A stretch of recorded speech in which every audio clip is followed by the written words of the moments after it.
Space and Style is both a manufacturer and distributor of building product solutions. Technology has been very important in helping us achieve our objectives at Space and Style, because through technology we've been able to communicate, we've been able to keep records, we've been able to store our data, we've been able to reach our customers, our stakeholders, our suppliers. The bulk of our suppliers are actually out of the country, so we use technology to reach our suppliers, run our logistics through technology, communicate both internally and externally through technology. The future for both Space and Style and Safaricom looks quite promising. At Space and Style, we're actually reevaluating our business processes. We are now looking to go into digital selling, e-commerce.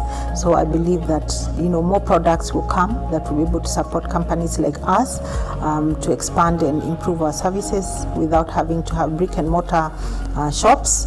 And as a manufacturer with an automated line, we are looking to go into smart manufacturing to improve on our processes, improve on our quality, and also ensure that our factory and manufacturing processes are actually quite sustainable.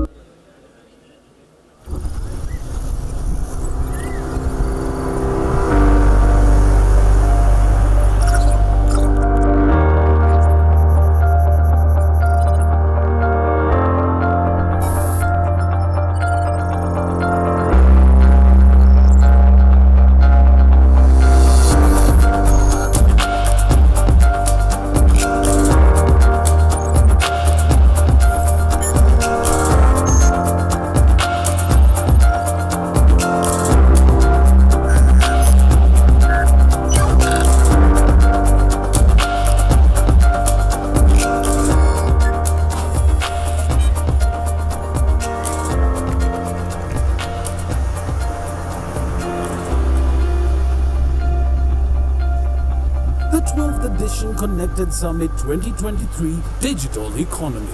Endless opportunities shaping our future.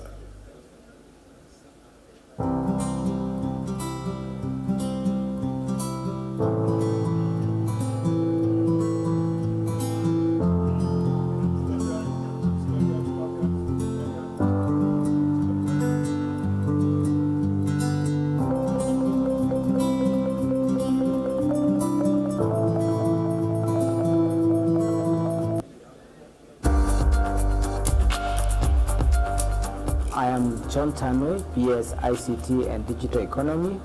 I invite you to Connected Summit 2023. This is a very important event you cannot afford to miss. This is where we come to discuss issues of ICT and digital economy and how we can transform our economy and our country to be a leader in this space. Thank you. Register now. www.connected.go.ke. The 12th edition Connected Summit 2023 Digital Economy. Endless opportunities shaping our future.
we salute the ones who see the game differently.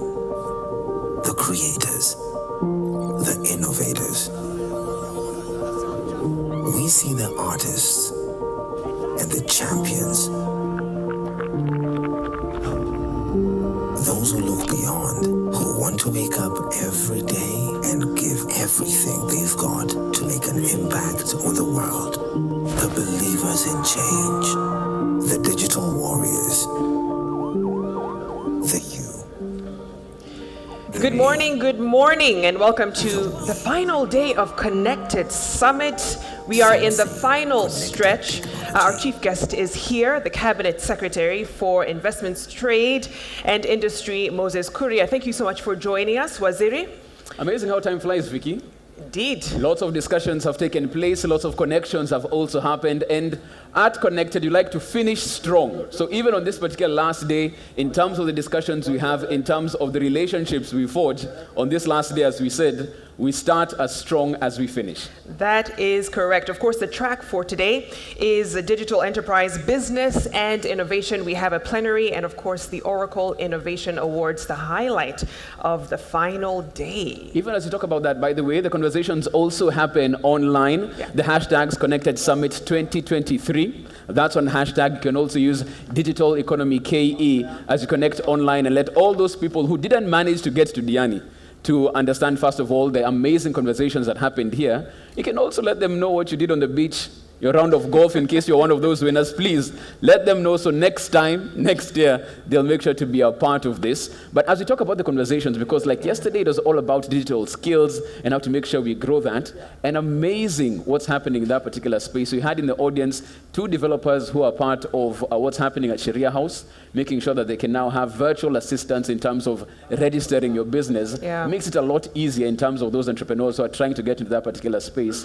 And even as we talk about business today proper, it's an interesting segue to what will happen in this particular sector as well. No, indeed, when you think about the future economy, the future of work, which is one of the conversations, 50 to 55% of jobs by 2030 in Kenya will require some form of a digital skill. So we can't get away from that fact. Right. And not only in a Kenyan context, looking at what's happening globally, we've seen some of the big global companies, JP Morgan Chase, have over 1,000 data engineers just trying to see how they can make sure that their workforce isn't laid off because of technology, but how can they make the technology more collaborative with humans so that it empowers what the labor market needs. So it's not about layoffs every single time, but AI can actually create more jobs. All right, let's now move on with the program. I'd like to invite the ICT Authority CEO, Mr. Kamanguya, to take us through the speeches of the day and, of course, the plenary. Round of applause for him.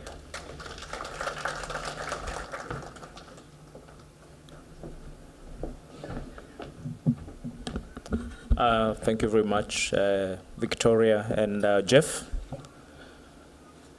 Our Cabinet Secretary Trade, Honorable Moses Kuria, our Principal Secretary, Engineer John Tanui, members present from the National Assembly and the Senate, our Chair of the Board and the Board Directors, industry leaders, distinguished delegates, ladies and gentlemen, good morning. Good morning once again. Thank you very much for joining us in this last day of our Connected Summit.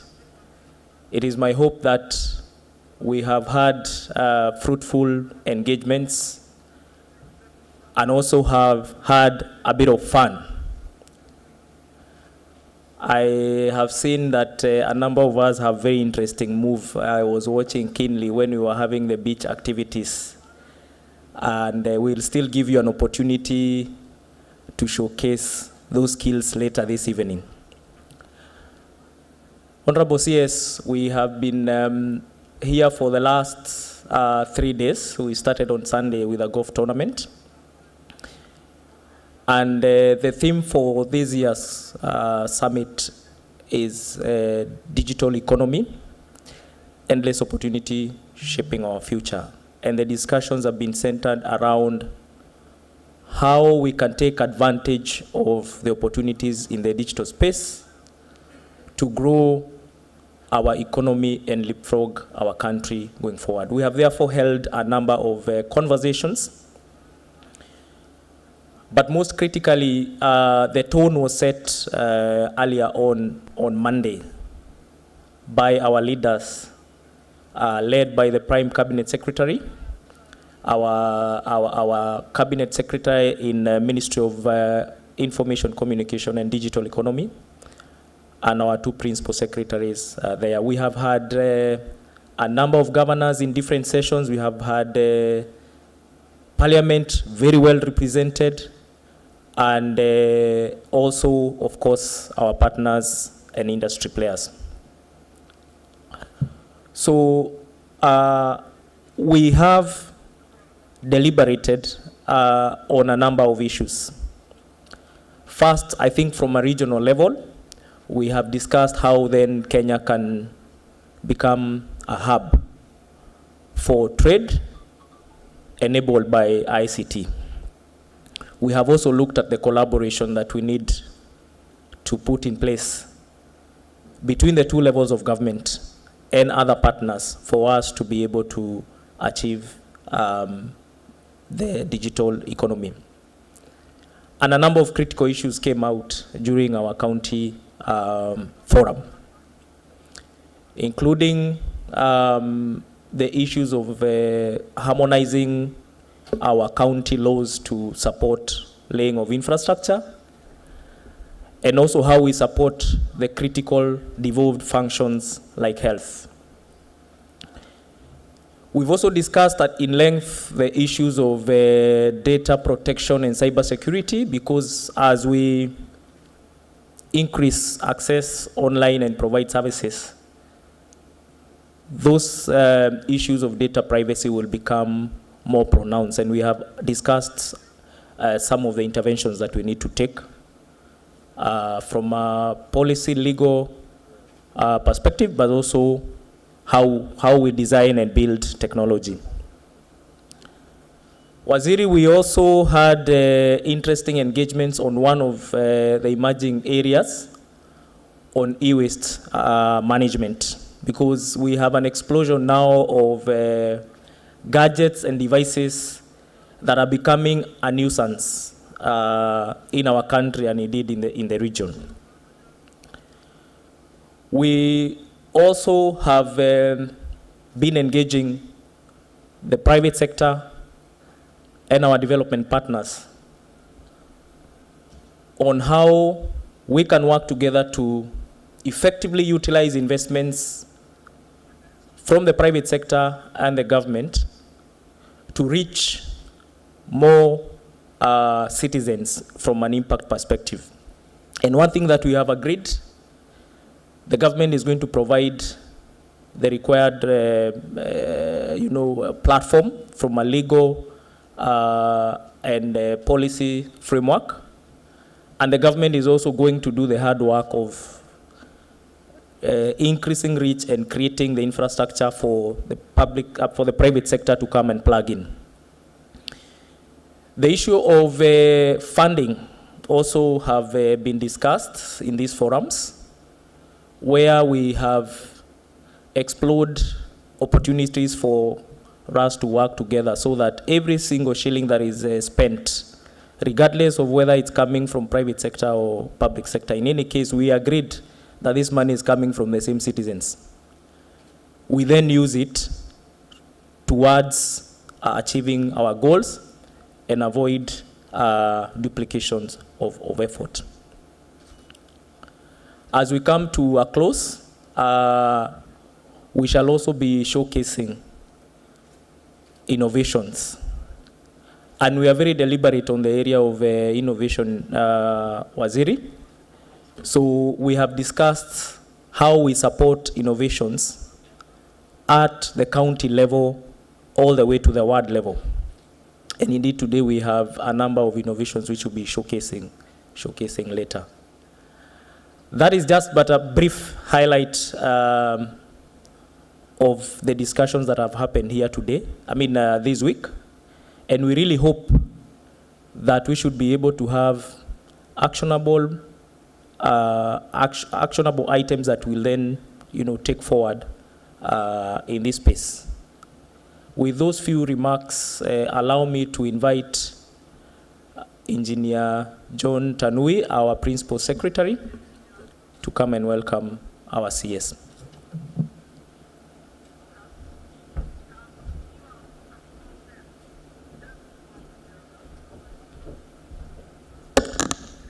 Thank you, Stanley. Our CS, Ministry of Industry, Trade and Investment, Honorable Moses Kuria, the Chair of the Board of ICT Authority, CEO, the board members, captains of industry, our members of parliament who are here, the senators, good morning.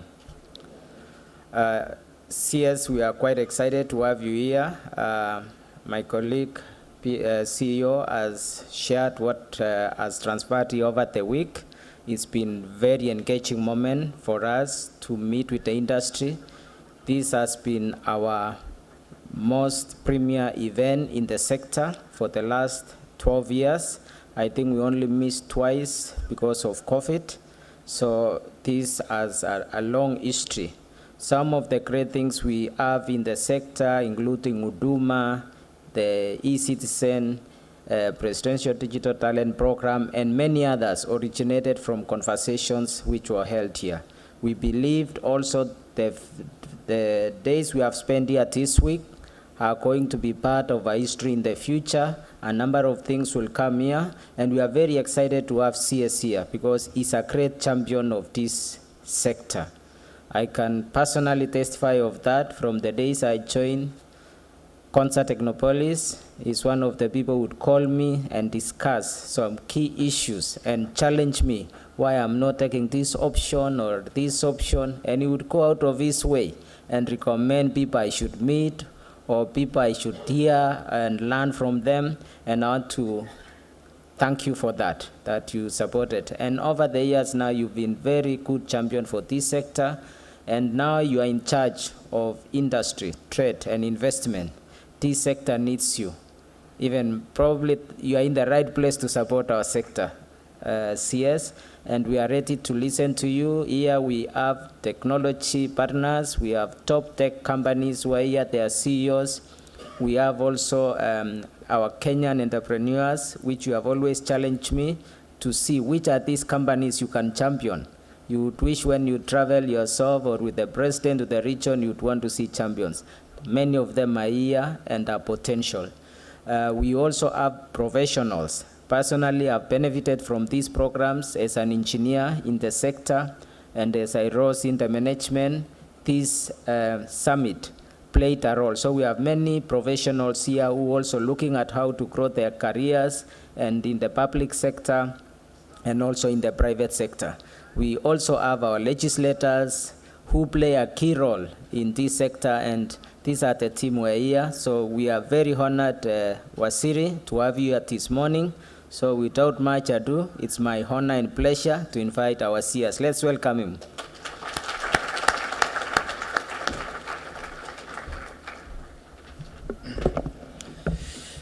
Thank you, Principal Secretary for ICT, Mr. John Tanui, the Chairman of the Board, my good friend and colleague, Silimanas Maritim, CEO, Stanley Kamunguya, captains of industries, members of the National Assembly, members of the Senate, ladies and gentlemen, good morning. I am delighted to be here today. I have always followed up on the other connected case, but I think this one comes with an extra dose of energy, and I'm liking what I'm hearing, the brief that I've received about the topics that were covered in the first 2 days. First of all, let me bring to you the support and the commitment of the government under President William Ruto to growing this sector. And it's something that I keep saying. Our oil and our gold is our technology as a country. So we're not here by mistake, and we're not here by accident. We are here because we believe that using technology, we can be able to leapfrog over so many other, even developed countries. And all we need to do is to dare to dream, and we'll get there. If John Michuki, the late, and God rest his soul, was a conservative, would we have M-Pesa today? The answer is no. So here comes another opportunity for us to dare to dream. And as Lester Doro wrote, fortune favors the bold. Unless we are bold, then luck will keep evading us. I am also here today because I consider myself as one of you. Many years ago, when I joined the banking industry, I specialized in management of technology through business processes. And I had an interesting career in that sector. At one point, I'll tell you a story. I used to be a business analyst at a certain bank.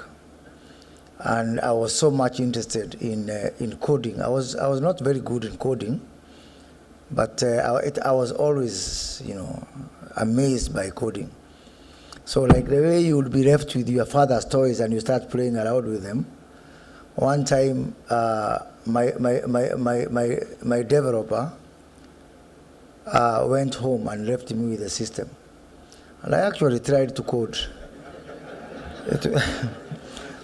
It was a platform. How many of you, let me see how old this crowd is. How many of you knew of a certain coding platform known as DataEase? Very few. That shows that I'm soon joining the League of Ancestors. So how we used to know a good developer those days is something we used to call balancing of the brackets. So you have got 7 brackets on the right.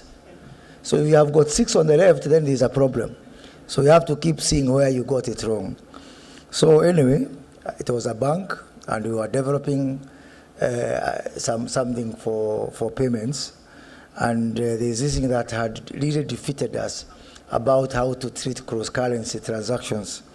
And Beryl, I remember Beryl Atieno was my developer. She went home and she told me, now if you want to sleep in the office, shauri yako. So I tried and tried and tried for this formula, and somehow it couldn't. So it was late. And of course, those days in the beginning of our careers, you don't have a car.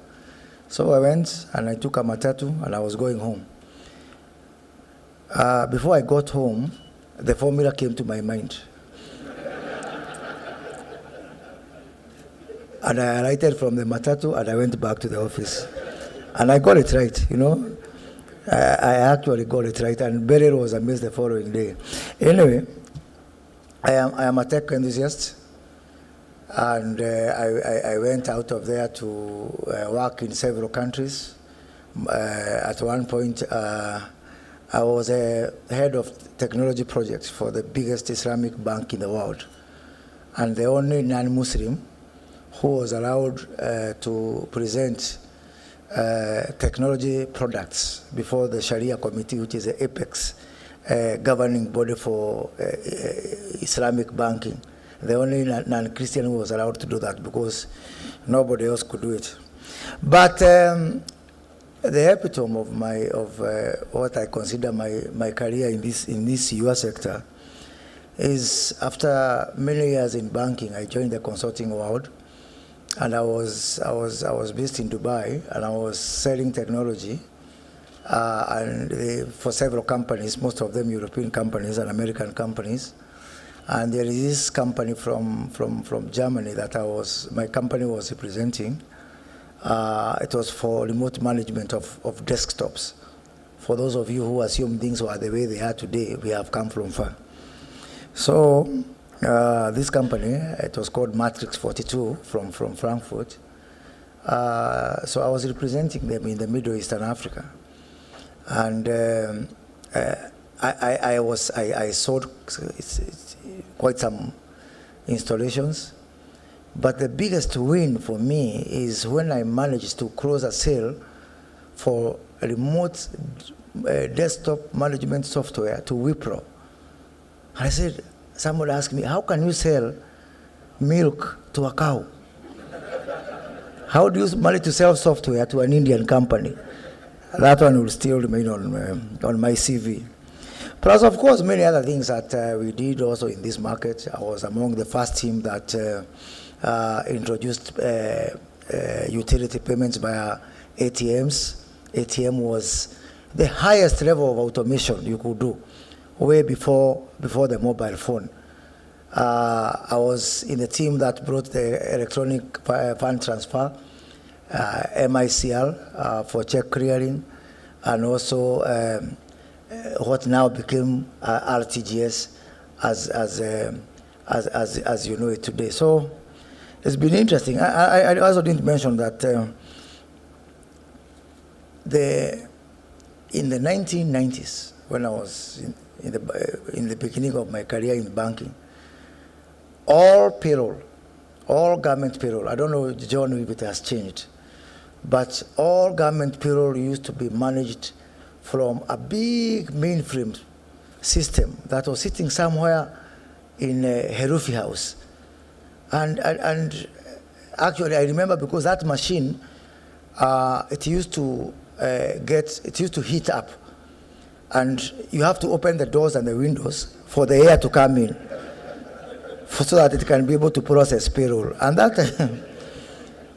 time, civil servants are waiting for their salaries, yeah.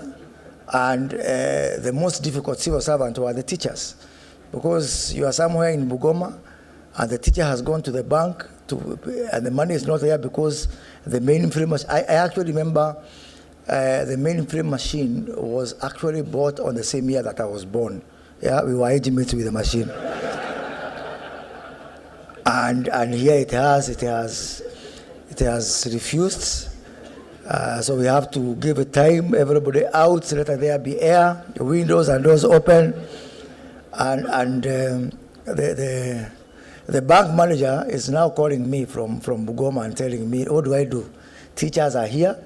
And you know that the problem with the teachers that they have gone to pick their salary, and they're riding on a bicycle, and there's a jerrycan for paraffin, because all that has to be done on the same day.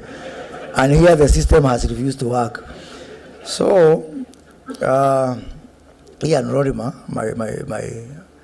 my Scottish boss that time, challenged me, told me, you have achieved many things. Why can't you just crack this one? So I talked to some companies, NCL that time, for those who found NCL in the market, and ICL, for those who found ICL in the market. Those are the only companies which were there in that space, only two companies. So if you do a tender, it's either NCL or ICL. So I gave them the challenge, can't we come up with some innovation to actually, transfer this to PC? Remember that time, that is the year 1996, and 97, 98 there around, and we've just, the biggest technological innovation was Windows 95. Windows 95 has been launched.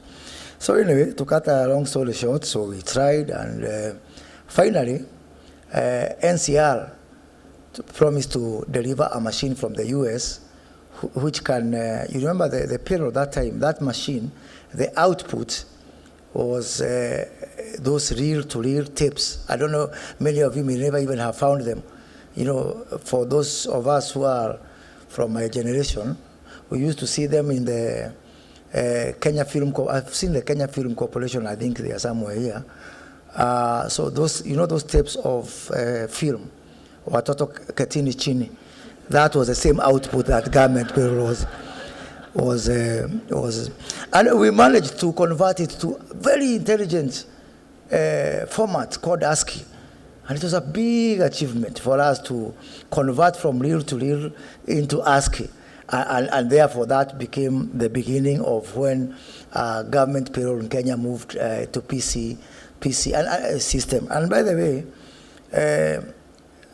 I had to get, government could not fund that whole project because of they said that donors somebody was eyeing some money from donors. So they said, I told them, no, I don't have to wait for donors. So I got KCB, I got Barclays, and I got Standard Chartered Bank where I was working to fund that project. And still some people were resisting. Anyway, we can talk about technology until cows come home. Let me tell you what I'm doing now that I'm the Minister for Investment, Trade and Industry. Now, we are doing several things, first of all, in terms of tech leadership from my ministry. First of all is on the area of digital trade. And in all the agreements, in all the bilateral negotiations that we are taking through, digital trade and e-commerce is now a must. We are discussing it within the East African community. We are discussing it within COMESA. We are discussing it within Africa Continental Free Trade area. We are now negotiating. We put it within our agenda for our economic partnership agreement with the UK. We are discussing it under the Strategic Trade and Investment Partnership with the US. It is one of the topics with the UAE, with whom we are negotiating right now. And it is one of the topics also with the European Union, which we are just about to sign any time now. Other than that, we are hoping that by Madaraka Day, His Excellency the President is going to launch our commodities exchange, COMEX. And this is going to have a profound impact on the way we do business in this country. And not just in this country, but also in this region.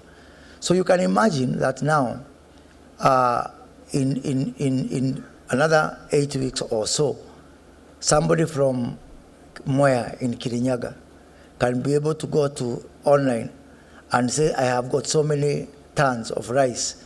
And somebody from Kisumu is going to go online and order for that rice, and using our warehouse receipt system, we trade the receipts on the commodities exchange the same way we trade our shares.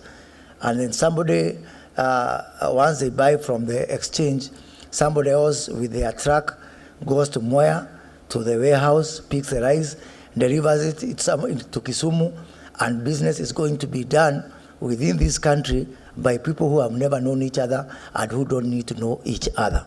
That is the power of technology, and that's what we are doing.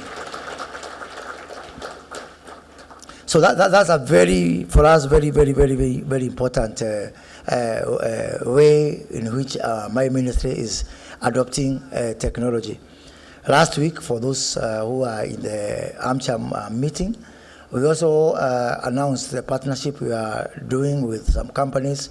We're talking to Microsoft and other companies to actually automate the process for engaging businesses and investors in this country through the Kenya Investment Authority One-Stop Center. This system, which we are calling Pasha, and which I am going to work with you, John, to ensure that all these people are registered on Pasha. Because unless we know where they are, then how can we be able to help them? How can we be able to support them? Because right now, we are scattered all over. And using this Pasha system, we are hoping that we can be able to put things together. Those are just but some of the very few things that we are doing as a ministry in support of this journey of digital transformation. So how do I see us working together? I see us working together in several ways, ladies and gentlemen. One of the things I don't like, and I've been challenging John way before he was PS, when he was a CEO at Konza, and I was a member of the ICT committee in the 11th Parliament. And by the way, John forgot to tell you that all the money that has gone to Konza, I was a champion #1 for driving that money. Unajua binadamu ni wa kusahau. John, I forgive you. I thought you'll tell these people that I robbed for you up to 11 billion shillings.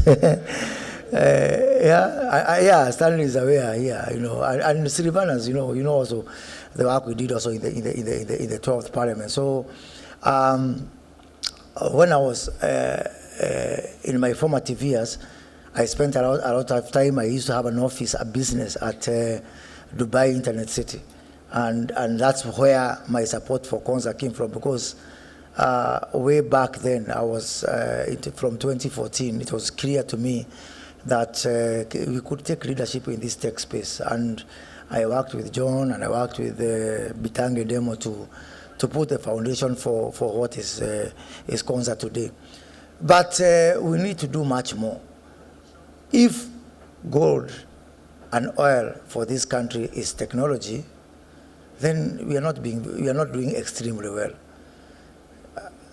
In Saudi Arabia, where I spent close to a decade, if you discover oil, just one drop of oil in your house, you are taken to court and you are charged with trespassing on government property. Because you are asked, how come you went to build your house there? Didn't you know that there is oil there? And oil belongs to the government and the government only. Because that is their lifeline. And if our lifeline is technology, then we need to do much more to organize and to structure ourselves to take advantage of our oil and our gold, that's our technology. And I really want to see a situation whereby we structure this along several lines. Let's start with the most basic one, the one that pains me most. Talent.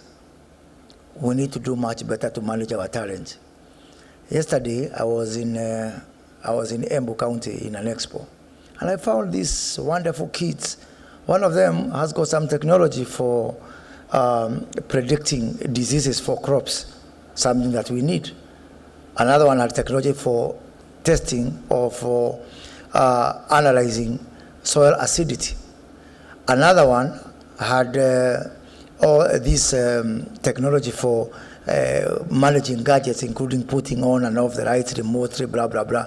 It's all over. Then I said, who knows these kids? Where are they? I remember there was some lady from Safaricom, and she was talking about Safaricom taking leadership of Internet of Things. And I was telling her, the things are these ones. These are the things. Don't go and look for things elsewhere. That Internet of Things, Kenya way, these are the things. And I want to challenge you as a sector leader, you are all here because you are so lucky to have gone through that funnel. Can you imagine, in agriculture, I talk about post-harvest losses. Yeah? For every 8 mangoes that leave the farm, only 2 make it to the market. That's post-harvest losses. And we are doing a lot of stuff, building up aggregation centers, industrial parks, to be able to stop the post-harvest losses on mangoes and avocados, on tomatoes, and stuff like that. So that one I will do. What about the post-harvest losses in the tech world? Who is going to do something, John? I'm doing something about mangoes and tomatoes. Can you please do something to stop the post-harvest losses in our talent? Because you can imagine, from 10 talented people out there, how many make it to Connected KE? I'm not saying you're not smart, but I'm saying there are more smarter people out there than you who are not fortunate enough to get the connection to make it here. And if in Saudi Arabia you're accused of building on government land, if you find oil, can we criminalize having any talent out there that is not harnessed and that is not given an opportunity to become the next Microsoft and the next Meta and the next Google in the world? How do you know? And that's why we've agreed with the Ministry of ICT and Ministry of Education that we talk about the Silicon Savannah. And Ambassador Meg Whitman, my good friend, has challenged us on to take advantage of Silicon Savannah. So we've agreed that from primary school to secondary school to colleges to universities to villages, we are going to have Silicon Savannah clubs from all those levels. And I want you to invite me, John, to launch the Mulot Silicon Savannah Club. Because if we have these clubs, we used to have 4K clubs for agriculture. So the Silicon Savannah clubs are going to be the equivalent of the 4K clubs, so that we are able to identify these talents right from primary schools. We queued everything that you used to help us to harness talent. The science congresses, I don't hear of them anymore. So save yourself first, save your world, save technology. Let's have this Silicon Savannah club so that we can be able to move there and to structure and to harness our talent and to ensure that no single talented kids, you don't have to be rich, you don't have to have rich parents, they don't have to take you to a coding boot camp. Most of you can afford for your kids. But even for that kid, son of a farmer who has no shoes, let's work together to give that kid an opportunity, because who knows, that could be the next Bill Gates, who we are wasting. So as we sit here and we enjoy this wonderful gathering, let's all work together to ensure that those kids out there who don't have the same opportunity or lack, that also they have, they are part of that. So that's about structuring talent. After we structure talent, I want us to structure businesses. And there is a lot of fragmentation of tech businesses. Today, I can't tell you who are the software companies, who are the infrastructure companies, who are the security companies, who are the business intelligence companies. So because there's no one single way of recognizing these businesses. So again, I've instructed the Kenya Investment Authority to work with John and the team at ICT to ensure that we, as Kenya Investment Authority, invites you so that we know you register with us, so that when I'm asked we want to support software companies, I know where you are. Sasa hata tukitaka kuwasaidia, tutawasaidia mko wapi? I think, there's a lot of disorder in this sector. And John, let's work together really to structure, and I'm not saying just small, I'm saying startups, I'm saying ongoing businesses, I'm talking about multinationals, and I actually challenged multinationals last week and they responded very well. Let's all come together as government and the private sector so that we are not saying we register you so that we regulate you. I don't know why you still fear government. We are not for regulation. We are registering you so that I know this is company X, it is in software, this is company Y, it is in infrastructure, so that tomorrow maybe there's an opportunity.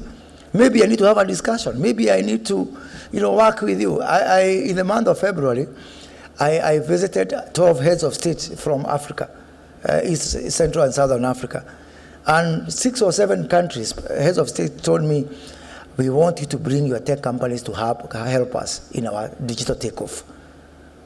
Today, if I ask John, who are these tech companies, even John will struggle to know who are these tech companies, because some of them, it's not just the big companies that we know. So,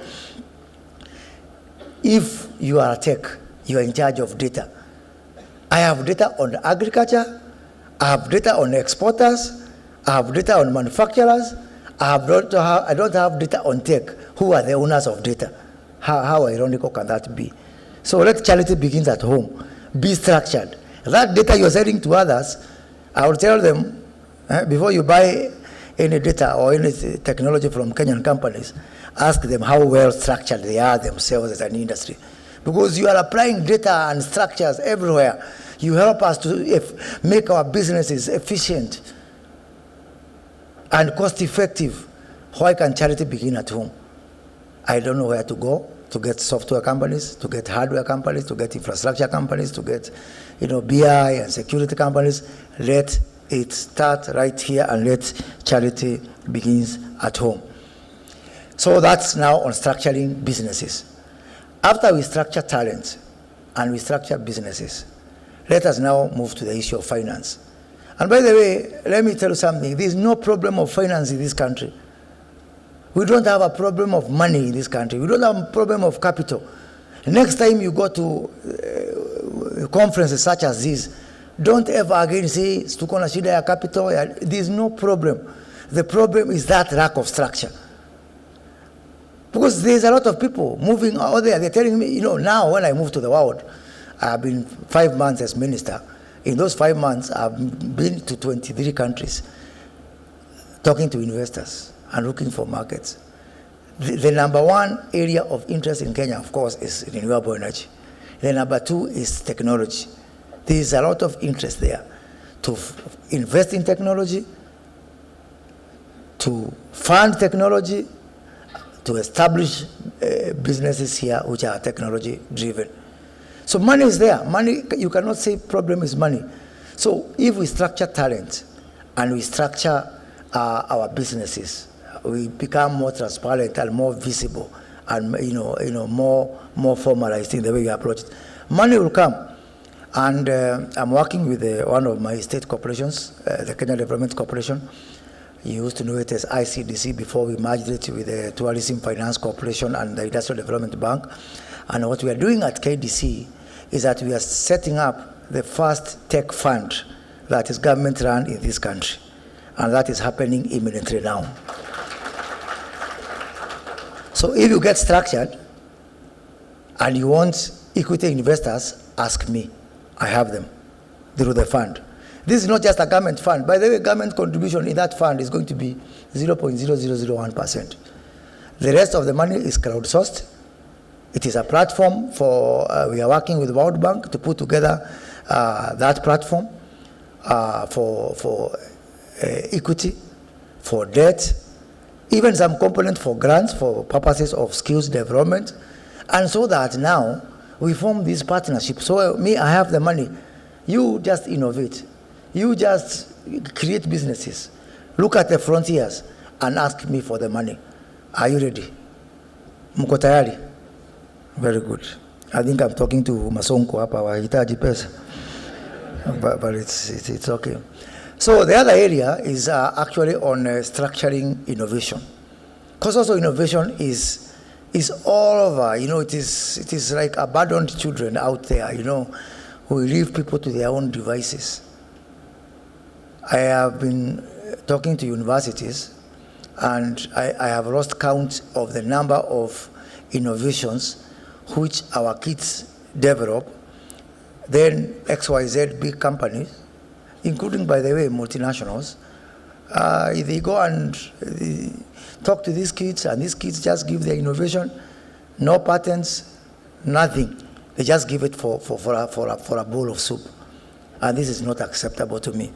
So I've also instructed another state corporation within my ministry, the Kenya Industrial Property Institute, KIPI, you all know KIPI. And I've told KIPI, I don't want innovators to come and look for us in Nairobi. I've asked them from next week, they are going around all the universities, picking up all the innovations and giving them trademarks right there at the university level. Yeah, instead of waiting for them there. So that now the discussion between the innovator and the entrepreneur can be a more balanced one. Because right now it's not a balanced one. It is one guy is there, big guy, strong guy, that is the entrepreneur. The innovator is down there, and the innovator has got no freedom of choice. He has no freedom to say no. Now what I want to do is to empower that innovator so that we can also have some voice on the table. Yeah, because if you don't put these people on the table to discuss, to be part of that discussion on our takeoff, on how we take forward our digital transformation, they will be there, but as part of the menu. And today, they are not on the table, they are on the menu, because you guys are chewing them mercilessly. Finally, is on the issue of the business environment.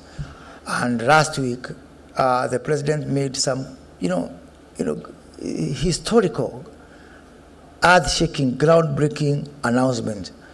Sometimes I don't think governments are lucky, because I don't think we were given the recognition we ought to have been given. Some of the things that have really hampered tech investment in this country, within a 20-minute speech by the president, were knocked off. Take, for example, I've seen the logo of AWS here. and all the other people who have been talking about the 30% ownership rule. And I'm happy our parliamentarians are here because next week our ICT ministry with my ministry are sending the proposals to Parliament to remove this regulation for the 30%. If you are Kamau and Wekesa company, and you formed your company hoping that you are going to be the local partner, the local shareholder for Google, too bad for you. It will not happen. It is not possible because that is not where the world is headed. The world is headed into an area where we have got a liberal environment for investment. The issue of tax, withholding tax for and VAT for, and actually even excise duty for export of services, we are sending proposals to Parliament through the finance bill to get rid of that. So that if you are here in Nairobi or Mombasa and you want to do business in Tanzania, right now what's happening is that when you get paid, we are taxing you because of exporting that service. So that's really coming to an end, and all this plus all the other bottlenecks that the president announced last week is so that you can be able to create a conducive environment that is going to continue attracting investment in this gold and oil that is our technology. And then it's on the issue of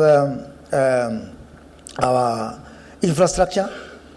The program that John and Eliud in the ministry are rolling out with ICTA of 100,000 kilometers of fiber is unprecedented.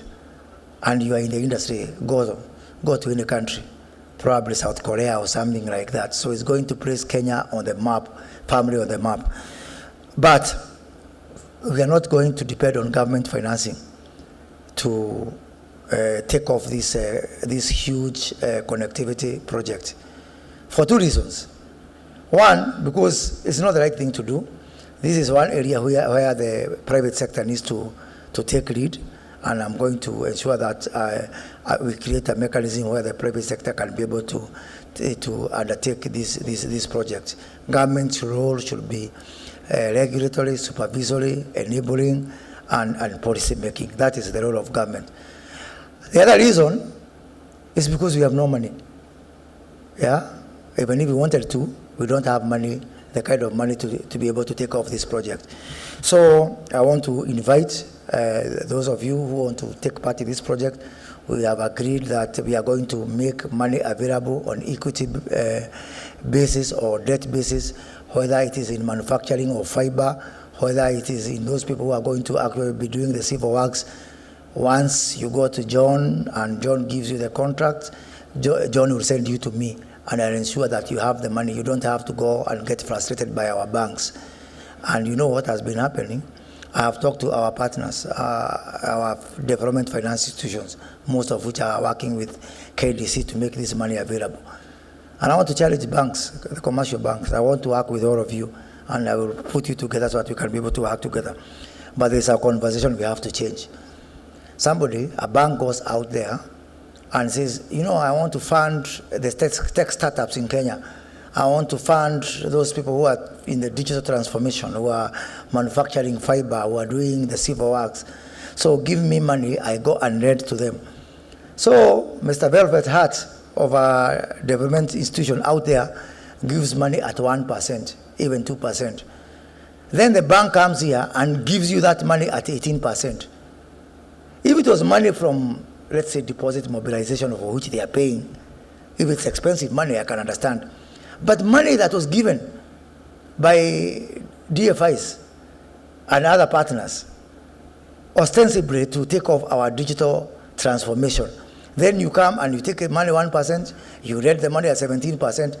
How different are you from that person who goes on television, televangelist in the US, ask for donation for clothes and food for those children dying in Africa, and then you go to Mutindoa and you sell Gikomba and you sell the clothes? There's no difference.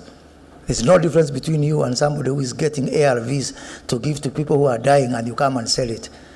Getting money cheaply and not giving that money at the terms for which those people who gave the money intended is criminal, is unethical, is morally wrong, it is indefensible. And that's the story I want to change by ensuring that government through our own DFI is in the middle of that conversation to ensure that the money that is intended for you actually gets to you and actually helps us in our takeoff. So with those not very few words, let me take this opportunity to thank John and the team and to congratulate all of you and tell you that Kenya is actually on a takeoff. So you are either part of it ama ukae kando kando. Kama gari yako haisongi, odoa jam tusonge. Thank you very much.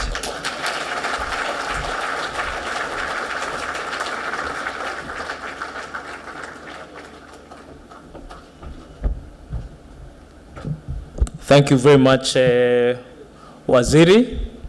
I think really it was timely to have you today, because over and above the other issues that we have been discussing, you have really given us a new dimension of how we need to address the issue of technology going forward. We particularly welcome the idea to establish the Innovation Fund. It is indeed an area that we have been struggling, and you have captured it very well, how our innovators are selling out their innovations to foreigners, so cheaply, when we should be getting value from them. We also appreciate your ideas around collaboration with KIPI, because again, that is an area that the technology space has been struggling with from an IP perspective. We think that we cannot talk about the digital economy without working with you as the CS for investments and trade, because while this area is heavy in investments, you have actually made it so simple and provided guidance in terms of how we can structure these investments. We thank you very much. I now want to invite Jeff to pick up the program from there. Interesting. There's never a round of applause for the MC when he comes back on stage. Thank you so much for that, and of course, a very insightful speech into that particular regard. And CS Kuria, you're absolutely correct. Kuna masonko wengi pana hapo nyuma. But CEO will give you my number. Unaweza cheza kama wewe kwa M-Pesa yangu. Do what you need to do. I'll leave it entirely up to you. But of course, it touches on a raft of issues, even as CS, from talent to structure, to capital and deal flows, and how that's working, how we can actually try and level the playing field when it comes to that whole David and Goliath issue of intellectual property. How do innovators feel safe when they get to the deal table and they don't have the patents that they need to actually negotiate from a position of strength? So very key issues discussed there, and very interesting and pertinent as well, because our next speaker has been in all of those spaces, has worn all of those hats as well. I'm talking about business executive, techpreneur. He's also a television personality. You've seen him there as well, as he's structured and invested in certain companies. Let's please welcome on stage our speaker, Christian Anu. Round of applause for him, please.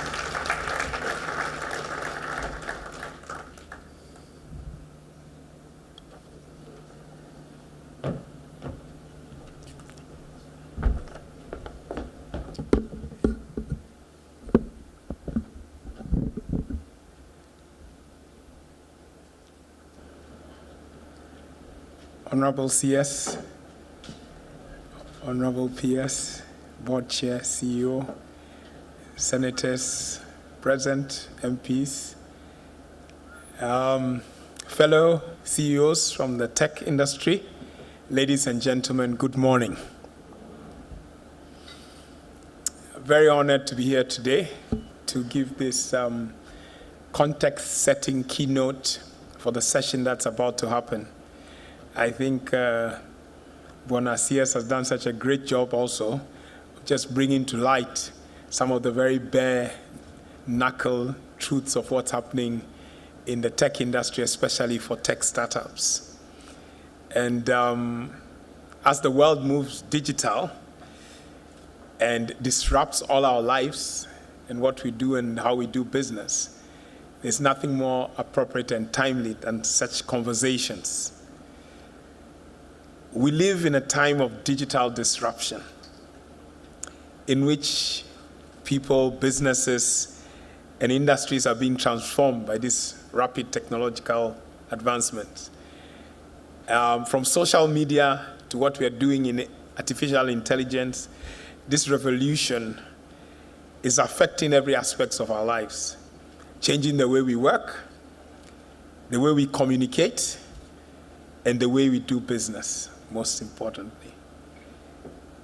Therefore, understanding how the companies that are successful are actually doing it, what they have done to adapt, what they've done to be thriving, then becomes very important. The digital economy in Africa is rapidly growing and has the potential, of course, to transform the continent's economy.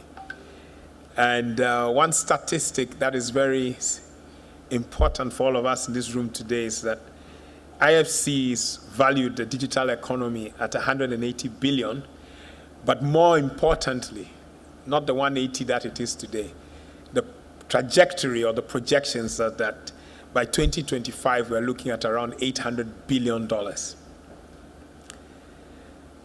However, despite this growth, African entrepreneurs still face significant challenges. And the first one is always cited as access to funding. And so when the CSA is putting together a fund, and very little of it is government is going to be crowdsourced, that is music to my ears, and that is music to the ears for a lot of entrepreneurs. As an investor in the tech industry, the one thing that I've always told people is that there is no lack of innovations. There is no lack of creativity. There's no lack of entrepreneurs wanting to go out there, start businesses and create jobs and create growth companies that can pay taxes and grow our economy. But that lack of credit has been one of the things that has prevented it.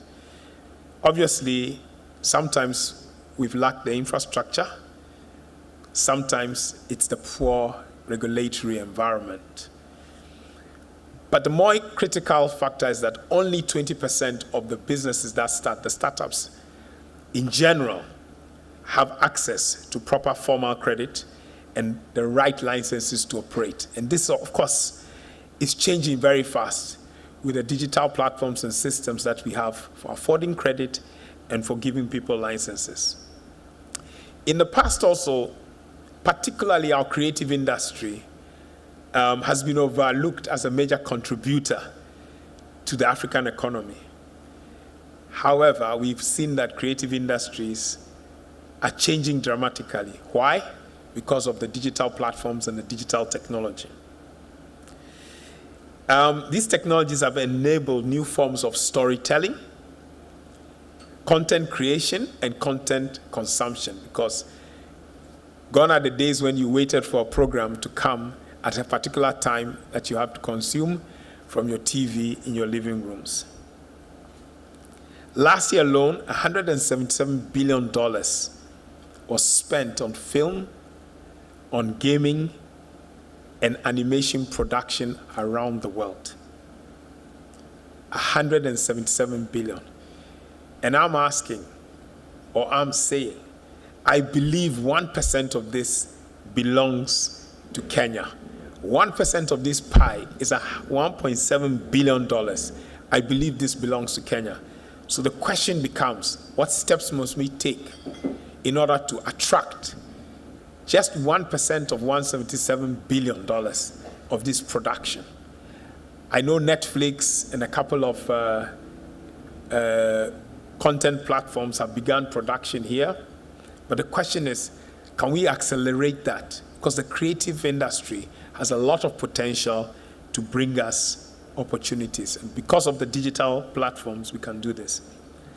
In 2022, African startups raised $3.2 billion in funding. 3.2 billion in funding. Then the question becomes, if the entrepreneurs are there and the funding is there, for Africa in general, how is Kenya positioned, or how are we positioning ourselves in order to take advantage of this?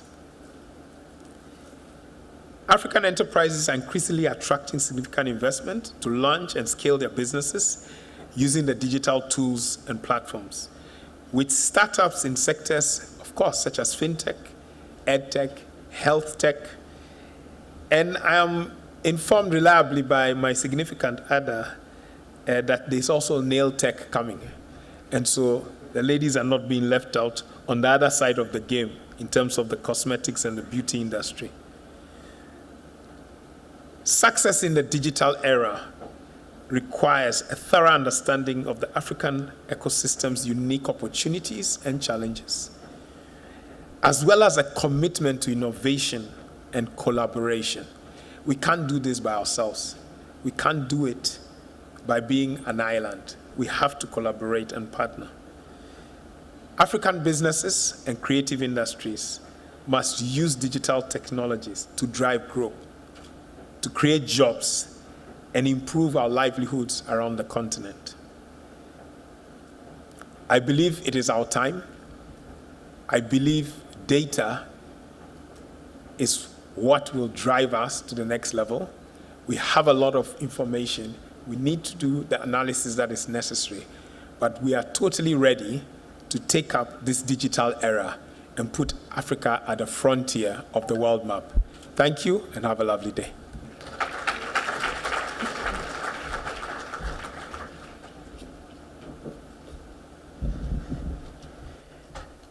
Thank you so much. One more round of applause for Chris, setting the stage. And nail techs are not just the preserve of the women, Chris. They're equal opportunity service providers. So those of the male persuasion, they are ready to serve. Let's move on to the panel discussion now. I'd like to invite Andrew Lewala. He's a Chief Executive Officer at Kenik to lead us through the discussion on corporate success strategies in the digital era. Round of applause for him.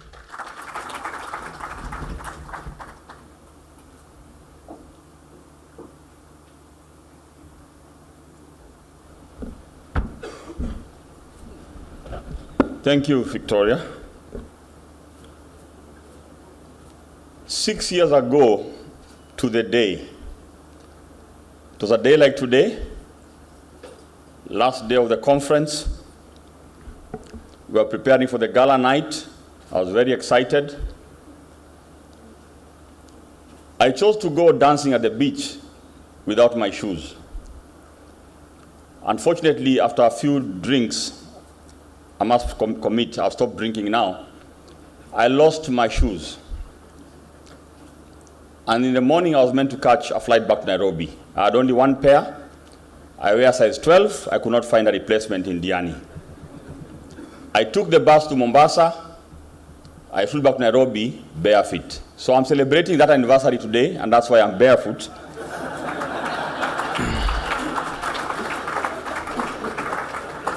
And sorry, Stanley, the cheerleader at ICTA, I hope it does not lower the standard of the conference.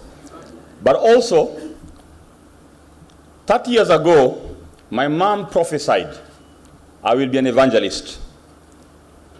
I protested. I went and did science, maths and physics. I went into computing. But currently, I'm the Chief Evangelist Officer at Kenik. I sell .ke domains. So how right my mom was, I will still evangelize. So today we have an exciting panel, and allow me to call to the stage our panelists to discuss what I believe the Waziri has set the tone very well, and my friend Chris Enanu was also extrapolated on that. So we'll have a few questions and hopefully bring in the plenary to add their voices. Without further ado, I'll call to the front from the Kenya Film, Timothy Karibu. From the Media Council of Kenya, Bwana David Karibu Sana. We have from the editorial board, what used to be called the Kenya Yearbook, Madam Debo Willis, please. Representing the startup ecosystem, the SMEs, entrepreneurs, we have Eric. We have from the banks, the KCB, and Waziri was very brutal a bit there, Grace, who is also heading products there. We have Alfred also joining us from the regulator, and I'll be moderating that panel. Is Alfred? He's making his way.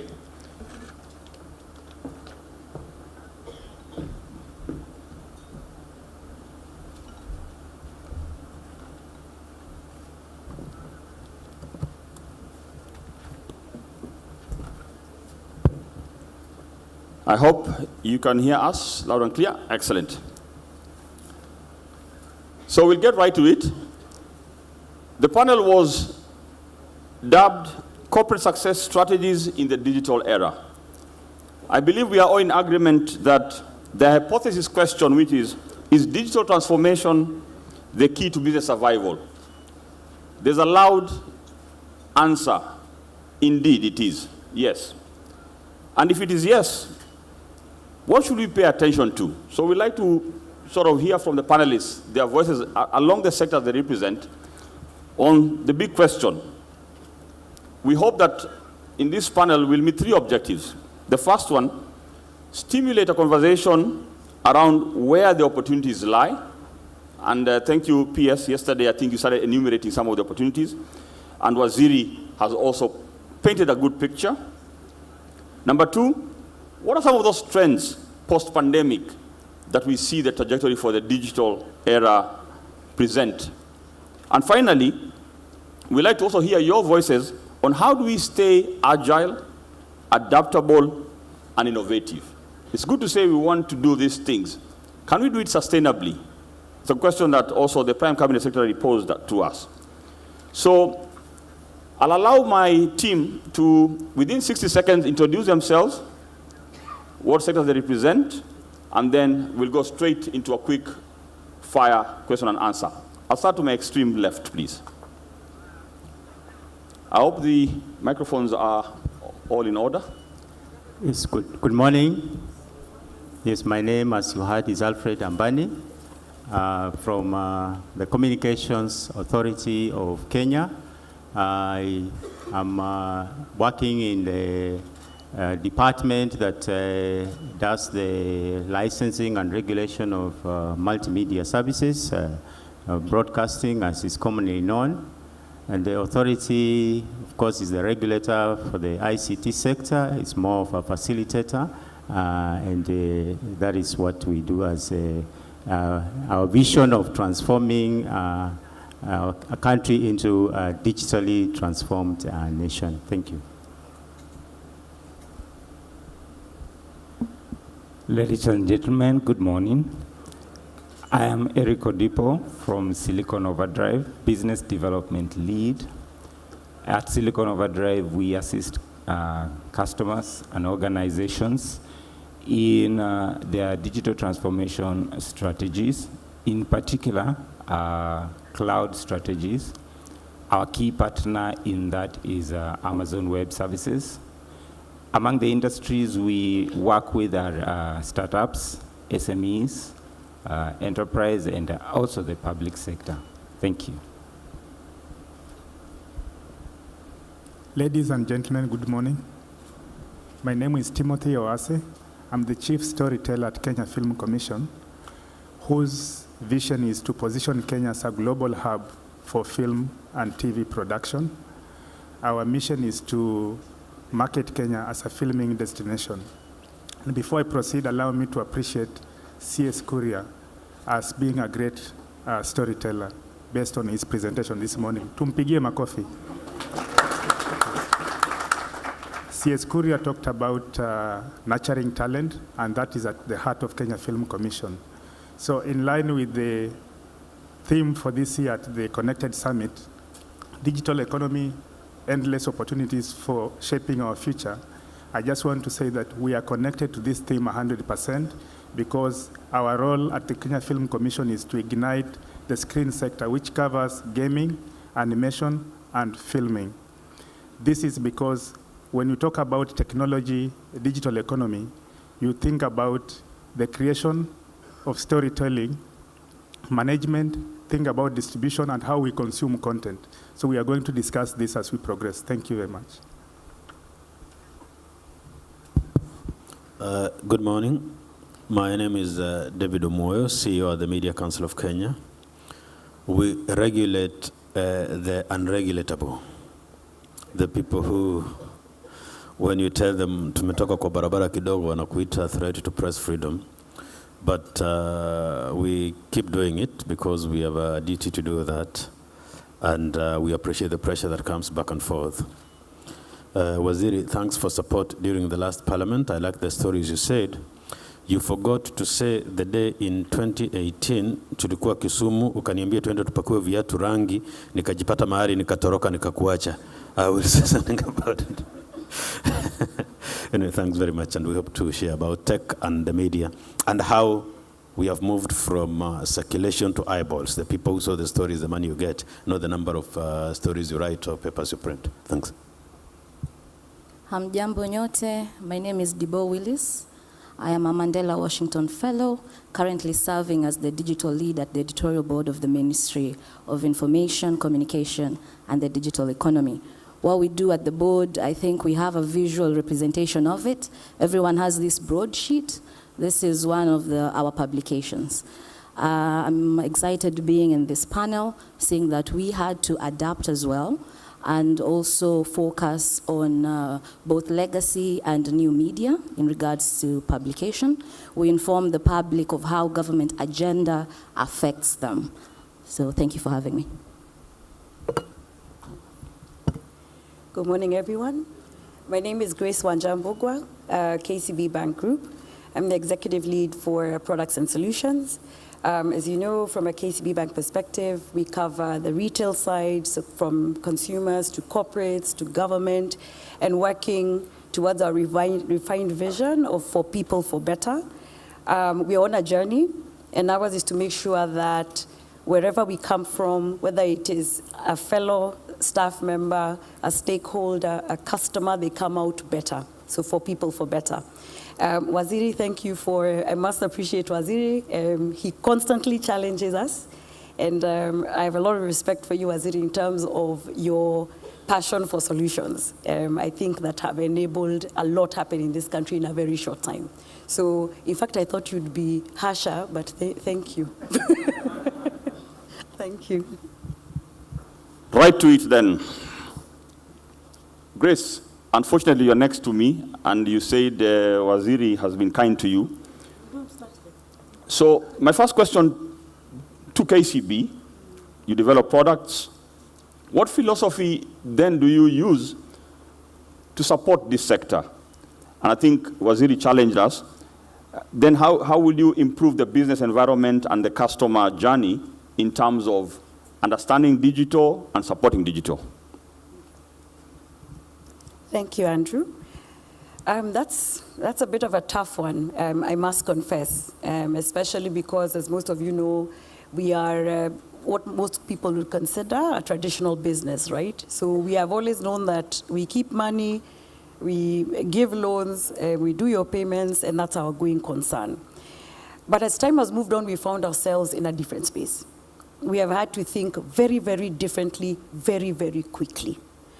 Because a couple of things are shifting. So I don't know if it's a single, we don't have a single philosophy, but let me try and do in 2 minutes what it is and the approach we're using. So right now, I think as you've all seen, we have a shifting customer. The customer is younger. Me, I'm more of the customer of the dying age, but the younger one is coming. They're more technological savvy. They are more loyal to their needs than to brands. A lot of us older ones were loyal to brands. They're not loyal to brands. They want frictionless. Their attention span is limited with technology. So that is what we're dealing with going forward. And one of the questions you ask ourselves is that sustainable into the future? Can what we do today take us into the future with this new customer? And this customer is beginning to run businesses, is sitting in this room, and is the future. of the country and the region. So that is a key aspect we have to remember, changing customer. So back to for people, for better. So that's one of the philosophies. And the second one is the fact that, because the room is tech, and there could be a lot of startups that are in this room, is to think about what's happening globally. And when we think about what's happening globally, how does it impact locally? Because not everything that impacts globally is coming locally. But we're seeing a number of things. We're seeing e-commerce. We're seeing digital trade, as Waziri was saying. But most of for digital commerce, from an e-commerce perspective, we're seeing more social commerce. So Kenya has gone slightly differently in terms of that. So we have to factor that in. We have to factor in that trend. And we're also seeing a lot of value chain.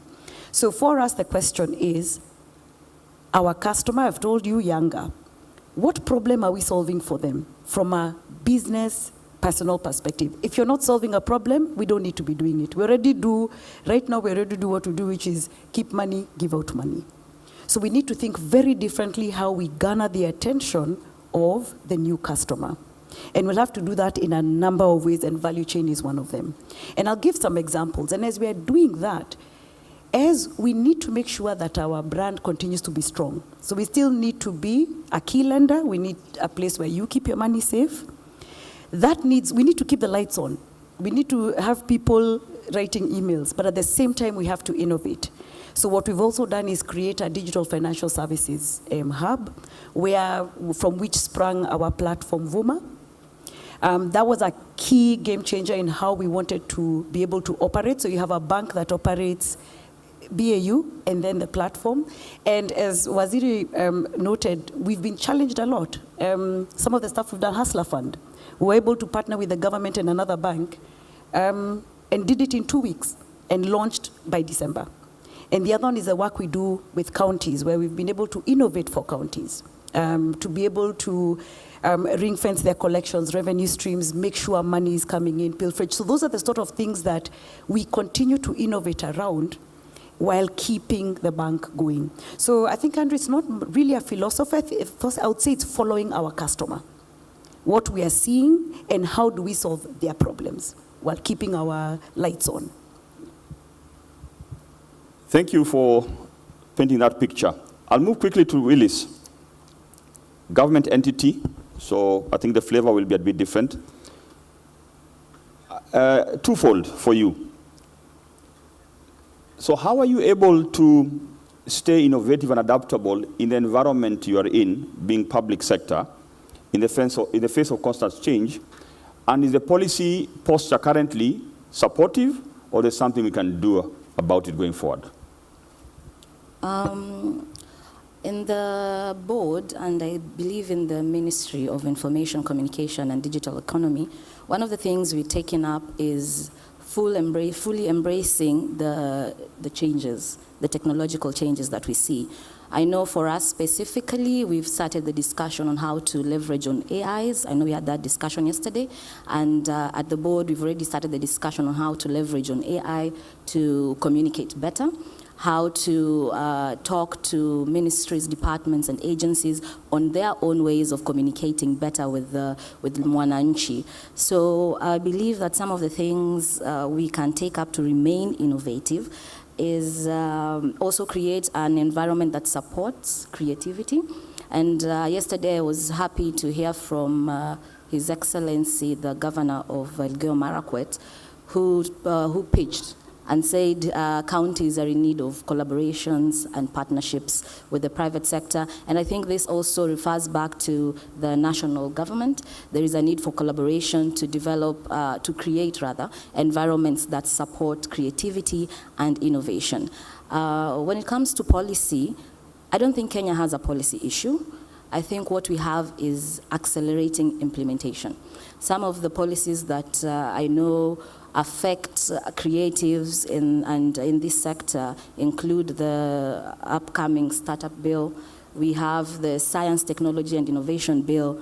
The digital master plan itself is a critical policy that we can use to take advantage of the space. I would say that there are several strategies that can be used to accelerate implementation. and they should touch mainly on digital skills. I believe KNBS said that 33.7% of Kenyans who are unemployed are between the ages of 20 and 24. This is the most innovative, the most creative age group that we have, yet a majority of them cannot find employment. So an environment that supports their talents, the commercialization and monetization of their talents will be an added advantage to the country. Thank you, Willis, for that perspective. Let's move to the gentleman. I'll start with you, David. Again, for the management of time, it will be twofold. On the one hand, as a regulator for the media, what sort of top 2 trends are you seeing playing out in the media space? And the twin question, or the other dimension to that is, would you say then there's a blueprint they should pay attention to embrace these tectonic shifts going forward? Thanks. The first trend I've seen is the tech revolution. I know that's just a general catchword, but in this that as we made the TVs bigger and smarter, our young ones started consuming content on our phones. So we got a bigger screen in the house and all that, but people went to the phone. And therefore, consumption went personal. Well, you want to do something for public consumption, people are very personal. Luckily, because of AI and other evolution, you can now be able to channel content to the person based on what they want to watch and all that. You want to watch Trump, you can get all Trump on your feed, or you want to watch this summit, you can get all that and leave out all the other. If you want to do the crossword puzzle, that's all you will get ever. So what we are going is that you can do all the content that you want as a media house, but using AI and other technology to aggregate that so that individual consumers get that. So you're in one house, on one Wi-Fi, there's someone who wants news, someone is just sports, someone is just international news and all that. It's no longer that one screen that binds the family together like the dinner table. So that's one, that therefore calls for the content developers to appreciate the work of aggregation, and it is AI-led aggregation. That we can be here, all of us. We have one screen here, everybody ignores, but everyone, because of your gadget, you're consuming whatever you want from one pool. That's one thing. And number 2 is then the monetization aspect, because we are following a crisis of sustainability. And I said earlier, we have moved from then the numbers or the number of viewers or the number of copies produced to the eyeballs.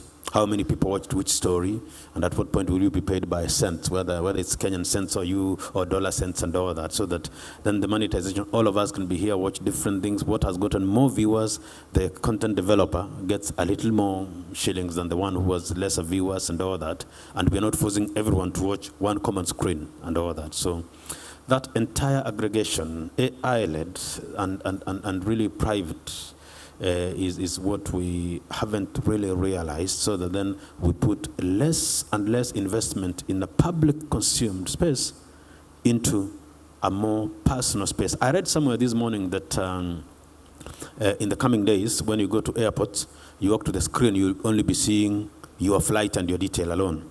And everyone else walking to the common screen will see theirs alone. That means that they'll be able to pick your eyes and all that, or your features and all that. I think we're moving there into media consumption, where there is general consumption, but what is escrowed or sent into your final gadget from which you consume, is that what you want, and everything is filtered out. And I think that's major evolution that as a media sector need to embrace and think around it other than fight. Thank you.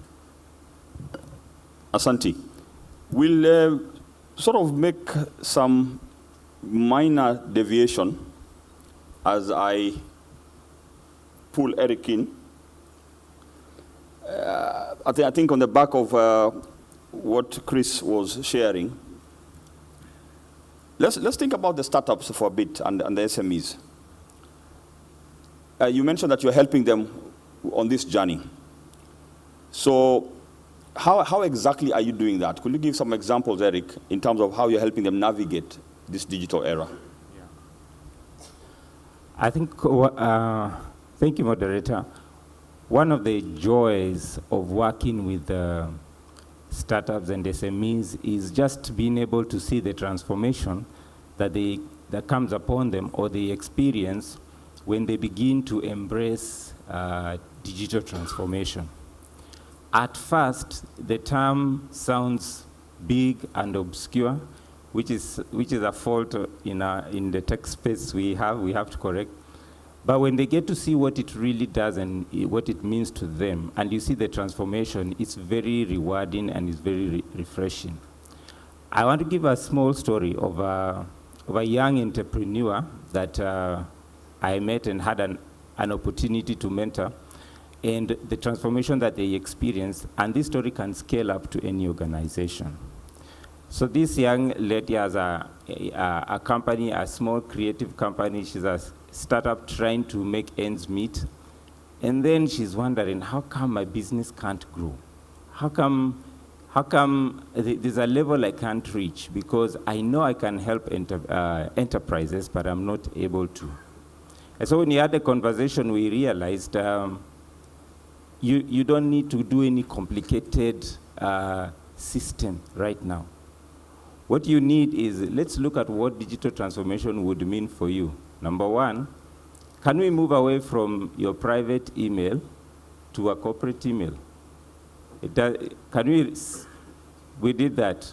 Can we register your domain, Kenik? Just look for the business name that you have, and it's available. All right, now let's make a static website, okay? All right, let's now make a static website, something simple, and hosting platforms, cloud platforms to host such a simple website are so available. It was quickly done. And then he said, your digital presence, there's something about your digital presence, can you just upgrade it a little bit? So change your email signature and just improve it just a little bit. And she did that. And then he said, okay, now the next thing is, let's look at your business. How do you interact with the enterprises? Let's look at templates. You send quotes on email, but in the internet there are templates, business templates on how you can do invoicing and quotes. And so she customized them to her business. And in a span of 8 months, I saw her business move from revenue of 50,000, for example, she'd make 50,000 in a month, in a span of 8 months to doing business of about 700,000 worth of business. Why? Because she just digitally transformed and just made small changes to her business that now she was able to upgrade and interface with the enterprises. That would be her customers. So I would say a very strong yes to digital transformation for organizations, for startups and SMEs, and also give the comfort and assurance that the journey starts simple. The journey starts in a very sustainable way if you think of cost-wise, but it's very rewarding and it's very fulfilling. Thank you. Thank you very much. I'll come back to you, Tim. You're the storyteller. And I was very entertained when Waziri took us back memory lane.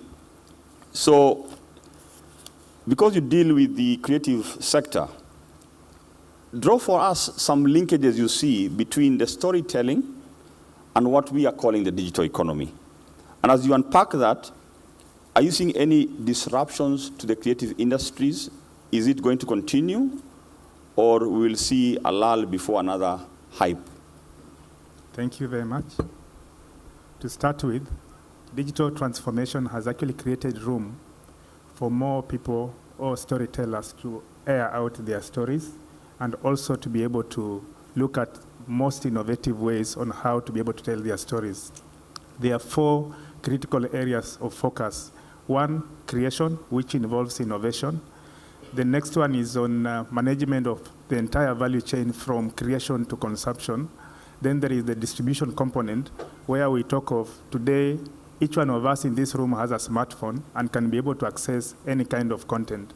In addition to this, there is a component of consumption, which purely, directly you are able to access whichever kind of content that you want from whichever destination in a manner that you want.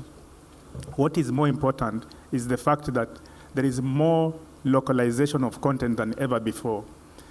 A village boy in Turkana can be able to come up with a story that can be able to be transcribed or translated into Chinese and accessed by millions of population in China. What I'm trying to say is that we have an opportunity today, and out of this disruption, there is more localization than ever before. Netflix, among other big distribution channels, are now sourcing for content from various parts of the world because they would like to tell local stories. Locally here, we have had a number of local media houses turning from foreign content to local content because that is what we want. So yes, to answer your question, disruption has created an opportunity for content creators. It has also created an opportunity for tech companies to be able to channel more pipelines as a means of distribution of content, and that's why you find most telcos today are our critical channels of distribution of content. And as a storyteller, mine is to champion the same and position the fact that more storytelling has a potential to create more jobs as compared to any other sector. Beyond this, we can be able to create a cohesive society. In addition to this, we have an opportunity for us to brand our country through these stories. What do we need to do? We need to apply the following key pillars. Create a film-friendly environment, ensure that we are able to move local stories from the villages to the cities, and be able to take this up using tech opportunities through app applications so that we can be able to tell these stories the best way possible and monetize the same. The other key component is legislative framework as well as key policies that will be able to provide an affirmative action for the creative sector to have a pole position in the country's planning.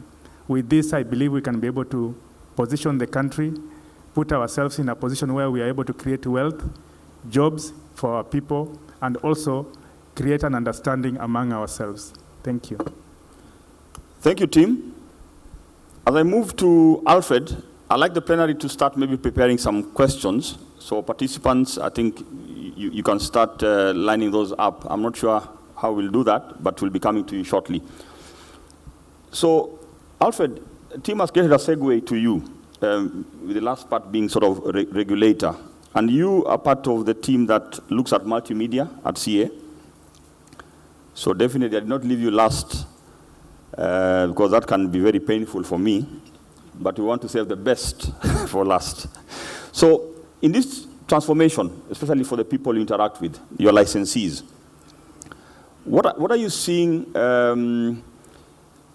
as a regulator in terms of, are you able to keep up with some of these needs from a regulatory perspective that you're seeing from the creative industry? And how are you able to actually do that? I think that's the first thing I'd like to hear from you. I think, and secondly, everyone is saying you need digital transformation to survive. Are you persuaded that that's the case as a regulator, or there's something else we are missing? Okay, thank you. I will attempt to give the response to that. But one of the things that I think needs really to be clear in terms of the role of the communication authority, and this is really key, is that the authority is a facilitator. We know that ICT is an enabler, and so the role of the authority is a facilitator, and that is cutting across the entire ICT sector. So basically what we are doing is to ensure that we are able to meet the needs and the requirements of licensees and the consumers at large as we regulate this industry. And so we, in terms of the creative artists, yes, the needs are there, but obviously there are situations whereby as much as we are doing the best we can in terms of availing the resources, there are some areas which we find that because of technological issues or it is not possible to meet all their needs. And I'll give an example. For example, when it comes to broadcasting subsector, radio, for example, at the moment, and giving an example of FM, they rely on spectrum, and we know that spectrum is one of the scarce resources. So there is a planning of this spectrum, but it's not infinite, it is finite. So if we have this amount of spectrum, and we have the players who've taken up that spectrum, there is none that will be available for new ones coming. And that's why at the authority, of course, the challenge that has been coming up all the time is that we are not able to satisfy the needs of our licensees or applicants. And that's why we now move into new areas. And in fact, it's a wonderful thing that digital transformation came, because it is something that is now enabling us to meet the needs of our licensees and at large the ICT sector. So the issue of, like for example, the analog to digital migration, even before a lot of digital transformation has been happening after during the COVID period and after, but way before, I think that was foreseen in terms of scarcity of the resources. So we have seen that there was a big growth in terms of the players.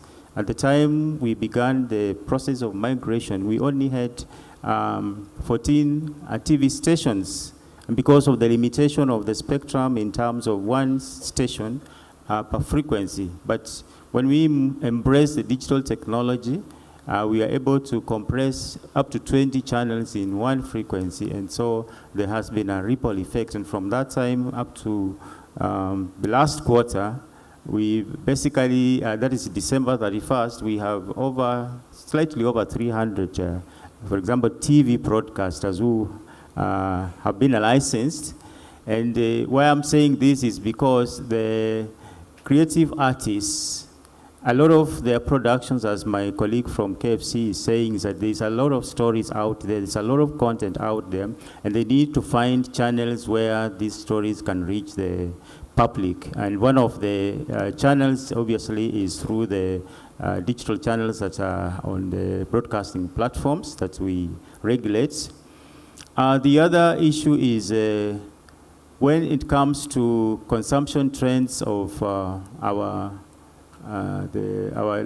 customers, or maybe the public, let me just put customers who are served by different entities in terms of the ICT services. Their trends have been changing over time, as was indicated by my good friend from MCK.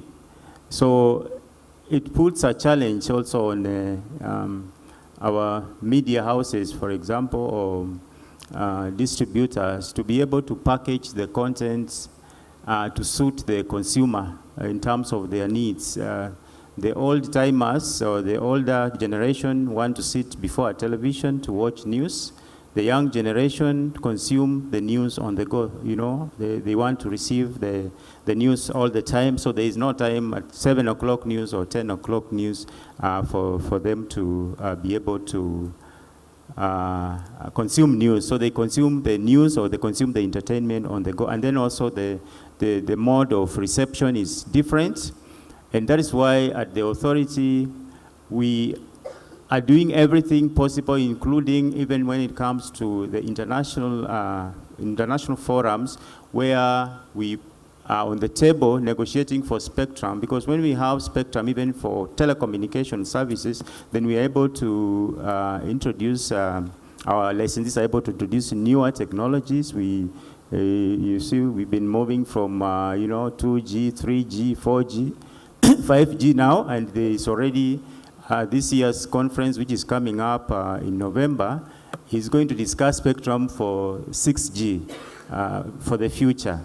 So those are some of the mechanisms that we use in terms of to ensure that we are keeping up with these demands. Of course, on our regulatory side, we have to up the game in terms of even our regulatory, the tools that we use.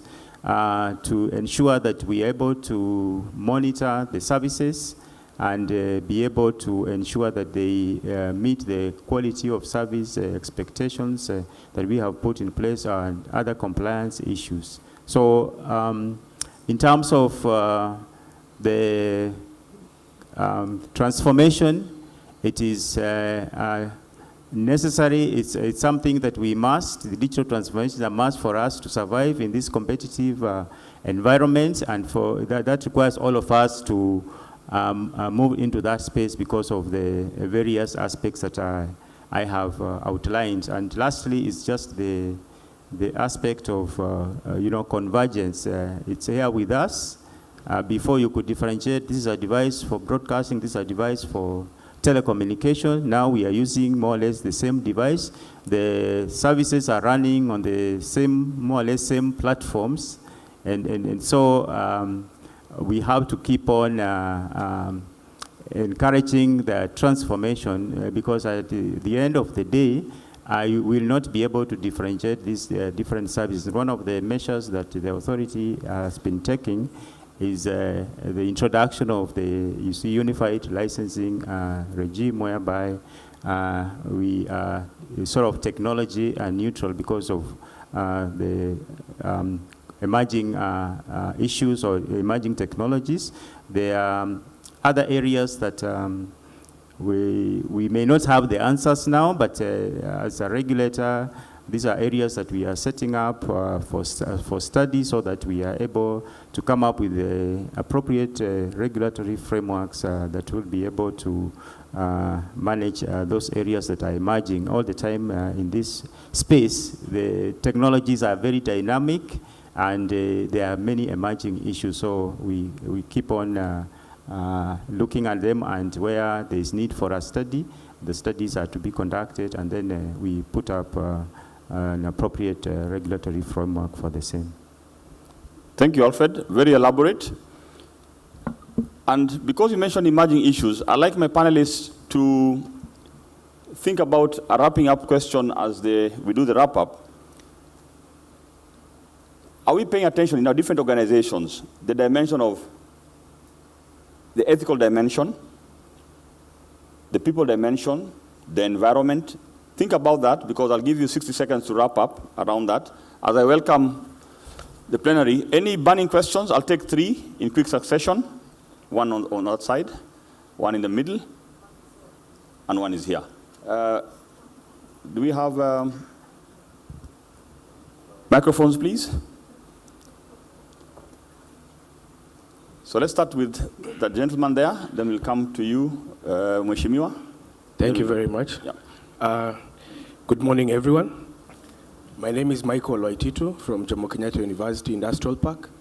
And I must say that we've been having quite an interesting Connected 2023. This is my second time to attend, and thank you for the panel that you've put together. I think mine is more of a concern that could maybe transform into a question, because you now have the regulators of the media. And David, I think you mentioned there are the people who say that media rights have been broken. But mine is, I think our mind is what we feed it. And I feel like of late, or rather for the recent years, we have transformed our media into horror. And I feel like everything that we're waking up to is breaking news, but for someone who has hacked his wife, and someone who has committed suicide, and such kind of news, an accident which was so grievous. And I keep wondering, what are we trying to tell our Kenyans? Or rather, what are you trying to feed to the nation? Sometimes I even restrict my children from watching TV. They would rather watch Netflix and any other thing, so that I come to the house and see what they're watching. So my question, or rather my request would be, even as we digitize, can we now start featuring things like what the Honorable CS has been talking about, the opportunities, the mangoes and the avocados? Can we talk about what KJ was telling us here, Mheshimiwa, how he's doing a feeding program in his constituency? Can we talk about what the governor, Elgeyo Marakwet, in charge of ICT, was talking about, an innovation hub that has capacity of over 500 and above? I think those are the things that Kenyans need to hear, so that in the morning when you're driving to work in the jam, everybody's face is glowing. Otherwise, nowadays, if you realize in the morning, those who drive. I wonder why every Kenyan's face is, wrinkled here. Yeah? And if you hoot, you realize you've just irritated somebody because their thoughts are actually, not what we expect for a digitizing country. Thank you. Thank you. Very clear. We'll take them in quick succession, Mheshimiwa. And then we'll come to you, sir. I think we know who is targeted to, so they'll be ready. Thank you. Thank you so much, Chris. Normally history repeats itself. I hope you have put your shoes safe for you not to go without shoes this time around. Thank you. Now, I have realized, yesterday I was here when Joseph Savila was presenting the AI presentation, but I didn't manage to stay along for the interaction. And I have seen today you people, you are really marketing and promoting AI. My fear is, as human beings, we were told that AI is a lie, it's not real, it's not the right information, sometimes it cannot give you the right information. I fear, okay, it is easy for us to go and get answers for what we need to know. But my fear is we might stop thinking as human beings because of this particular technology. And we might end up losing ourselves in this technology. And it is not very good because we must think twice, anything more so brought to Africa. Another thing is for our children. I don't know what policies we have to protect our children from going deep into this technology to areas where they are not supposed to go. Yeah, because we are told here that we have to embrace technology. We are doing it, we have no choice because it is actually something which is worldwide and we have to go with the time. But you realize China and other European countries, they have certain programs unlimited to the children. What are we doing as a country to see that we limit our programs to the children for them not to access deep and get to where they are not supposed to go? So I think those two things we need to look into very carefully. I believe in nature, and creativity is being done by human beings. Technology is managed by human beings. So we should be more careful, look on the other side of the coin too, not to forget ourselves and be drawn into this, and then we become robots. Thank you. Thank you, Mheshimiwa. Luckily, we have the classification people also who will tackle that. There was a hand on that end. So let's get that one, and then the panelists can respond as we try and bring it home. Good morning, everyone. I'm Robert Manyala. I work with a company called Robisearch Limited, which does ERP and online marketing. So my question will be going to our lady from KCB. There's a big challenge that tech people go through. The reason why most people are not able to adopt technology in Kenya is simply because of price. So you go to somebody, it's better he lose 10,000 every day in his business than giving him a software maybe worth 50,000, 100,000, or whichever amount.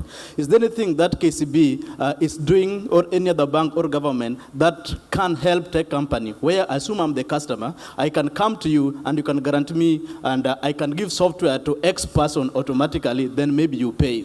Through this, we'll have many people going digital in Kenya, and we'll be able to ensure we create job opportunity. Most people close because they don't have much money to sustain employees. So by the use of technology, we'll reduce loss, we'll ensure there's efficiency in whatever they do. The last maybe question also, and thank you so much for KCB because you have been able to support KCB Biashara Club members. I'm one of them. I'm so grateful for that.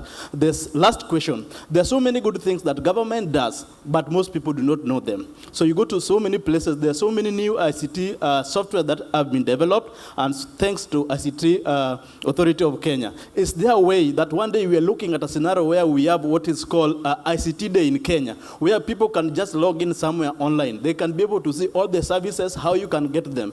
Because there are so many new things, but nobody knows knows them. They say they know way you can light the lamp and put it under the bed and you want people to know about it. So is there a way we can do this? Is there a way we can have a digital library in all the possible counties? People can walk there and get to know what is new every now and again. Thank you so much. Thank you, sir. And your last point, actually, I think, is a recommendation, and I'm sure the people who sniff opportunities have really picked up. I think a marketplace where you can get all these services government is developing. So I think in terms of order, so that we are very focused, David, I think you should run with the first question in terms of negative versus positive media and those sentiments. Then maybe Tim, you could take the issue from Mheshimiwa classifications, exposure, and then everyone, and then of course, Grace, you can take the last question. And then as you do that, Mheshimiwa also brought a good dimension, which I mentioned in terms of the dimension of responsibility, ethical sort of measure to all these things. I want you to add your voice in a very short way as part of our wrapping up. Thank you. It is true that media loves, well, not horror, the bizarre. Imagine we had a roundabout, and we have buses and trucks and cars moving around. And then one motorcycle or donkey cart came and crashed there. The crowd will not watch the buses and the lorries and all that. The crowd will come to the one motorcycle that has crashed. So when things don't go right, that's what media loves. Unfortunately, because it's what sells. In the US, they call it sex and scandal. Sells in the media all the time. And that's why if you reflect, you notice that this year, a lot of Vakisi, the cousins of Mheshimiwa Nyakerare, were in the news all the time for everything. And they made an appeal to start the year afresh in February. But they were quickly overtaken by Bungoma because we had Yesu, we had Joanna Mpatizaji, we had, all those people. And it's surprising how one county can have Jesus, disciples, and all that, and all that. In 3 days, we have Good Friday, and we have nobody to crucify. So anyway, it's really a matter of discussing and all that, and dissecting where we get good news, development news, and then the scandal side. But really in the news, hard news, they call it hard news. Hard news sells. A mosquito, a motorcycle crashed at a roundabout is news. 100 buses going around the roundabout is not news, unfortunately. Thanks. Great. I'll respond to Mheshimiwa's question on protecting children by first appreciating the fact that it's a parental responsibility to ensure that our children are safe.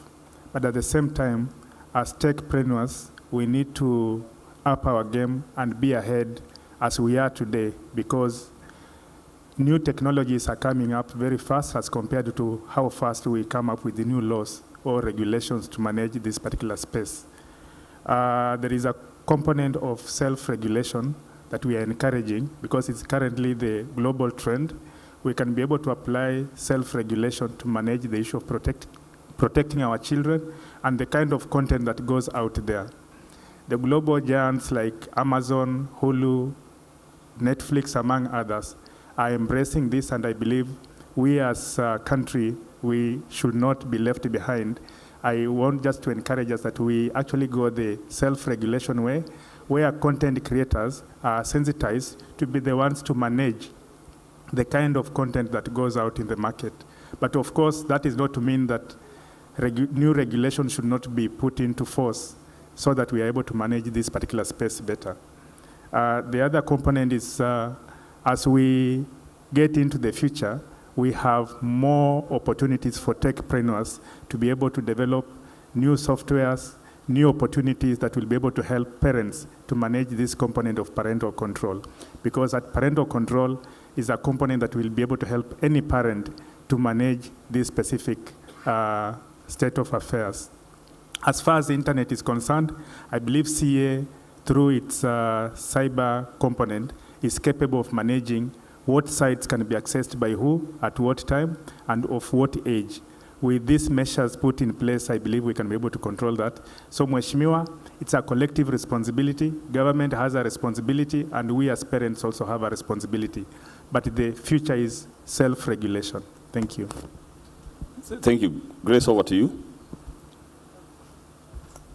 Thank you. I want to make sure that I get the question correct. Do you mind just repeating it so that I don't give you another answer?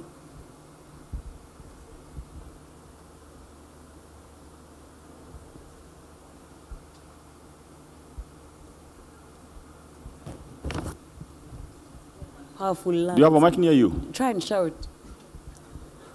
You want first one here? I'll probably come closer. No context, no background, just a question. Thank you so much. The question was very simple. Is that we have so many people who have solutions for software that need to reach customers. The big challenge is sometimes they say the software might be expensive for them, and they continue losing money every now and again. Is there anything KCB is doing to support such kind of businesses to help them acquire software, even if they are going to pay pole pole? Nimeshika. Loud and clear. Thank you, and it's a very good question. I think I'll just start with the honest truth and say nothing at this time. That's the truth. Because, and I'll tell you why. But that doesn't, the fact that we are not doing today does not mean that we are not thinking about it. And I'll tell you why. Allow me 1 minute. So when we started think about lending in the old school, where initially people would come and say, I want to put a building over there. Please fund me and I promise I'll get tenants. So what did we do as banks, not just KCB, as banks were like, how do we know you'll get tenants over how long? And the guy says, watu wengi wameniuliza. We had to build over time because we didn't know what that rental income will look like. We didn't know over time and how long it'll take for the guy to get tenants so that he can pay you. But over time, we've actually been able to develop risk mitigants, understand the risks, put the risk mitigants, and we're able to finance that today. I'll bring that back from a tech perspective, and I'd like to use let's talk about what members of my panel are talking about earlier. YouTubers and now people who are creating content, and content creation has become something people are making money from. So perhaps you want to be able, as a content creator, come for funding. So when you tell me, yes, I think I will I'm looking for X number of millions of users and then I'll get the revenue and things like that. Can you imagine that KCB has no clue? We have no idea of the risks, have not done it before. And we're looking at it and saying, this thing hatujui. That's where generally most financial institutions are, but that from a tech perspective, and especially tech startups. Does that mean we're not doing anything? No, we are doing it very quickly. As KCB, we have to react very, very quickly to this because, one, you're our customers. Number two, we are looking to you to provide services to our other customers. I spoke of value chain when I started. I don't know if anyone remembered, but I spoke of value chain. This will mean that I will ask you who your customers are, because likelihood being the size, thank God the size we are, likely there are people within your database or target list that you want and who are our customers, isn't it? So if we are able to create value chains in the tech field, using our customer base and linking people together, creating a marketplace for tech startups, especially because you want to drive the economy, that becomes a difference, right? You're not just looking at them from a single perspective. I'll understand you have a network, you have customers, you have suppliers, and I look at that entire. So are we doing anything? Yes. Are we looking from a lending perspective? Yes. We want to partner with certain players we can be able to look at and understand the risks and the funding and everything. So yes, we are doing that. Not just from looking at how to fund, but also then looking at how do we create value for you in your value chain by connecting you with our other customers for the purposes of generating business. There is one thing that will be key from a tech perspective. We've seen what's happened globally. Akina Alphabet and everything are laying off. So there's now a bit of baridi about this tech thing. If we can do, as a financial institution, if we can partner with startups, and especially tech startups, to determine how do we make you have a sustainable business model and be able to commercialize. We don't know how to do that, but we can partner with people who can do that. We create a more stable, a sustainable economy. So for me, I think it's to say we are looking at it. We'll partner around it in those two ways, see how we can mitigate the risks, because it's going to happen, and then see how do we create value for you by putting you into our value chains and creating a marketplace. I don't know if that answers a bit. Okay. Asante. I honestly wish we had more time, Victoria, but I guess, Jeff, we have to wrap it up, yeah? So let's continue the conversation, because we have the platforms to continue the conversation, and I believe the panelists are also available later into the day, so kindly let's do that so that I can hand it over. But as moderator, this is my parting shot, because I took a lot of notes and I don't want to run through them. Like any story, the digital journey is just another story that hopefully we get to contribute to. And in any story, there are many actors. You know, you have the protagonists, antagonists, you have twists in plot. And it might be a happy ending or a not too happy ending. But we must be bold. I think as Waziri said, we must lay the foundation for our children and their children. At least then, we will be part of the story. Thank you very much, and back to our hosts. And thank you to my panelists. I think you can go down now. And I wish we had more time, but for another day. Another round of applause for them, please. Remember, even as we interact and connect digitally, the hashtag Connected Summit 2023, there's also another hashtag Digital Economy KE, and I strongly suspect if we don't have a photo of the only barefooted moderator in this session, might be a slight problem right there. I'm sure it will have to go viral, that one. That is a first, I think, for Connected or any conference I've ever hosted. It really is. It really is. And he's come for that photo finish, as you can see. Thank you so much, Andrew. Thank you so much for that. And of course, other than that photo moment, there's a lot that has been discussed in this particular panel session, looking at products, plans, content that is not only audience specific, but also looking at the market and the needs that are there at this particular point in time. There's also that riddle we've had of regulation, legislation, and innovation, and how they can actually move at a pace where those first two don't stifle the innovation that should take place. So very many key points taken from there that actually are supposed to foster this whole innovation space, which takes us to the moment and the time. That's right. Speaking of innovation, we're just about to segue into the Oracle Innovation Awards. So out of several submissions from different tech startups, in 5 categories. So that was agriculture, fintech, healthcare, manufacturing, and public service. 10 came out on top. And we'll be introducing them a bit later on. And then we'll have 5 finalists who will then submit their pitches live before our judging panel, who we'll introduce a bit later on as well. But this is the exciting bit for sure, Jeff. Absolutely, and to set the stage for all of that, because it is the Oracle Innovation Awards. Yep. And what they're trying to do is make sure that all the best practice and experience and tech that they're getting from a global marketplace, they can bring and replicate and take it all the way down to a local level, so the startups at that particular level benefit from the scale and experience that Oracle has. And to set the stage and context for that, let's put our hands together for Christopher Mukua, Cloud Lead at Oracle.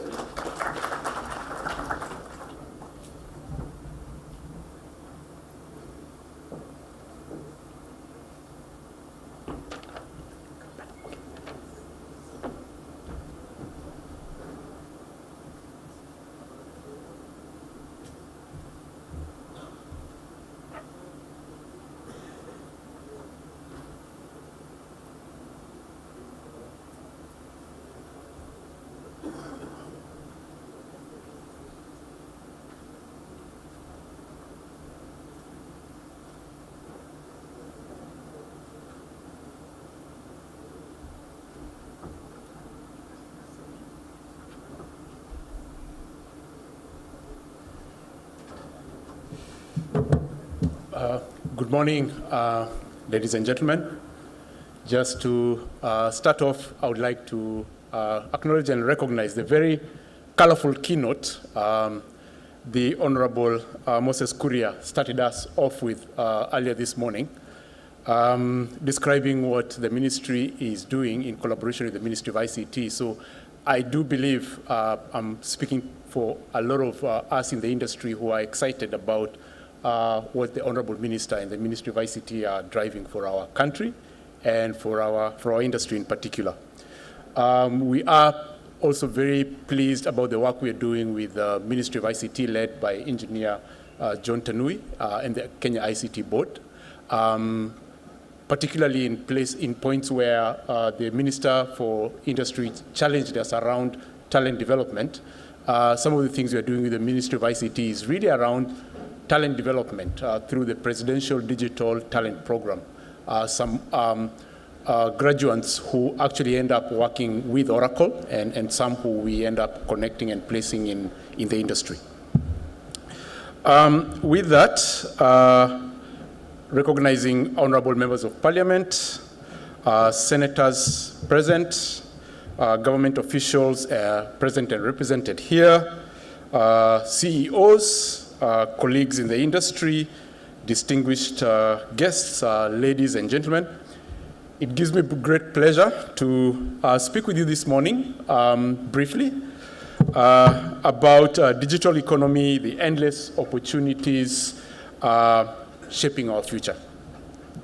So I'll just spend a few moments on the hypothesis that to succeed and thrive as an organization, there's really a premise on two theme areas. One is optimizing your data, and secondly, embracing and adopting a culture of continuous innovation. In that, I'll be sharing a number of fun facts as we go along. I'll try and not take too much time, considering standing between the exciting moment around the pitch by some of our innovators, and also the end of the 3 exciting days we've had in this session. So the first point I just wanted to share is innovation and resilience. I don't know how many of you remember taking pictures with a Kodak. In fact, Kodak was synonymous with taking pictures, and we had a Kodak moment.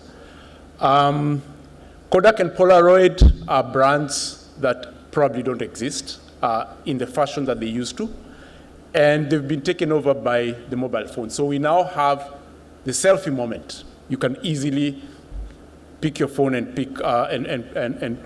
pick, store, and share pictures on the fly with people or somebody across the globe in an instance. My first fun fact is, in 2021, smartphone vendors shipped 1.4 billion smartphones. And we know that with our smartphones, we have the cameras. In the same period, camera vendors shipped 8.3 million cameras. So you can see the math there and the shift that has taken place in just one industry: imaging and photography.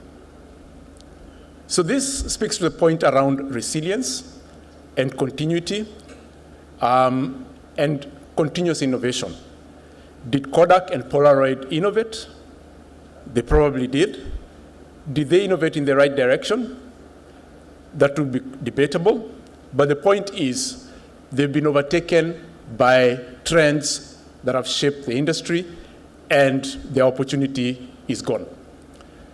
The second fact I would want to share is around what animal, if you would take a guess, adopts and thrives the best in the planet. My fun fact number 2. An animal called tardigrades.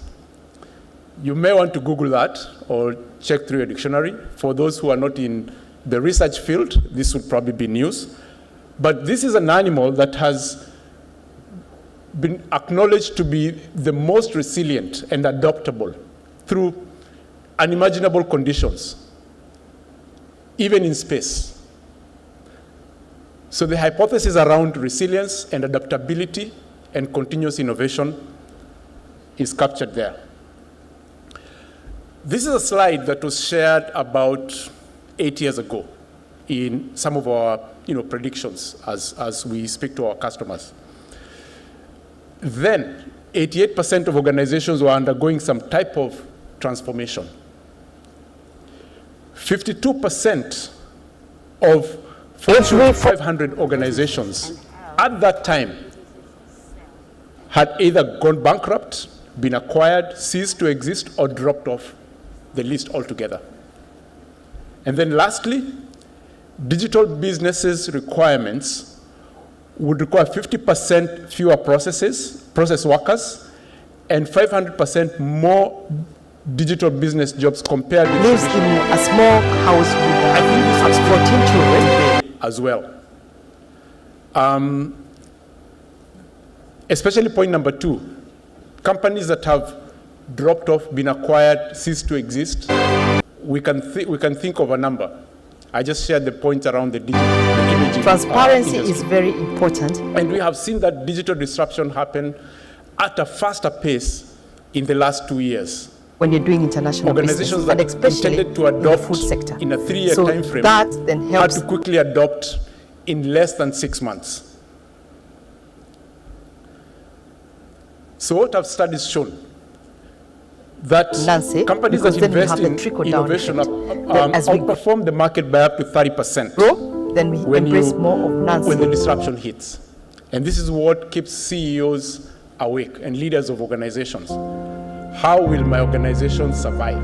So we've seen what loss can actually mean to a farmer. It just means no income. No income means no food at the table. It means no access to the basics of life. The solution is to teach the women how to use the resources that they have available, add value to it. The case of Kodak and Polaroid. At Oracle, we, speaking back to the hypothesis that you need to leverage your data and adopt a culture of continuous innovation, we help our customers with the platforms that we provide through the entire cycle of generating your idea, taking it into market, monitoring and managing your idea, seeking feedback to enable information on your continuous innovation, and actually iterating your next product through what we call a single platform for innovation. And these are capabilities that we enable with our technology. So we highlight 5 keys to help unlock innovation. So the first one is developing your ideas into valuable innovations, leveraging your data, development of value chains. Since we launched the Crypto app, we do have about 100 agribusinesses on the platform. And the data behind your idea in a well-rounded view, understanding your customer end to end. What are they using your product for? What are the other likely areas they can use your product for? If they stop using it today because a new innovator has brought in a new feature, what will happen, and what is your plan around that to stay relevant? In terms of sourcing, who are your partners in your journey? Who are your suppliers? Who are your bankers? We've had a global case in the US where a leading banker for the technology space has just vanished out of business. So who are your partners? We never in the past ever thought that your banker could go out of business. But that just speaks to who are you sourcing, who's walking your journey with you, who's understanding your plan, and who's working with you in that direction. How are you personalizing your products? Are they fitting your market? Do you understand your market well? Have you niched? Have you had a plan to become excellent within the area of offering that you have? And if a new vendor comes in or a new competitor comes in, how will you react to that in terms of keeping yourself relevant and being ahead of the game? And lastly, feedback. I mentioned in the case of Polaroid and Kodak, they must have innovated. They must have looked at new ways to continue surviving. Did they leverage feedback? Were they aware of the developments in the phone? that it would become a device for taking pictures and eating into their market and basically having their breakfast and lunch overnight. Oracle has been in the business of helping customers with their data for more than 44 years. We are trusted by more than 400,000 customers globally in diverse industries: government, manufacturing, financial services, telecommunications, education. And one of our most innovative developments is our Oracle Cloud Infrastructure, where we provide Oracle applications and the infrastructure secure in one platform. We eat our own food, so to speak. Globally, we run off Oracle Cloud. All our applications are on the cloud. All our data is on the cloud. All our infrastructure is running off our data centers globally.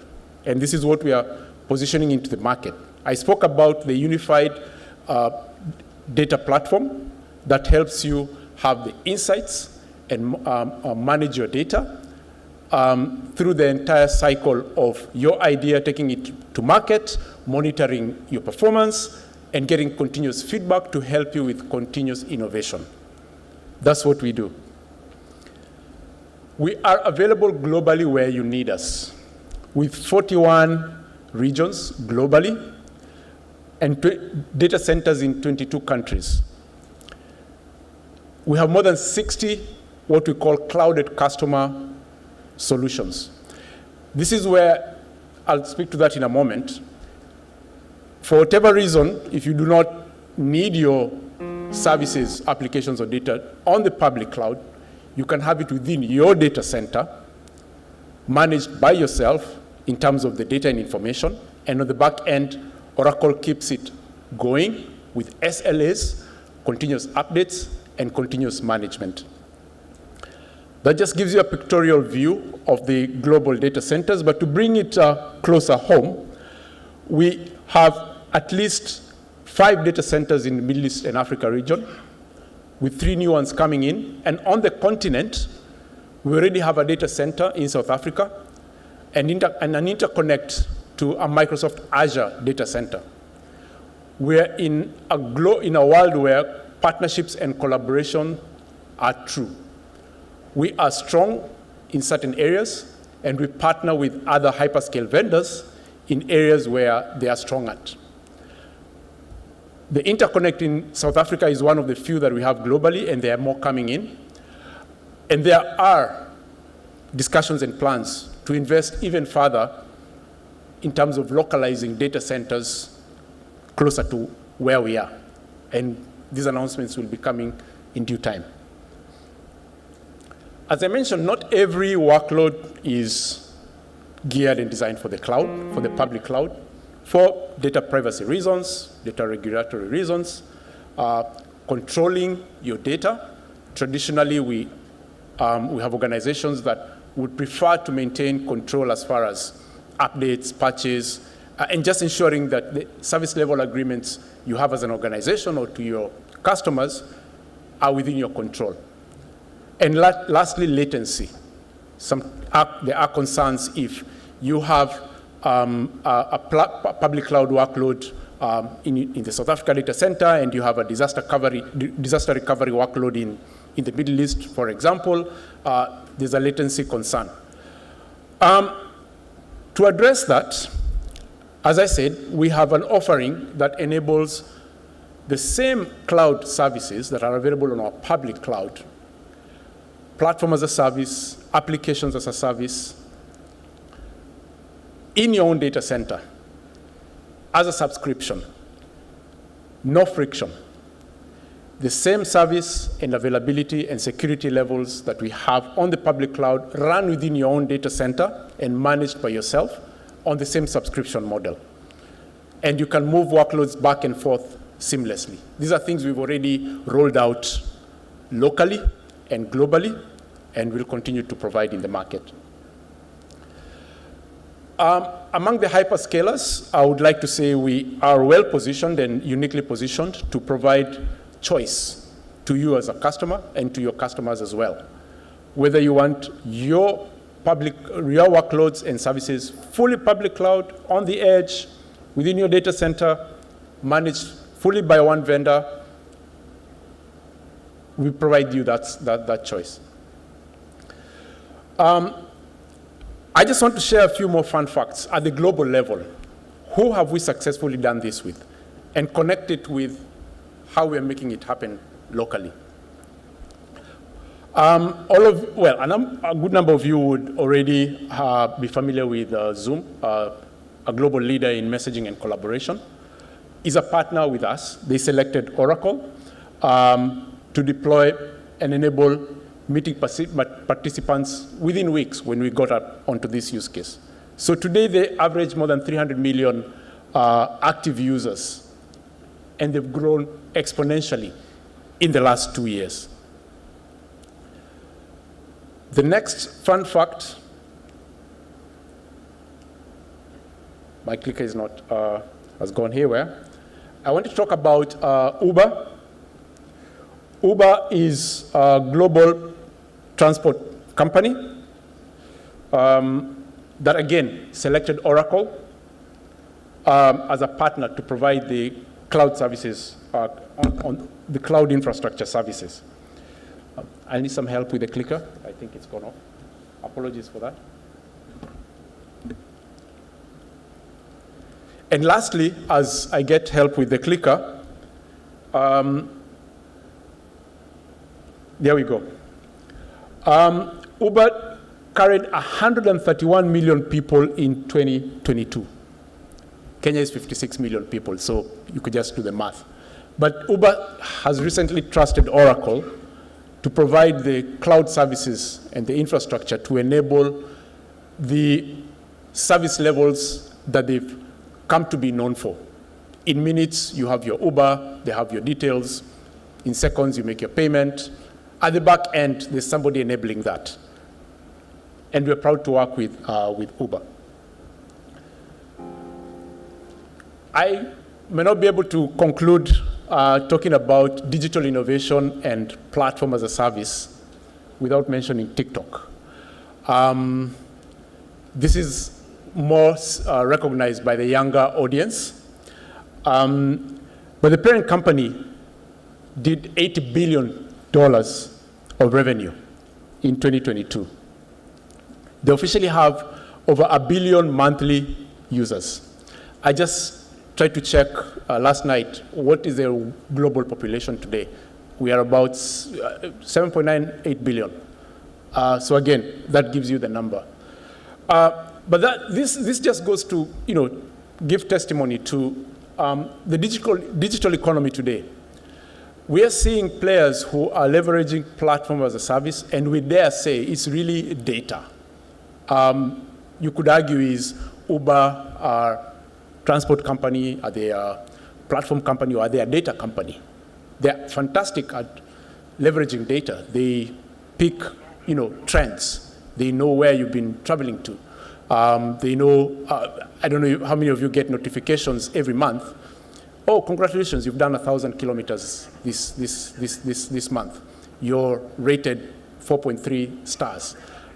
This is data that they leverage, and they've extended to Uber Eats. They're giving you offers on, delivering your food for you, and in some cases, packages as well. So just going back to the point around the hypothesis I started with, to succeed in the market today, you really need to leverage and optimize your data, and you need to inculcate a culture of continuous innovation. To bring it back home, we have a program known as Oracle Academy. Some of you might be familiar with this. And through Oracle Academy, we enable skills in institutions of higher learning. And these are real-world skills, technology skills, sometimes mentoring skills, to prepare the next generation of employees, innovators, and business leaders with a culture of having a mindset of using technology, applications, and data, and innovation. I did mention the work that we're doing with the Ministry of ICT and ICTA. We are very, very proud partners in the Presidential Digital Talent Program, and we continue to work with that, and we are happy about the support we are getting from the ministry through PS John Tanui and the ICTA team led by Stanley Kamanguya as well. I won't go into too much detail about the Oracle Digital Academy. I invite you to speak to myself or to my colleagues who are in the room if you're already not part of the program. But a couple of things I just wanted to mention about what we're doing with the Oracle Digital Academy program is we're targeting public and private universities. A lot of it is free. There is some paid for learning when you get to certain levels, but it's all very, very driven from the perspective of enabling the local economies and skills enablement, especially in terms of preparing skills, technology skills for, if we would even use the word, preparing for the digital economy. Out of the 64 universities, we've touched 53% of them, and it's growing. And we're very, very proud of the work that we do with the universities that are already in the program. Some of the innovations that will be discussed today, and some that we have funded in the past, some of them were nurtured through such programs, but others continue to be supported through the investments that we make. We had a startup program a year back where we got funding through our corporate headquarters. We are, iterating that particular program, and we'll be announcing what the next version will be. But suffice it to say that our partnership goes to sharing what our successes are at the global level with the local connection and making it real. And we shall see that especially in some of the innovations that we shall see being pitched shortly. So to just close up, how else can we help you? I did mention about the Oracle Digital Academy. We have free trials on our public cloud that our partners and you as our customers can also take advantage of. Sign up. There's a link there that you could pick and sign up on. We have an architecture center where we help to put together solutions that you envision that will make a difference within your organization. And we have a partner ecosystem. Some partners are in the room today. We have a model where we deliver services directly into the market or through our partners who are specialized in particular industries. With that, I would like to share just a little video about a success we've had with an agri-tech platform provider who is enabling traceability of food crop. This is a big deal in food, especially in markets in Europe.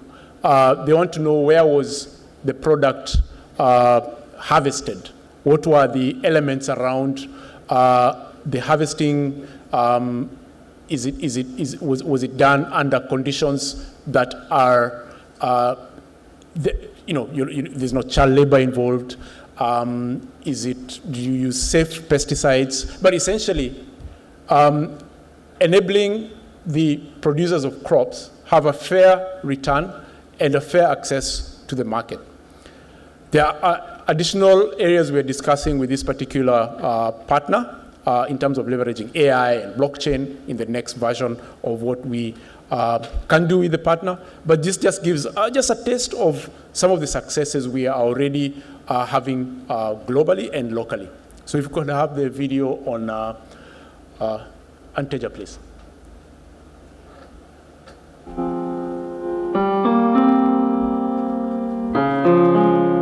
In rural Kenya, there is very limited economic development, and people are struggling to get the income for their families and for development.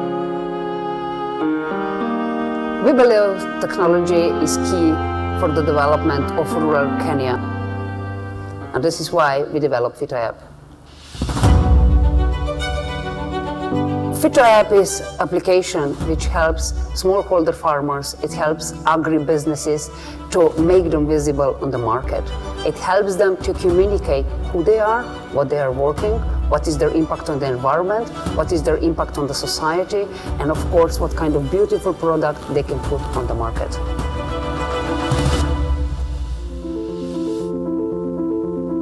And today is a consulting company focused on the development of value chains. Since we launched the Fito app, we do have about 100 agribusinesses on the platform, and these 100 agribusinesses are working with approximately 25,000 smallholder farmers or farmers. Fito app collects information about our produce, and this information is very useful to the buyers. So they are able to check the farm and know which blocks it was planted from and the history of the farm. Nancy is 68 years old, and her husband died quite a number of years ago. And she lives in a small house with 14 children. Transparency is very important when you're doing international business, and especially in the food sector.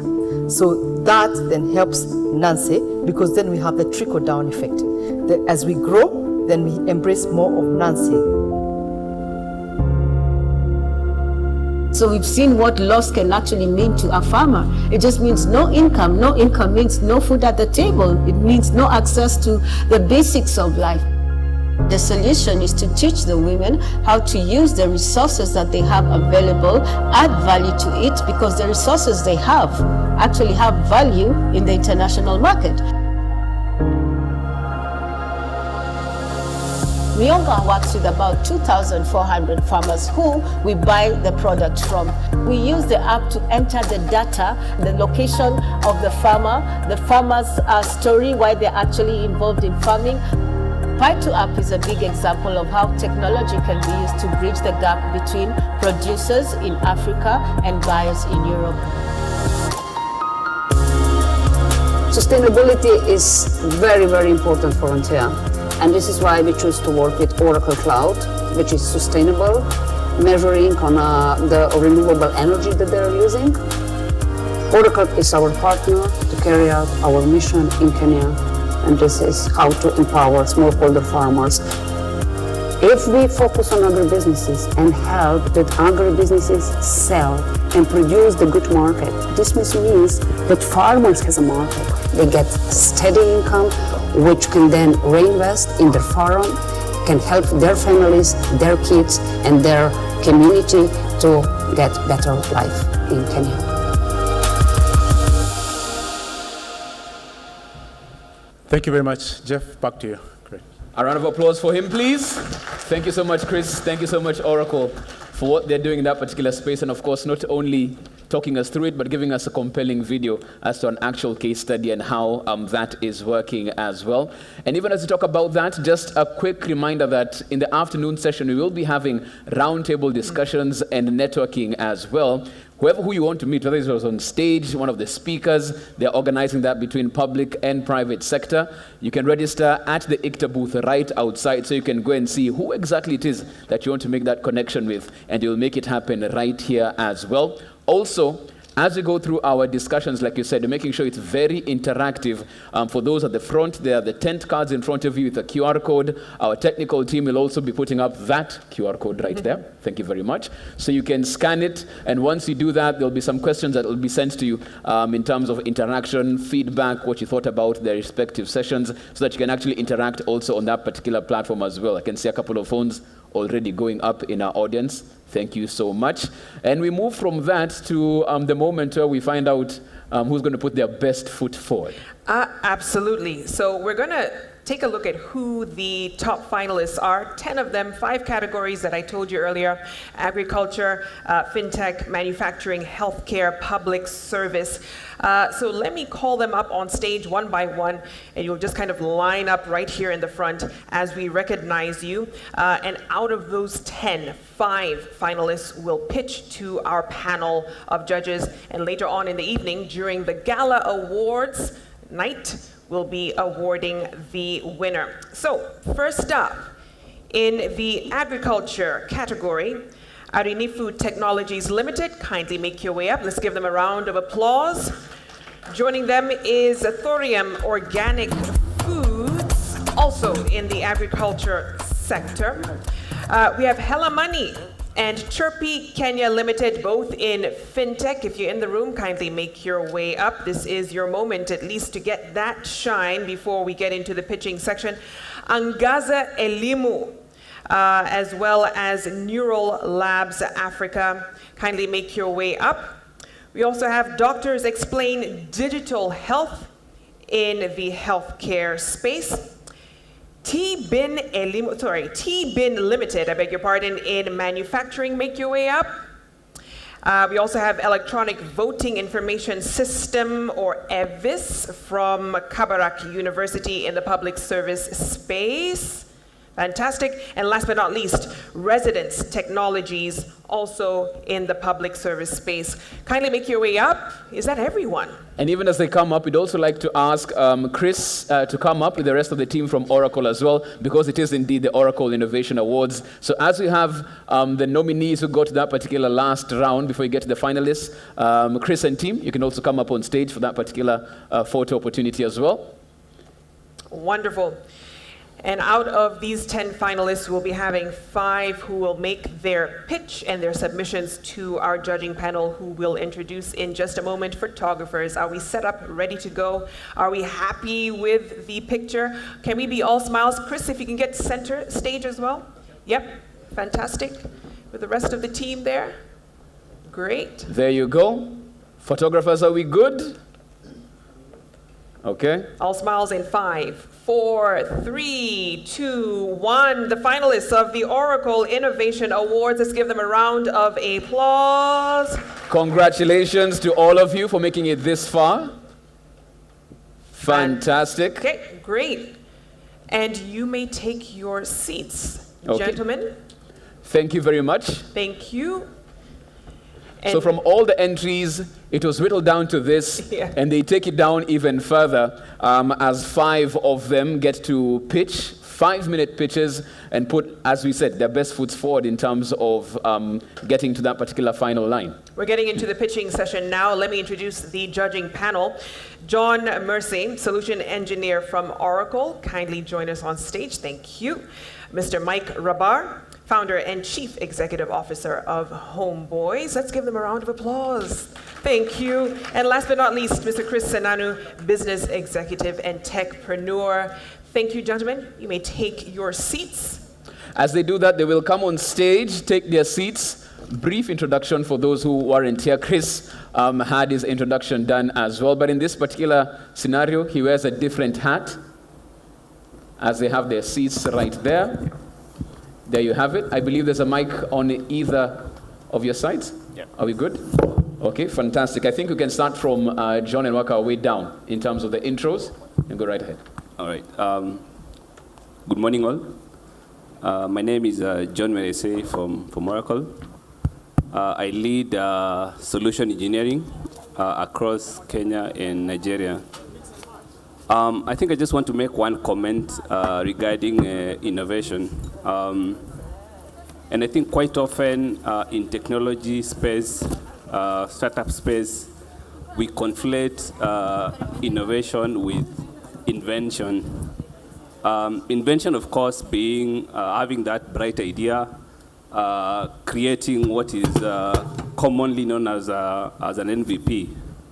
While innovation is actually now taking that MVP and achieving success through product market fit.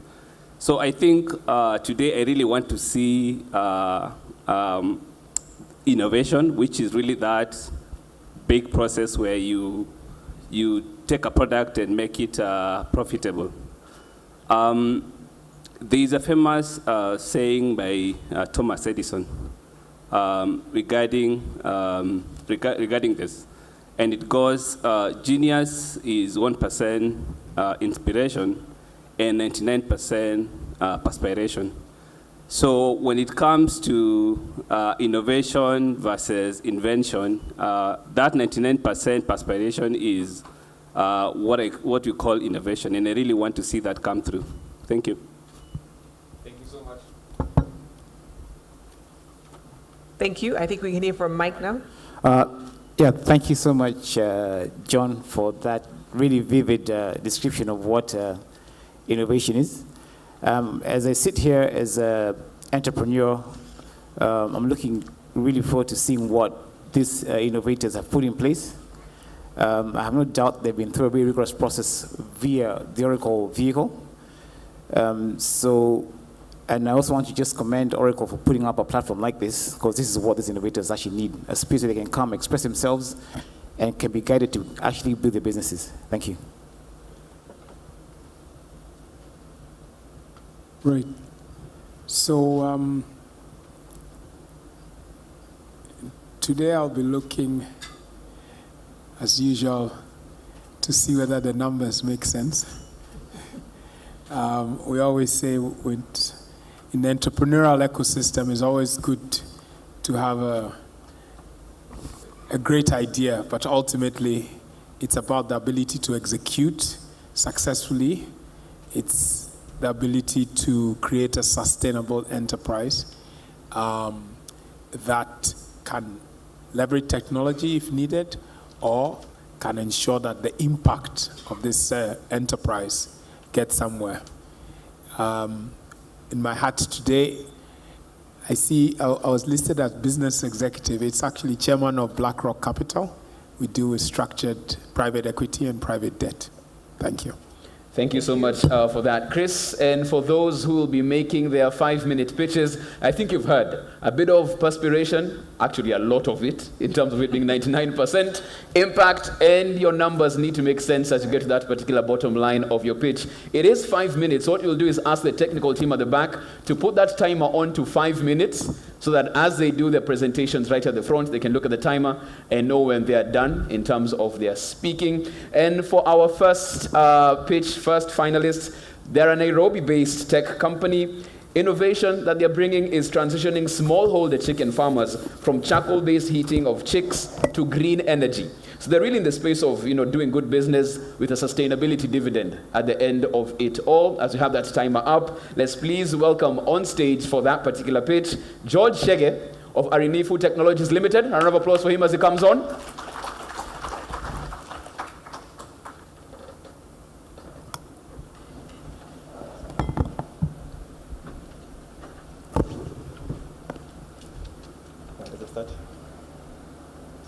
Good morning, ladies and gentlemen. My name is George Chege, co-founder of Arinifu Technologies. Imagine you're a day-old chick born without feathers being placed into this room, especially the AC.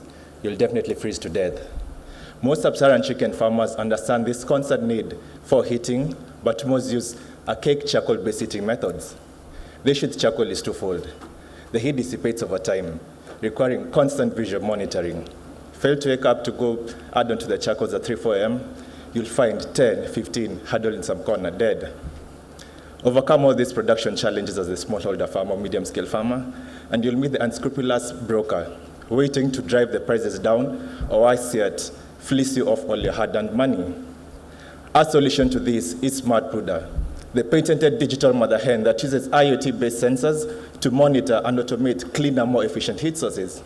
Electricity and solar heaters for smallholder farmers, LPG and biogas for medium and larger scale farmers.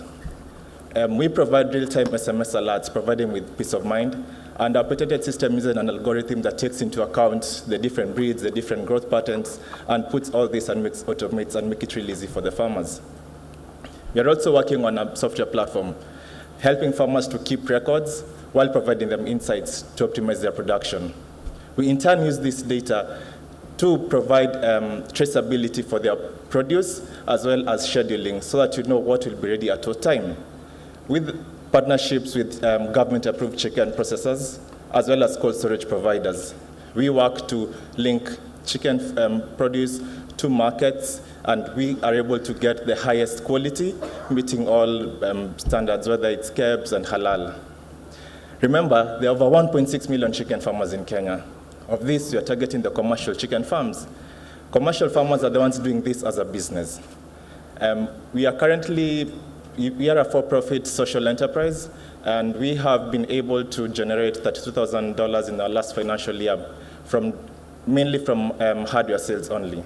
From Q4 of 2022, we started the market linkage, and with that, we are doing around $20,000 month on month in revenue just from that.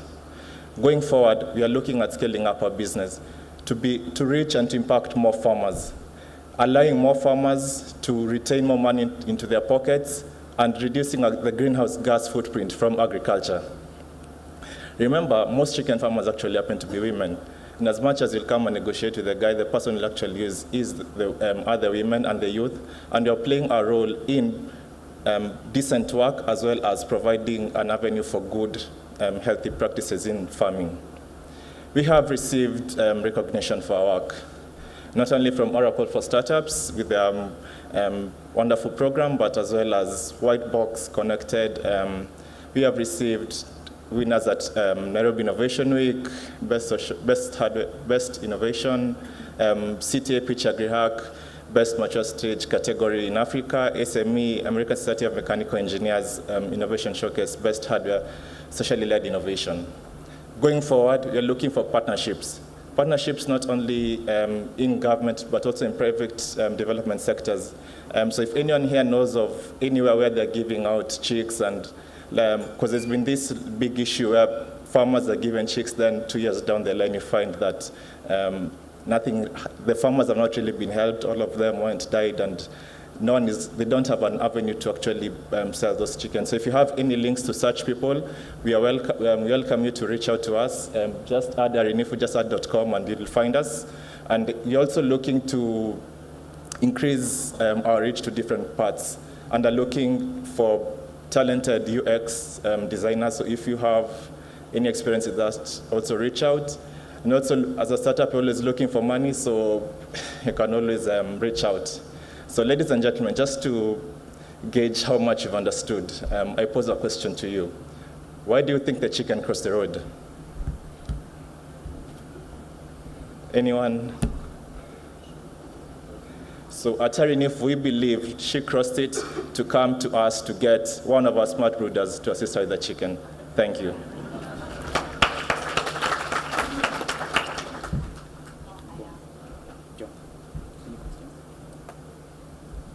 Just one question for me. So, in terms of the target market, I imagine that we have farmers who are quite small in terms of their size of chicken farming they're doing. Are you able to reach to that level? That farmer that has maybe only 50 chicken, for instance. And again, remember that they necessarily won't have electricity in those parts. How do you address that? Yes, we have a solar component, but primarily that is not our focus in terms of target market. We are targeting farmers doing 100 chicks and above. And the reason for that is it makes financial sense to them in terms of the returns. But we do have a software component that actually helps them in terms of getting insights as to the best practices they need to follow and giving them guides. You need to vaccinate on this day, you need to be doing this on this day. So that's what mainly caters to them. But with the hardware, we prefer dealing with them. But as time goes on and as the hardware becomes more mature, we're able to reduce the pricing down and it's going to be able to reach to them finally. But yes, we do have a solar component here. Right, George, thanks. That's an amazing presentation. I think it's an amazing product. You mentioned a patent. What's the patent about? What are you patenting? Pardon? The patent. What is that about? The patent is on the algorithm behind it, and also, so that's the main part where it's patented. Maybe explain to us more what algorithm, what is it doing exactly, and why it's so special about it? So you find that most people... Speaking to the mic, eh? Sorry. Yeah, so you find that most people will actually... the other controllers of this nature in the world, but they cater for the larger scale farmers. So you find that they are very feature heavy, and you find that the pricing is also really high. So what we've done is we've first and foremost done away with all the unnecessary components, made it more suitable to sub-Saharan African farmers, made it more intelligent. So the intelligence is in the algorithm such that the farmer, all they have to do is to press one button, it sets up everything, and for that they don't really need to do anything else. So the intelligence allows it to take into account the breed, the age, then it does. So it does all the calculations and knows what to do. So I think a good bit of effort has gone towards the soft side of the product, not the hardware. So the hardware, the patent in the hardware is making it really simple. It's the simplicity in it that has been protected. So I don't really want to go so much into that, but basically it's been patented as a whole. So the circuitry and how we've done it. So. And the algorithm. So that's, in a nutshell, that's what has been protected. But all maybe right. we could go into that in Chris? Okay, so you talked about $20K per month. I wanted to know it's up from what in terms of the monthly revenue? And then you said 1.6 million addressable chicken farmers as your market. But out of the 1.6, what is your target market? And lastly, the impact to youth and women. Sorry, I didn't get the question. You talked about $20,000 per month in revenue. Yeah. But that is up from what? What's the baseline you're going up from? And on the target market of 1.6 farmers, what is your specific niche in there?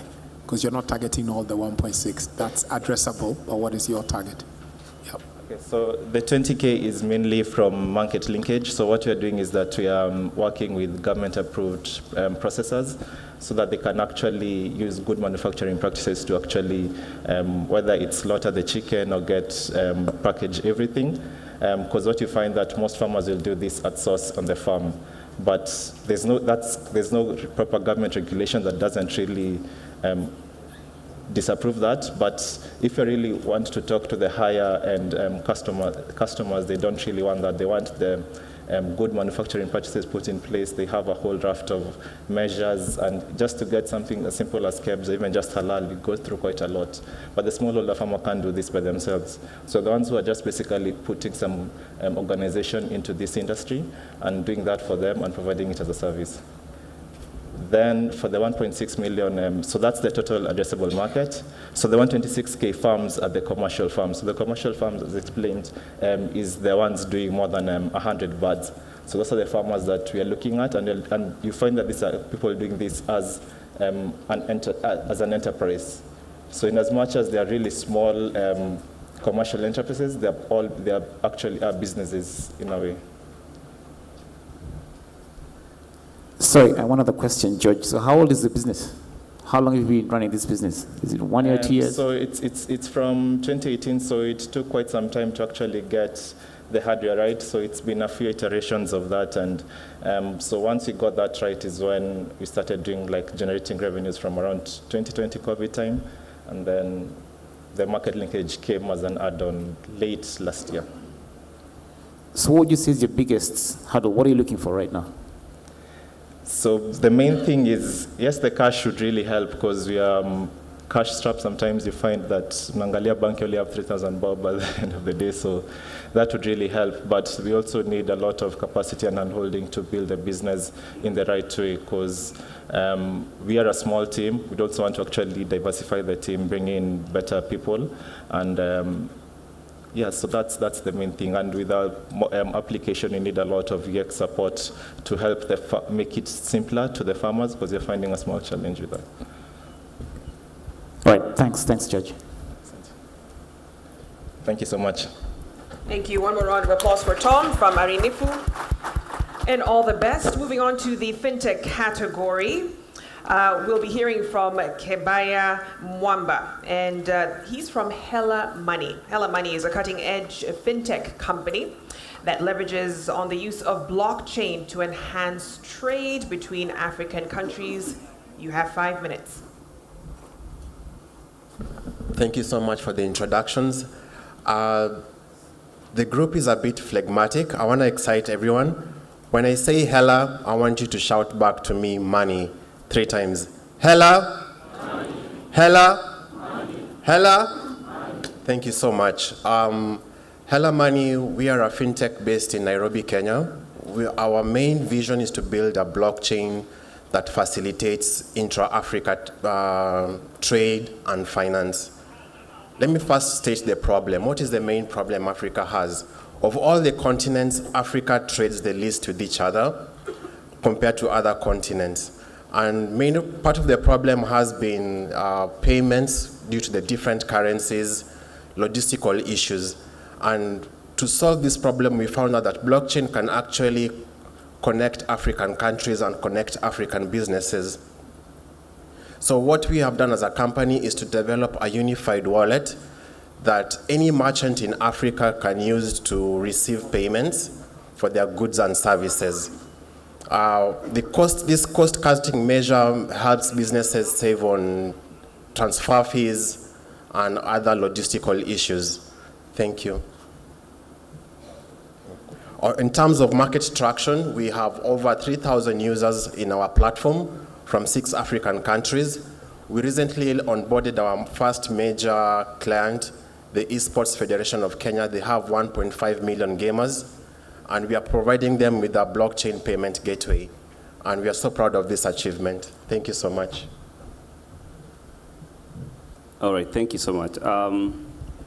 There was a time when the word blockchain used to generate lots of interest from investors. I don't know if it's still the case today. I guess what I'm trying to understand is what makes you unique in terms of value prop that I would choose you as opposed to your competitor.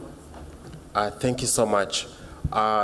The use of blockchain allows us to cut certain costs in the sense that, for example, when it comes to business payments, there's a lot of forex costs, there's a lot of transfer fees. Now, the blockchain allows us to minimize those costs to a fraction and also cut the turnaround time on any transaction. The interest on blockchain is still quite strong within the private sector and also within the public sector. Our national government is actually looking at several blockchain applications that they can use in this country.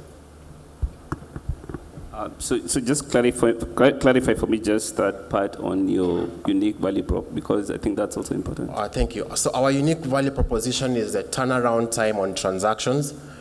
Any trader in Africa will instantly receive their funds into their wallet, regardless of the country and regardless of the currency.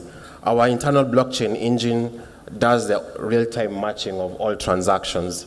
Yes. Hi, Kabaya. Thanks for the description. Just to draw more on what John has mentioned, so I know the platforms like Bybit, Crypto.com, Robinhood, Yellow Card, Bundle, doing the same thing. What's special about yours? I'm still not seeing that coming through. Those platforms are actually more focused on the trading, speculating part. For us, we are looking at blockchain as facilitating trade for African businesses. We do have a merchant module inside our application. If you're a merchant, you get a free account, you get a free QR code and a free Hella ID, and instantly somebody with a Hella wallet, regardless of where they are in Africa, they can pay you for your goods and services. So we are not into the speculation business, purely facilitating trade inside Africa. And so what's your commercial model? How do you benefit from this? We do charge a small percentage on all transactions that are done on the platform, around 1%. Hi. Hi. Congratulations, good job. Thank you. Maybe you want to talk to us a bit about traction so far in terms of turnover, revenue, and growth in different markets.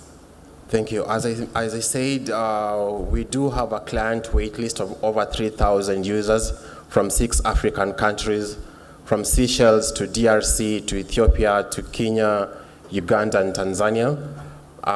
In terms of corporate client, as I said, last week we signed our first major client. They have over 1.5 million gamers, and we are providing them with a blockchain payment gateway for all the Web3 gaming in Africa. And it's a very big win for us. In terms of deal flow, average per week, we are getting trade inquiries of up to $200,000. And part of our ask in this presentation is that we do need financial partners. We are raising around $2.25 million.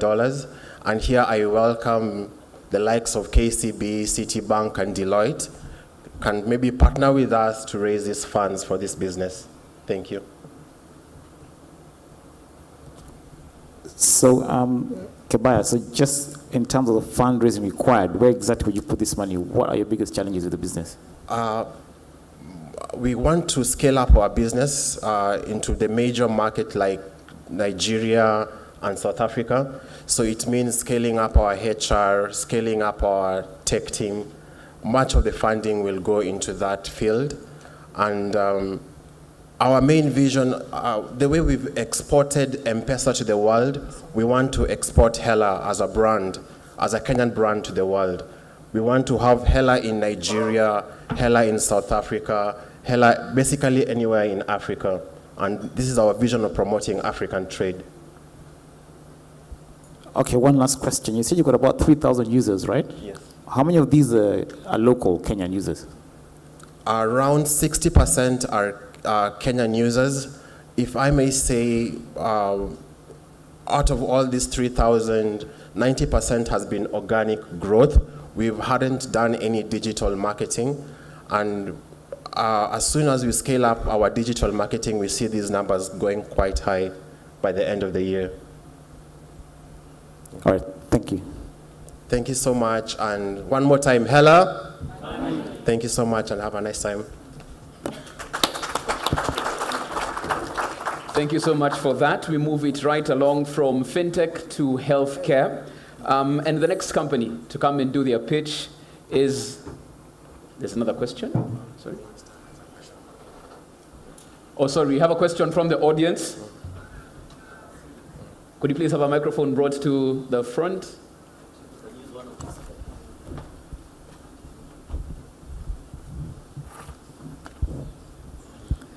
My friend, your name is Kebaya Mwamba. Kebaya. I think we need to have a conversation, but I want to ask two questions. Thank you. When you are providing the blockchain payment solution, are you also providing the core trading platform, or you depend on other people to have the trading platform and then you power them with the blockchain payments? So what we've done, our merchant, when you open a merchant account, you get an API that you can instantly integrate into your web application, be it mobile, be it web. If you do not have that, you as a merchant, you get a QR code that you can hang on your business, and any person with a Hela wallet will just scan and make an instant payment to you, regardless of the currency. Fair enough. Now, in terms of the trades, traders that are using your platform, yes, obviously they have to get money from a base currency into the blockchain. Yeah. So that is in which currency? So we are currency agnostic, meaning regardless of the country you are in, you'll be able to transact in your native currency. So for example, you can do bank to your platform. Yes, you can. Or M-Pesa, for example, to your platform. Yes, you can. And then another country will also do it in their own currency. Yes, yes. And the reason I'm asking you this is because now we have a very serious situation. Yes. With the hard currencies. Yes. And this is not just a Kenyan situation. Yes. It is a Pan-African situation. And I will give you an example. Tea. Our tea exporters right now are unable to sell in Egypt, one of our core markets. The reason being, that in Egypt they don't have the dollars to pay them, to pay us. Yeah. So how can we be able to use blockchain solutions such as yours to get out of this trap of hard currencies, especially within the African markets? Thank you for that question. Actually, that has been part of our motivation. We do not use the US dollar in settling trades on the platform. If you have Egyptian dollars, you can load it onto the platform and you can pay a Kenyan trader who will receive the money on this side in Kenya shillings. There's no need for any counterparty to have US dollars on the trading platform. So purely trade will be based on African currencies alone. So perhaps what you need more than the money is the opportunity. So let's have a conversation. Thank you.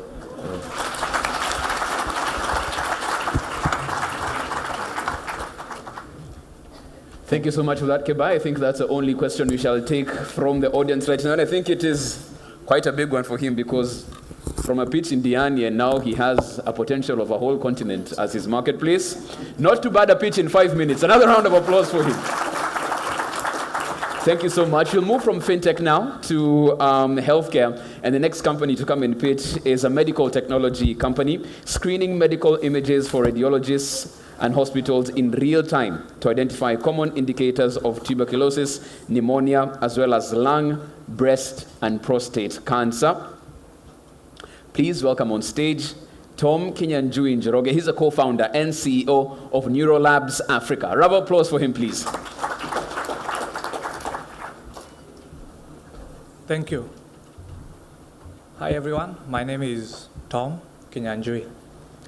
So, folks, almost half a decade ago, I lost a close friend to an entirely preventable disease. This came at a time I was pursuing machine learning in data science, and I started positively thinking, how could data science and technology influence the healthcare space? Fast forward, almost half a decade later, we founded Neurolabs Africa. Because my friend isn't the only one. Every year, hundreds of thousands of Africans lose loved ones to entirely preventable diseases with timely diagnosis. But diseases will run rampant in Africa due to overburdened and under-resourced health systems. Patients in many communities will have to wait for up to 2 weeks to receive analyzed lab results.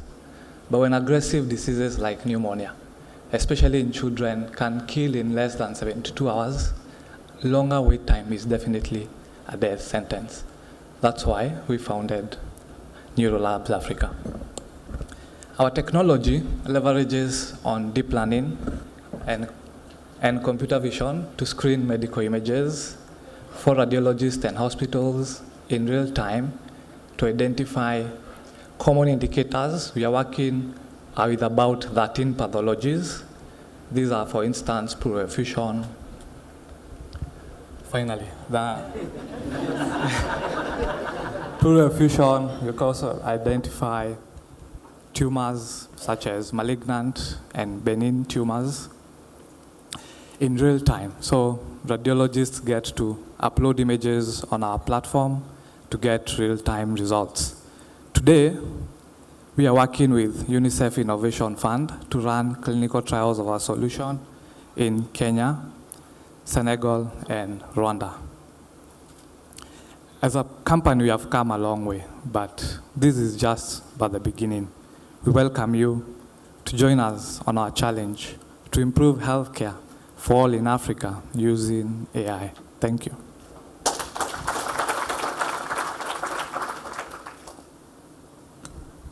Okay, I think my first question is one that is, I think most people might have it in mind. With the advent of ChatGPT, it's democratized AI, to say the least. I believe that you have, I'm sure that you guys have built an algorithm that, that is probably using some of these open source technologies. So my question is, how do you protect yourself from people who will copycat what you've done, build a similar solution? I'll answer that question with an example, which is a very good question.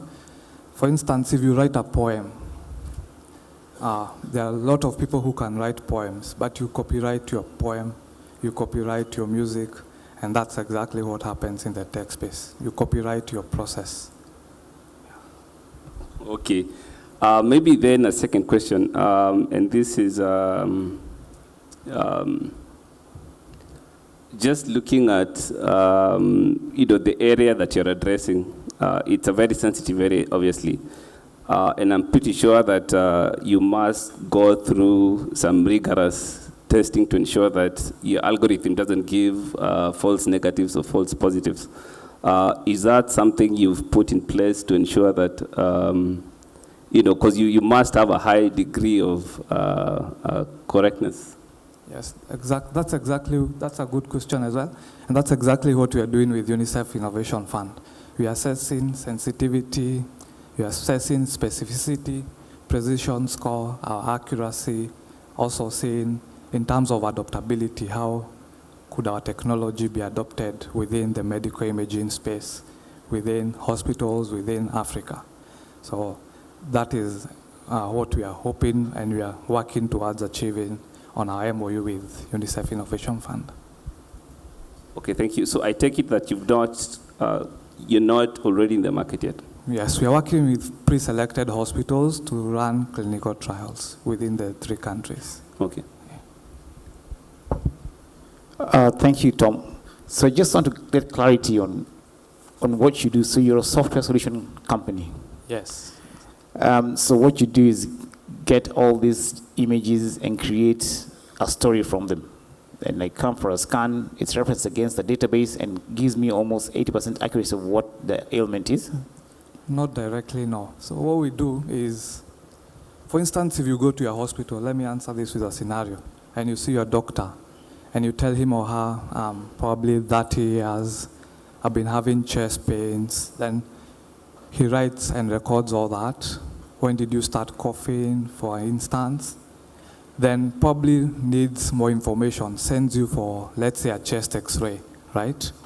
So when you go to the radiology department, you'll meet a radiographer who will help you take an x-ray. Then that image will be given to a radiologist who will then interpret this image and say there was presence of pleural effusion on the left lung, there was infiltration somewhere, there was cardiomegaly. This report will then be given back to your doctor. And you'll use the information you gave during consultation and the report from the radiologist to make a diagnosis and say, this is actually viral or bacterial pneumonia. So we come in at the lab, and you'll probably find in your local hospital, screening is done once in a week, because it's when the radiologist comes in. According to the Kenya Radiologist Association, there are only 200 in the country. We need to help them. So real-time diagnosis. By the time you put back your shirt on after that x-ray, the results are with your doctor. So how do you go about engaging? So, maybe just to answer that bit. So what happens, we have trained our AI with a data set of up to 200K images.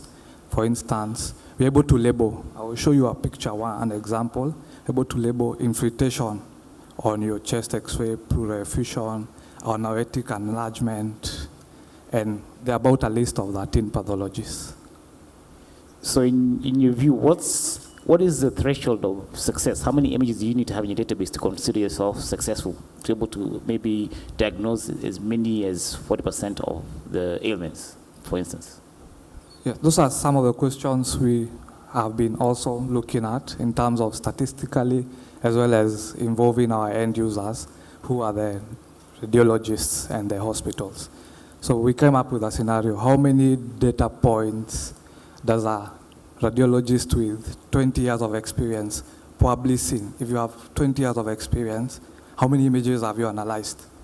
Then we'll probably say, let's use this as the data points to train our technology. But really dynamic, because statistics will not say that. Probably say you need good quality images, you need only probably 10,000 data points per pathology. So if you multiply by 13, translates to 130K. But we are looking at more into, for you to be an experienced radiologist with 10, 15, 20 years of experience, how many images have you analyzed? All right, thanks. Chris? Good work. Thanks. Sounds very impactful, and that's actually where my question is too. In your opinion, when you are fully up and running and your AI is working optimally, what are you going to save? Would I say country or healthcare from a cost savings point of view? How low can you bring, or how fast can you deliver? What's the impact of this? Because I think you've not brought that out. I can hear a good thing, but I think you need to expand on that a little bit more. Yeah, that's a good question on impact. So, first of all, we start with the first things first. You see, you go to a hospital, probably go back again for your lab results. That cost is out because you get your results on the same day. 2, you see what makes imaging, or rather diagnostics, very expensive is the cost associated to it. And we reduce that burden because we have, for instance, how you used to struggle to send money up country before M-Pesa. So, but now with technology, that cost becomes cheaper because probably you had to go there yourself. So these are some of the lines that we are looking at, reducing also cases of misdiagnosis because we have. So if an X-ray is 10,000, by how much do you expect to be able to bring that cost down? That's just a percentage-wise.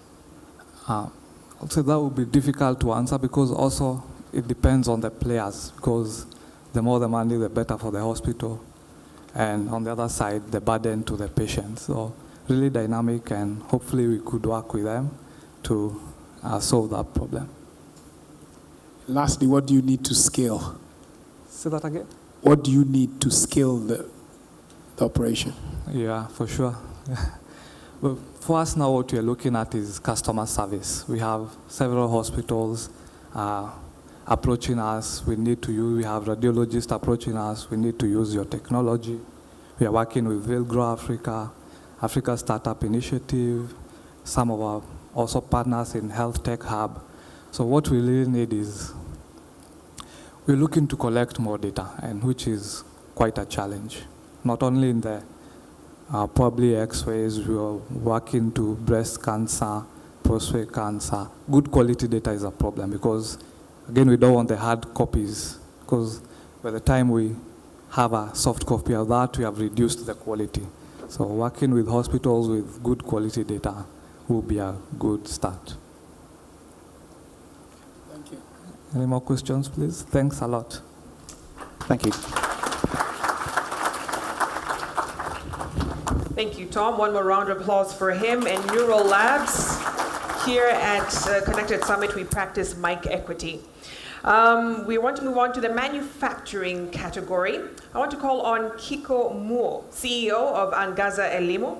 It is focused on transforming education in Kenya and beyond by implementing innovative and affordable modern models of learning and teaching. The floor is yours.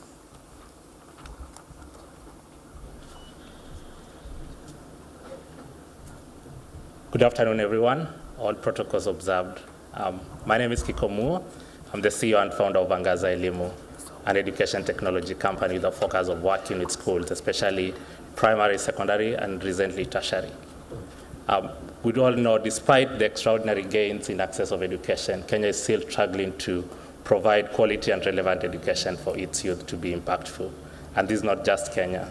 All other sub-Saharan African countries are facing the same.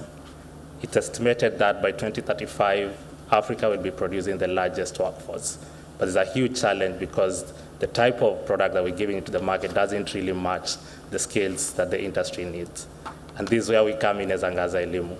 We do look into terms of how can we leverage technology to teach skills that are really required for 21st century.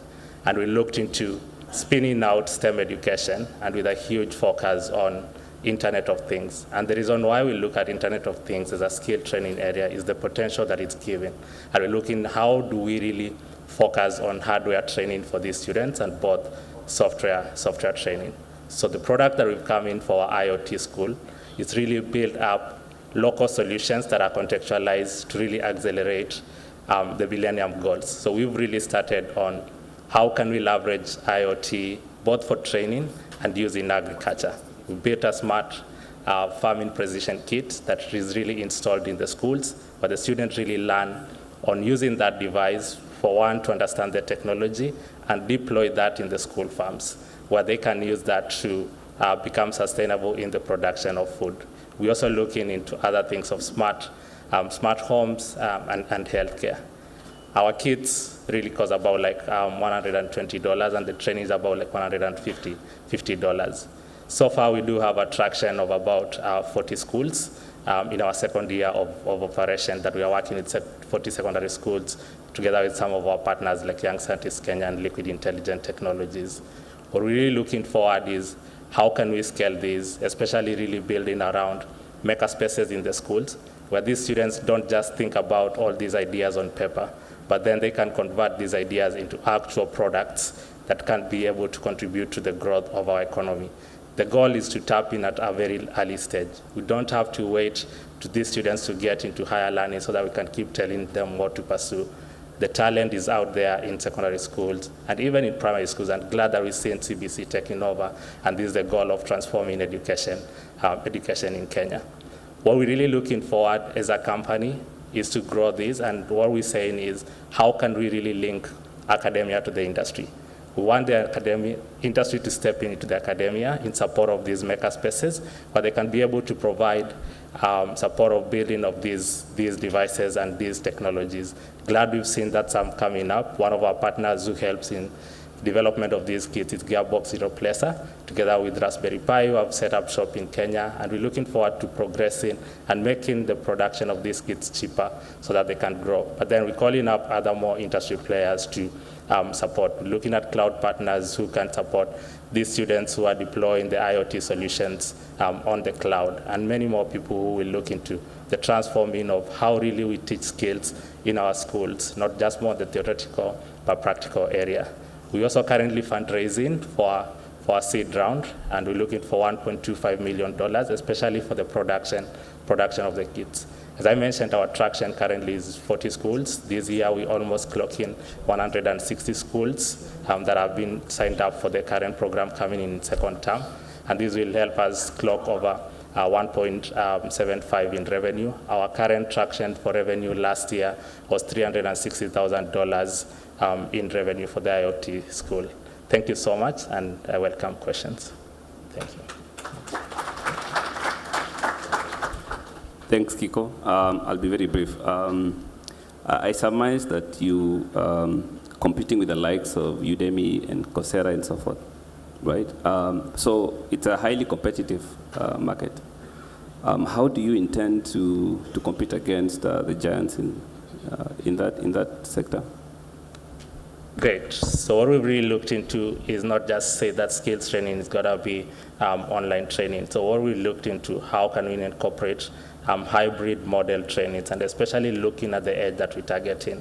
Self-paced learning for students at that edge is not what really works. And so what we put up is really invest in our workforce that's able to support the training. So that's one of our key goals, really. Instructors who are well-vetted, well-trained to support the training of the students and also the curation of the content. But moving forward to other levels is where we're looking also how can we build a platform where people can curate and deploy content further to support the goal so that we can have a huge data bank of content that we're looking at. Yeah. Okay, so if I hear you correctly, so you will be training trainers as well?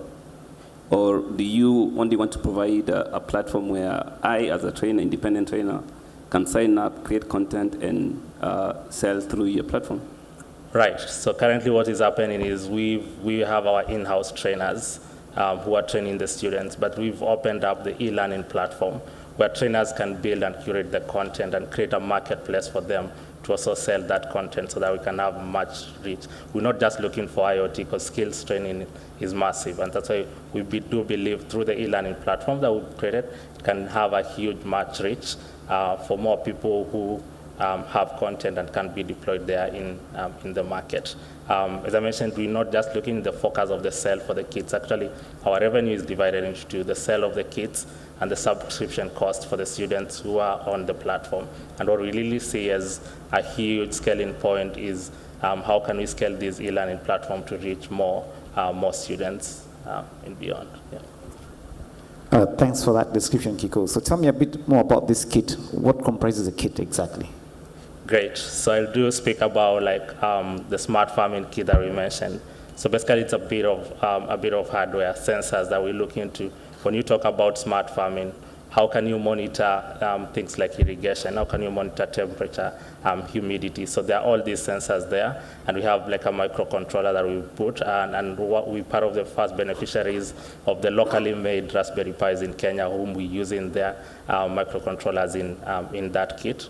And then it uses some technologies for connectivity, like Wi-Fi and GSM. And then we do have the cloud platform where these students and even teachers who are monitoring the school farms are monitoring locally for that, and it goes beyond into also us providing them with insights on how their crops are actually doing. So the kit, as I said, one, it spans out as our training kit, but also as an actual kit that's actually being used in the school farms for the students.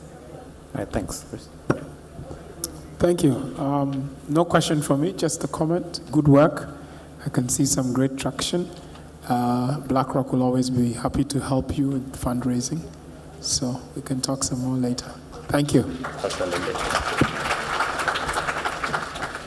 Thank you so much. Another round of applause for him, please. As we get to our last pitch at this particular point, I'd also like to recognize the presence of Mr. Anthony Ngororano, resident representative of UNDP Kenya with us. Many thanks for making time to be here this particular part of the event. Our last pitch is Kabarak University Electronic Voting Information System. Good conversation to have, because as of now, we know Kenyans, Africans, politics, elections, we need a solution, and this could be it. Born out of the need to control costs, to simplify logistics, as well as to increase voter participation and confidence in student elections, they have a solution, and bringing you that solution is Moses M. Thiga. Round of applause for him, please. Thank you, and good afternoon, ladies and gentlemen. As said, my name is Moses Thiga. I am a senior lecturer in information technology at Kabarak University. And I'm here to talk about elections. Very interesting. I was appointed chair of the Student Election Commission way back in 2015. The election was manual, just like Kenya still is. And with time, the numbers grew and the logistics became quite unmanageable. The costs were growing. And the university management sort of asked, if this is a trend, what next? We have 3,000 students. We are counting votes till morning. What will it be like when we have 10,000 students? Some voters are not participating, and etc. So around about 2017, we set off on a journey to automate that election. We got a bunch of students, computer science students. We did a pilot in 2018, and since 2019, up to date, the university elections have all been electronic and online. What does the system do? The system allows for us to create an election, upload candidates and photos and voters, and run that election using dynamically configured election parameters, more like what you think are constituencies. So today is an interesting day because over the last 5 years, we've had 5 associations within the university using this system. But today is an interesting day for us. We bagged our first client outside of the university, and they are actually running an election today. And that client is Egerton University. Now, that is monumental for us because we have tested our own product, but somebody else has found it fit to trust us with an election. So what's our value proposition? Cost savings, flexibility, and yes, fungua server. We developed this system around the time Fungua Server came into existence. And yes, we have, allow me to just use the word, a blockchain-based solution that we use for vote verification. We offer the database to anyone who wants it. Recount the votes if you wish. Nobody's taking it up yet, but yes, we can, you know. And that in itself has given our clients confidence that this is transparent. It's flexible. For example, all is not smooth sailing today with our first client, but should they want to repeat an election, in 1 hour's time, we can reconfigure that election and they can do it again. So that is a product we have. So clients are able to log in on mobile, on web. They get a one-time voting token, vote for their positions or abstain, and within seconds of the end of an election, the results are out. Now that's the magic. They don't feel like they're running an election. It's a very queer feeling. There's no chaos, there's no paper, there's no ink, there is no movement, there's no polling stations, but yet at 4 o'clock, they'll be announcing results. So, what is our ask?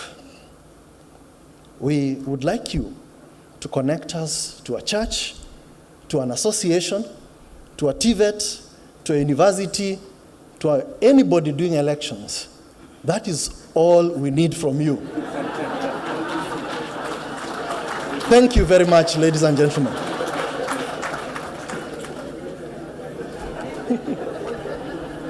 Thank you, Moses. I think if you can score the government as a client. That is our ask. We'd like to be connected to IEBC. But not just yet. Allow me to say, what is the secret ingredient here? It's not that we did a web-based system. It's the process of getting our voters and clients confident enough to use this system. That is the hard work. That is the hard work. And for Kenya, I think we are going to get there. I'm not ambitious about it in the next 10 years. But if we conquer the universities, if we get the TVETs to do it, generally we'll get acceptance within the community. And one day when the conversation comes up, there'll be the right people in the right places for online voting in Kenya. Thank you. We look forward to that day for sure. Just a quick one around your commercial model. How do you monetize on this product? Oh yes, yeah, we've been making money for 5 years. It's not a charity, it's a subscription. So our clients pay per voter. So today we have 13,500 voters, and they are quite a number, so they give us 20 shillings per voter.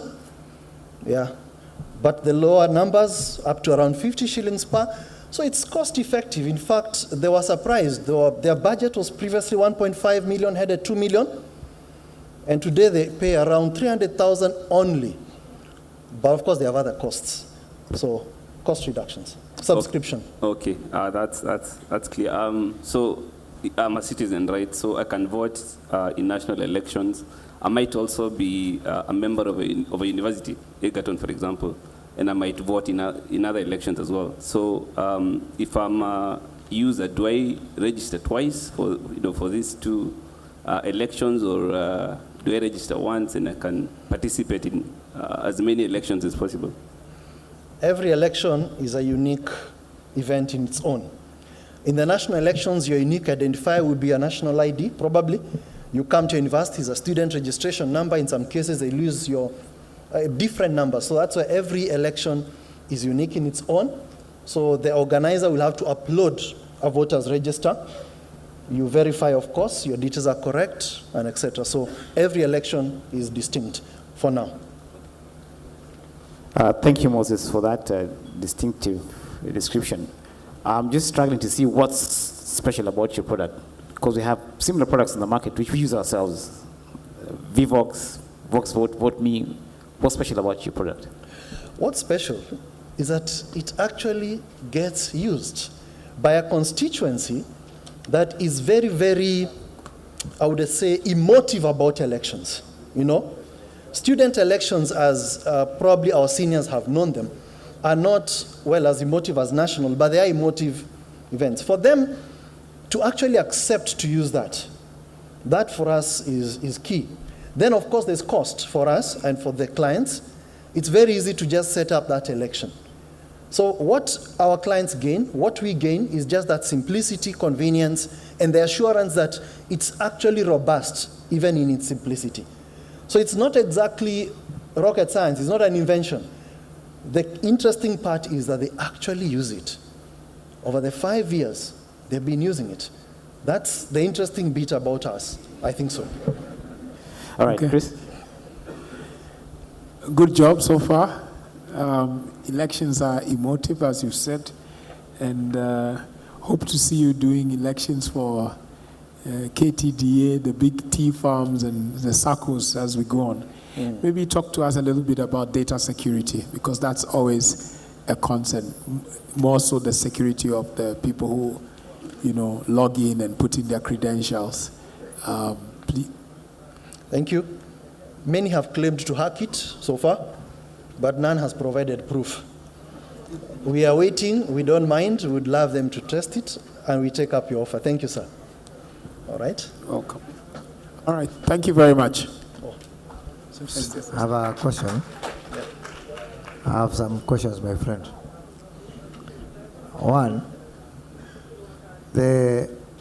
some of the voters in this country, they're illiterate voters. And you know, Kenya is the only country where we become illiterate during voting. But even when we're illiterate, we can still use M-Pesa. So for M-Pesa, we become literate. But for voting, we become deliberately illiterate. So how do you deal with those in your platform? So that's my first question. Do you want to answer that? Then I ask the other two questions. So the market we are currently dealing with cannot claim to be literate currently. Mm-hmm. They only claim to have mulika-muizis when it's convenient. Yes. But when it's time for TikTok, the smartphones are available. So how we counter that is we tell them that in the setups you're in, there's a cyber, and there are resource centers, there are labs in the university. So that's how we counter the narrative of we don't have smartphones. So it's okay. Let's use a cyber, use a friend's phone, that should work. USSD? USSD, not quite. We've not gone that direction because the nature of the setup requires images for the candidates, for you at least to be able to identify your candidate of choice. So USSD probably maybe in another iteration, yes. But the issue of illiteracy, as I said, this is a journey of 1,000 miles. Okay. We don't expect to roll this out somewhere remote yet. But yet we have a good constituency that is able to consume such an innovation at the moment. So my friend, I am delighted that you talk about schools, and that's a good sign because it means our democracy is getting right into our culture and our schools. So you may want to have a discussion with the Ministry of Education. I think PS, you can assist to facilitate that, to support them. But from my point of view of trade, I just want to point to you that we have the Chamber of Commerce elections coming up. You may want to talk to them or talk to me nicely as well. And we have KTDA elections, which are very democratic, which are coming up. But my final question, irrespective of the technology, some people in this country will never accept results. Are you prepared to go to court for that? Thank you very much. Mheshimiwa, thank you. We know that. And I would say we are prepared to fungua server even before they ask. They need not ask. That is already built into our system. They need not ask. Sorry, and I know somebody else. I think I have given you two customers, Chamber of Commerce, KTDA. I'm told by Cabinet Secretary for ICT that also UDA is coming up, but those ones accept. So you may want to talk to Elio Duaro. Thank you. I am so happy. I'm already getting what I came for. I came for business. Thank you. Thank you very much for the presentation. I think it's your proposal to try and change the ecosystem so that everybody accepts electronic results. It's a perfect way to actually shape it. one concern that often is raised about electronic voting is group voting, where you can have people sit in a corner. If the whole family is coming and voting, it goes to the centrality of integrity of election, because it's supposed to be secret of the ballot. How do you see you solving that issue? And I think first answer that one. I think I'll leave it at that for now. Thank you. Thank you. The truth is, there's only so much you can do. We have that still happening, I must tell you. What the candidates do, in order to motivate their voters, they hotspot for them. So of course you have got to be there. And when they're there, we don't know whether they supervise the voting. Now when the voting is all out there, there is very little you can do other than make sure that the person voting through a token that they receive on their phone or email is the right person. Now, should they want to be assisted, they're out there. There's only so much you can do. What we are looking more is increased participation, reduce cost, increase confidence. So if they know what they did, they will not come blaming us. Who had your phone? Who had your email? How did they vote for you? That's an interesting discussion. So that does happen, I agree. And there's so little you can do about it. Yes, thank you. Maybe just a last one, and this is related to, because I think your model is centered around people being able to trust that whoever is voting is indeed that person. So how do you address matters of that digital identity provenance?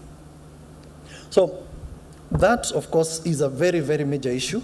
You cannot vote for anyone else. So the model we follow is the organization of organizing that election provides the voter register. So they must make sure that these are the bona fide voters. Provide their unique registration number, their phone number, email, etc. That is the first step, making sure that these are right voters. The next thing, a unique voter token is sent either to the email or the phone number of that voter. So our prayer is that the voter has their phone, or the voter has access to their email and not anyone else. And that's really as far as we can practically go at this point in time.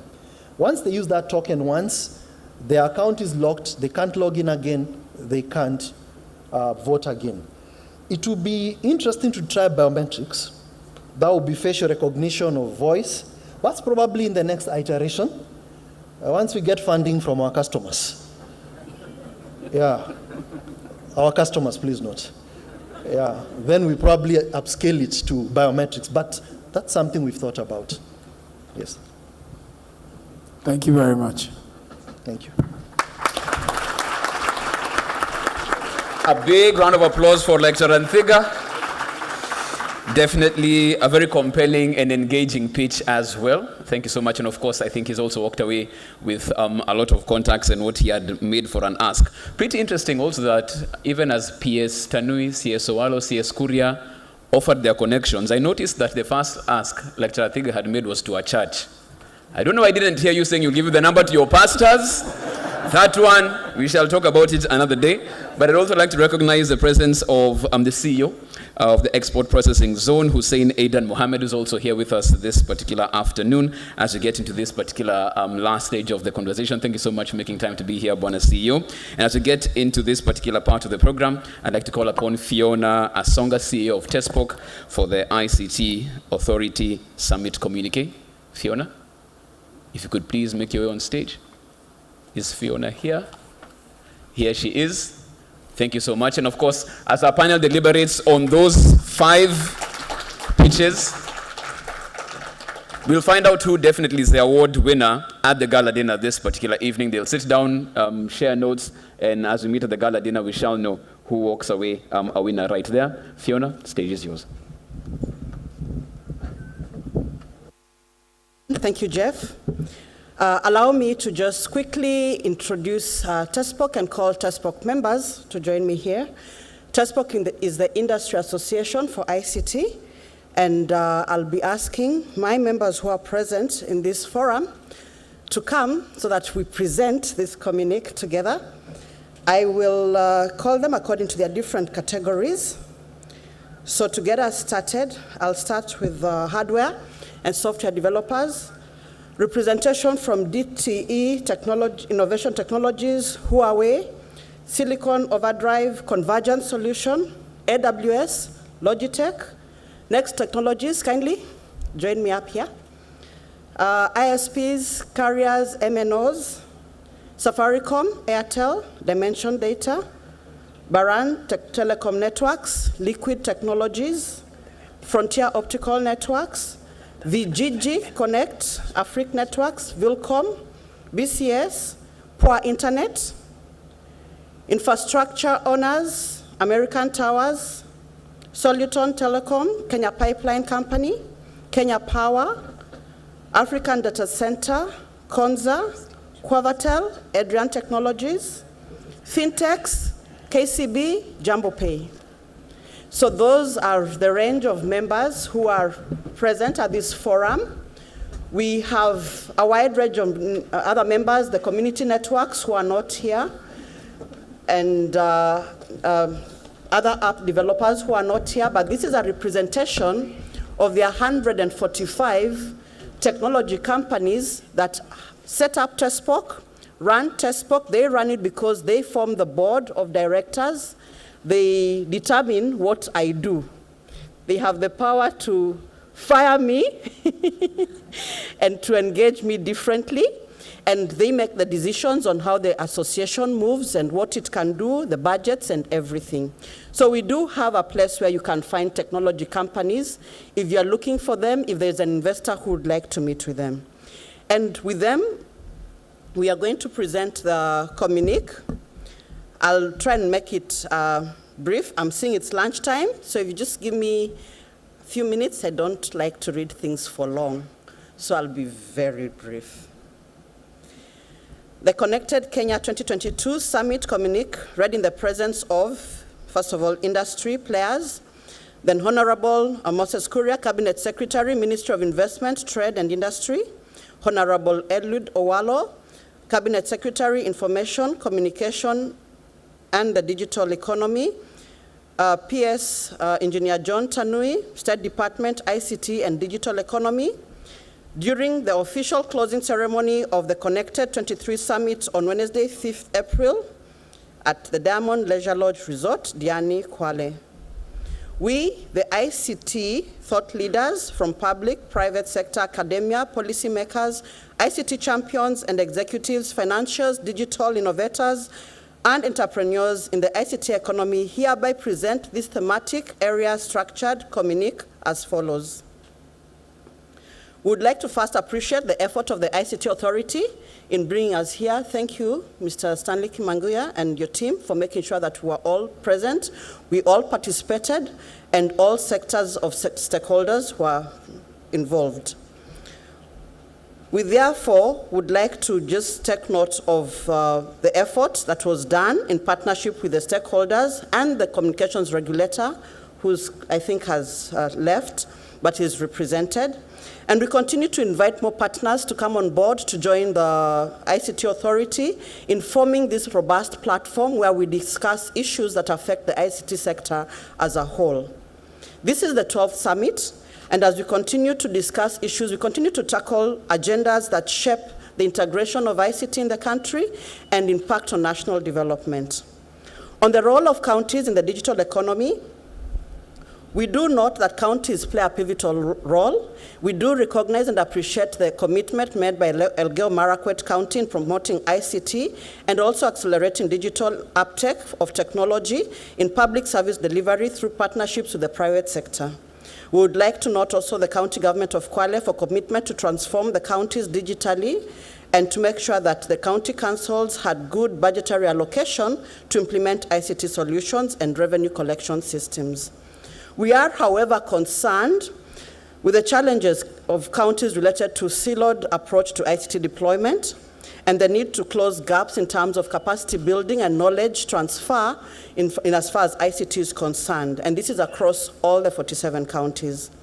We therefore hold that the government of Kenya in partnership with the private sector, are going to develop a model to resource and deliver key projects, which we have had and discussed in this meeting: the automation of government services, the delivery of the digital superhighway, and digitization of government service with all stakeholders, who will enhance public participation through digitally enabled platforms, through commitment to accelerate digital adoption of ICT in the economy by all stakeholders, and collaboration to last-mile connectivity development for ease of access of internet connection across the counties to both public and private citizens. In positioning the digital economy, we recommend that the county's ICT skill set be deepened. TESPOC and its members have continuously offered to offer training to the Council of Governors, and we've not been able to get the opportunity to do that, so we hope that we will now be able to move forward and to give that training to the county governments. We expect that the country's data management be structured to enable maximum usage and access, as well as protection of the ICT infrastructure. On women in tech, we do recognize and agree that women and girls continue to be underrepresented in the tech world. Women and girls continue to be denied access and do not take up computer science skills at the university levels. The access to information translates to power. More education leads to self-determination, whereas self-determination automatically leads to more income for the women. We are concerned that women in the ICT space tend to take up the lower levels of employment, junior positions, supporting roles, rather than senior management roles, and we hope that that can change. In Kenya, only 2% of students take up university studies at secondary schools, computer studies at secondary schools. Women have less access to receive business capital for funding, and we still have challenges when women want to go and get funding from banks, and they have to get their spouses to endorse certain level of funding. And ICT requires heavy investment in funding. So that means women are not able to get the loans as they should and support as they should. A McKinsey study done recently predicts that 70% of the economic decisions will be made by women in the year 2025 to 2028. All factors held constant, which means whether we support our Kenyan women or not, the world is changing and women are going to be making these economic decisions. So the sooner we can support them, the better. On data digitization as a service and data for development, we agree that digitization has accelerated from previously existing technologies, trends, but is capital intensive, and hence there needs to be prioritization of resources.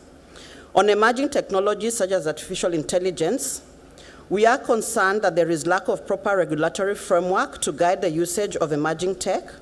There are gaps in curriculum for emerging technology, and therefore we recommend that there is a need to rethink the way to build capacity on ICT skills. There is a need to revise the university programs and think about the type of curriculum being used. On positioning ICT as an accelerator, economic accelerator, we recommend the need for sector players to concentrate on digital skills and digital entrepreneurship. And here we have to contend with the fact that the government of Kenya remains heavily invested in capacity development to support digital transformation in fields of education. The digital literacy program is an example of education programs that have been very successful. The current Kenya CBC program emphasizes on competencies including communication, collaboration, creativity, critical thinking, and problem solving that are important in helping us develop niche skills for tech. We therefore recommend the creation of enabling environment and acceleration of digital business environments, ensuring accessibility of internet and affordable devices as the gap in digital transformation is around getting the devices and getting people connected, ensuring that every staff in organization and institution is digitally skilled, investing in competitiveness of Kenya's education system.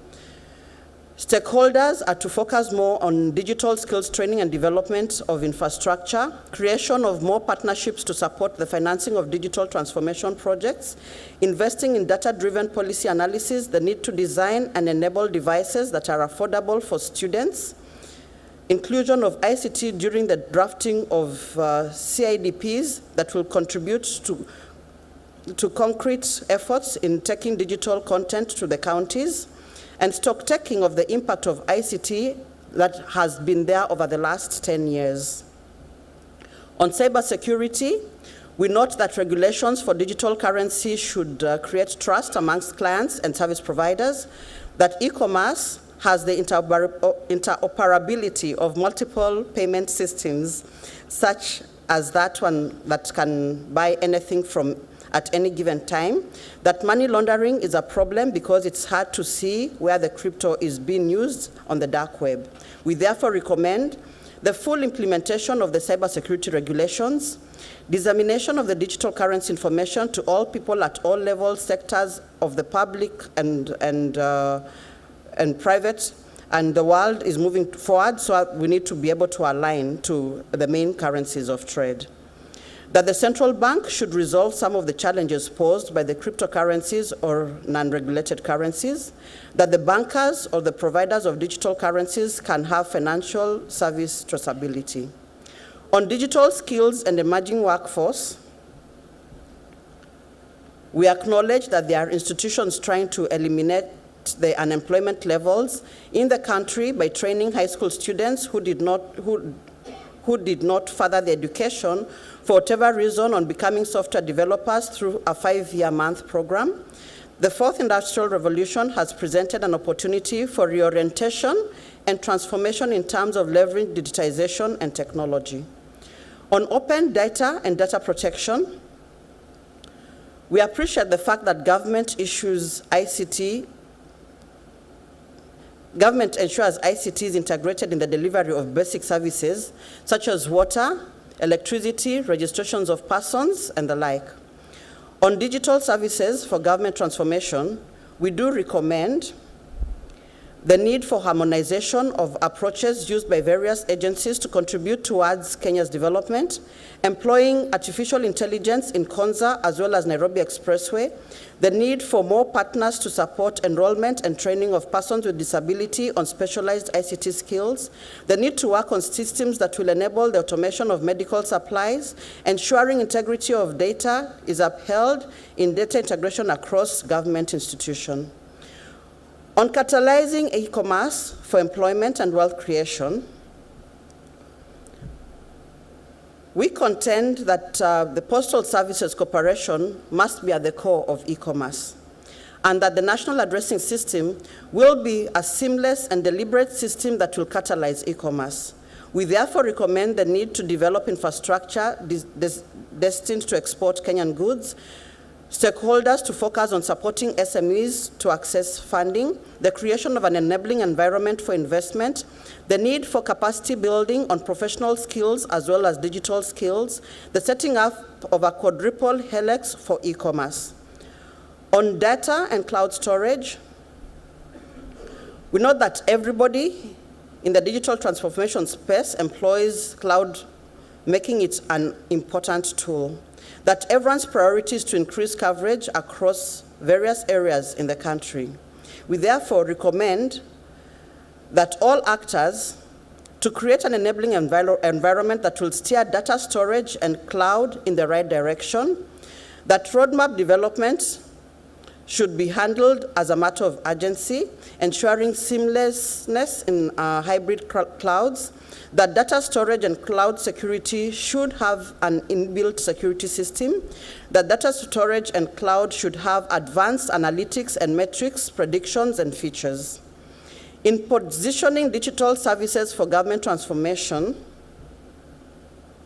we are concerned that Kenya has very high risk when going through the transformation, or rather just digitizing the bureaucracy. It is very important that even as we go through the transformation, then we don't simply digitize the incumbent bureaucracies, but find a way of aligning to tech. We recommend that there is a need for harmonization of approach used by various agencies to contribute to Kenya's development, that there is a need for more partners to support in enrollment and training of persons with disabilities and specialized skills, that there is a need to work on systems that will enable automation of medical supplies, that there's a need to ensure integrity of data is upheld in integration across government institutions, and that there is a need for more collaborations with private sector to accelerate digital transformation and ensure one-time information requests across all government institutions. On accelerating digital infrastructure growth, we recommend that Kenya needs to triple its infrastructure and become hyper-connected. That there is a need to re-engineer government operations, not simply by digitizing existing applications or systems, but also to redecorate some of the manual processes. That there is also a need to rethink how ICT stakeholders communicate with our government colleagues. That there is a need to build a smoother experience for citizens to access government applications from whichever part of the country they will be in.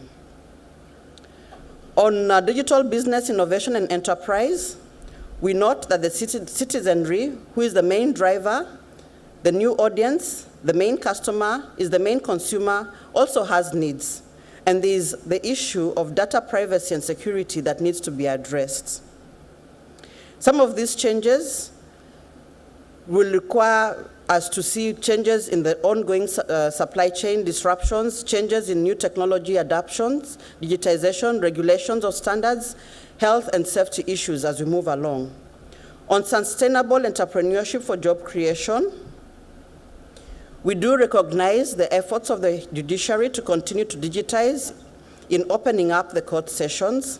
We agree that bridging the gap and finding innovative ways to reduce or eliminate barriers to access ICT infrastructure and devices is key. We therefore recommend that the Connected Kenya Summit would not have been successful without the support of all the sponsors, all the partners, and yourselves who are in this room.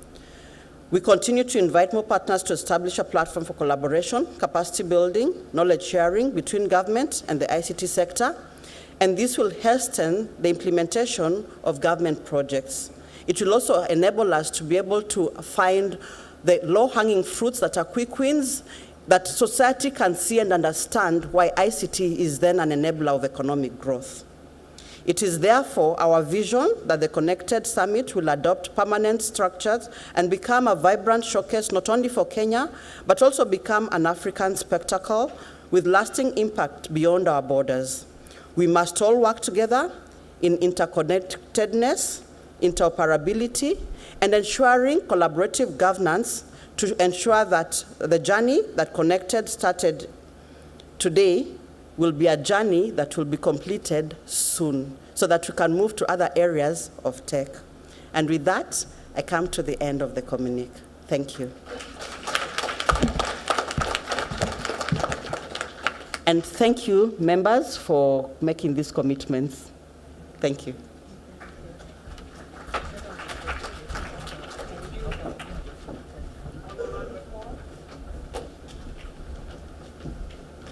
One more round of applause for the TESPOC board. Fiona Asonga, ably representing service providers in the tech industry. We're going to do the closing ceremony now. I'm going to call on the ICT Authority CEO, Mr. Stanley Kamanguya, to lead us through this session.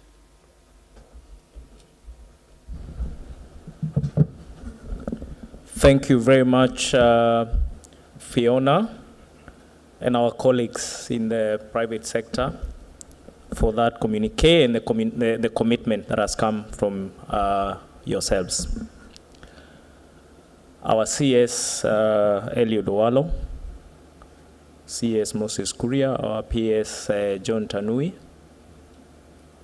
members of Parliament, both from Senate and the National Assembly, our chairman of the board, the directors, CEOs present, and industry leaders.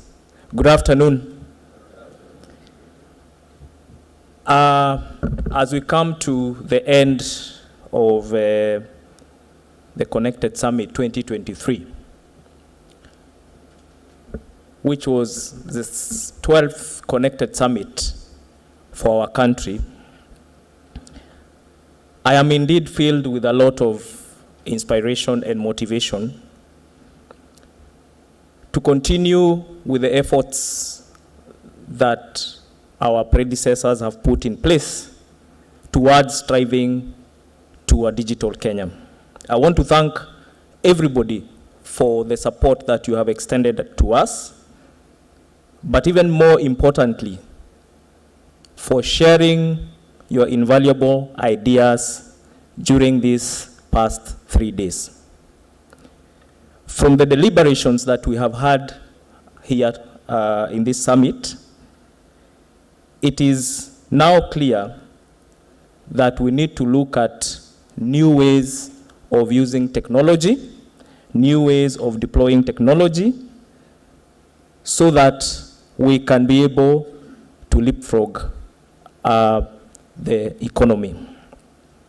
We at the authority, at the ICT authority, shall take up the resolutions from this connected summit, and working with all the stakeholders, we will strive to ensure that we realize the positive impacts of the efforts that we have put in this summit, so that then this can reach our communities and our industries. I think we have all agreed that we need to foster our relationship and collaboration with the private sector. And as outlined in the communique of our colleagues in the private sector, one of the key outcomes of this summit is a sector caucus that we have established to not only look at the outcomes of this summit, but to engage at a higher level with the government at both levels of government on critical sector issues, including the issues that have come up on financing and other legislations. We are committed to working together to bring a brighter future for all our citizens. Indeed, I am reminded of a quote by Abraham Lincoln that the best way to predict our future is to create it. And I think we have been challenged even by our chief guest on Monday that really we need to make the ICT sector the bull that services our economy. I really look forward to the conversation, or taking these conversations going forward, because we have the opportunity to create our future. I thank you so much for engaging with us, and I look forward to Connected Africa in the coming season. It is now my pleasure to welcome Honorable Sylvanus Maritim, my board chair, to make his remarks. Asanteni sana.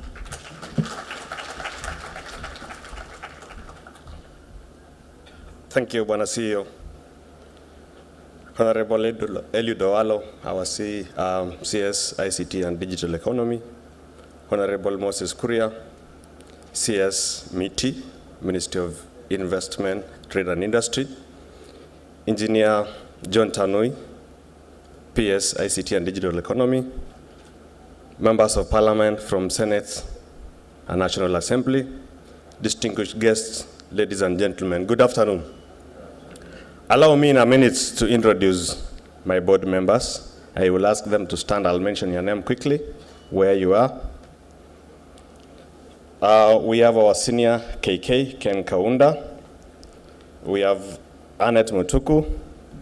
We have Engineer Alfred Ngeno. We have Njogu Ashira. I'm sure Boniface Mbidi will be somewhere. And just to set the record straight, Waziri was gender sensitive. We have two more ladies, Rama Jilo and Edna Atisa. They may not be here, but they'll join us. And the reason why I'm doing that is I am very intentional. As Connected Summit come to an end, we as board members will wish to remain connected to you to the rest of the journey. Should you be having an idea, should you be having, an advice, should you be wishing to partner with us, we are always open and we are willing to journey with you towards a transformation or digital transformation. I don't want to say I can match Moses Kuria in storytelling, but the end of this summit reminds me of the days when we were in primary school. And we were required to write a composition and insha. Most of the time we'll be given a topic or even a proverb to start with. Once upon a time, or you will be required to end with a proverb. If I was to end this summit with a proverb, it will not be in English, probably Kiswahili. And it is not a usual or the traditional Swahili proverb. It will be one that is now common in town, that mambo ni mengi, masaa ni machache. Just to say that we have a lot, but time constraint. This is our third day. We've learned quite a lot, but it is not even 10% of the content that we should be talking as we are discussing digital economy. It speaks to the theme of our Connected Summit 2023, that there are endless opportunities in digital space. As board, we are willing to partner with you. We are willing to listen to you. If you think there's anything that we can do to make your journey easy, we are always available. I want to, at this point in time, on behalf of the board, on behalf of our senior management, on behalf of the staff, sincerely thank each one of us for the role that they have played. Our speakers, our sponsors, our delegates, thank you for making Connected 2023 a success story. At this point in time, allow me to welcome Engineer John Tanui to continue from that point. I thank you.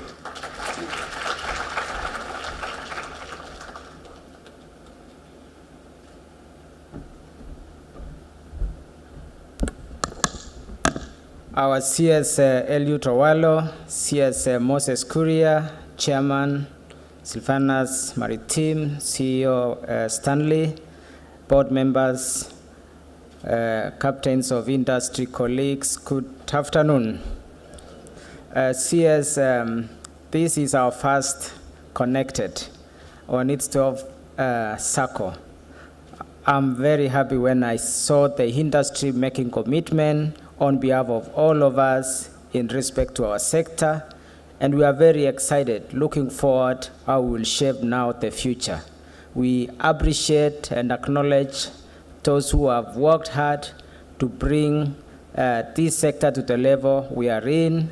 The previous leaders in this sector, I think we had one, Victor Chalo, a former PS in this ministry. We want to acknowledge him and the contribution that he made too, and all the others. Secondly, CS, on the discussions and conversation we've had today, we think we have addressed our sector. CS Moses Kuria earlier on said we need to organize ourselves. I think in these last few minutes you have seen we are organized. And we will enhance it. And CS, you've seen also the opportunities we have in terms of potential businesses.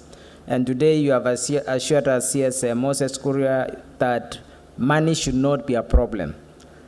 So if we have eliminated problem, he has also given us KIPI to work with us on innovation. So this sector will actually even soar more higher.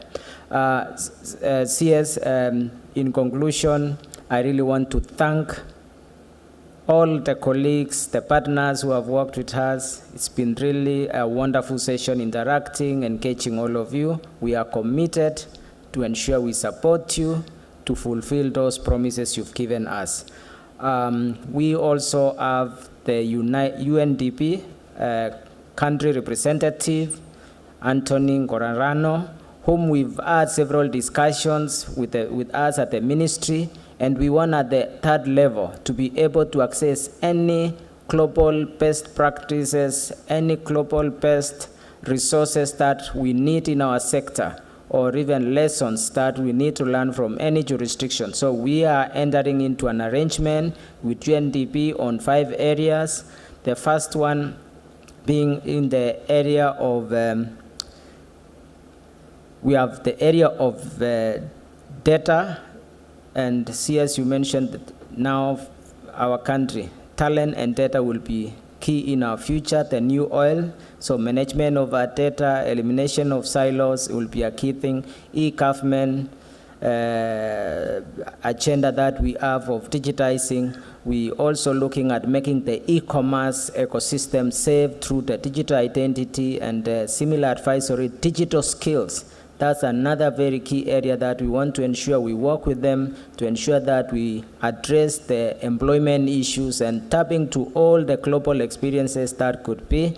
And it's now my pleasure to invite the country representative, UNDP, Anthony Ngoranano, to make a few remarks, and thereafter we'll have our CS. Welcome, Anthony. Let's welcome.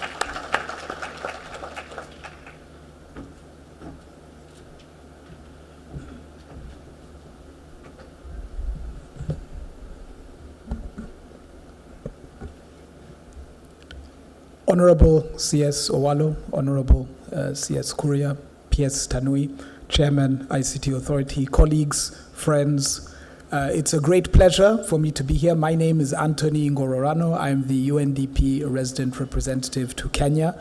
It's a particular honor to be here to witness the communique by TESPOC. I think many of the points raised we see not only as pertinent, but urgent and important. And I want to commit not just UNDP, but the rest of the UN system family in Kenya, engagement to continue this journey with you.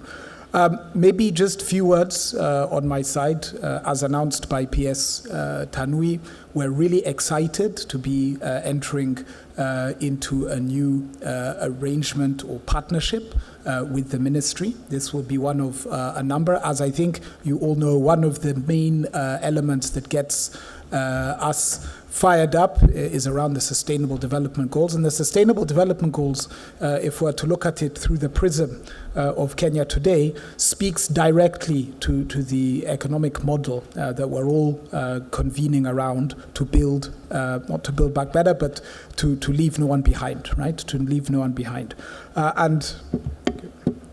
And within this, I think in terms of our partnership, what really, for us, if you will, is the key question that we want to respond to through our partnership. That question is how do we move mindful that digital transformation opens huge opportunities, but also significant risks in terms of people being left behind.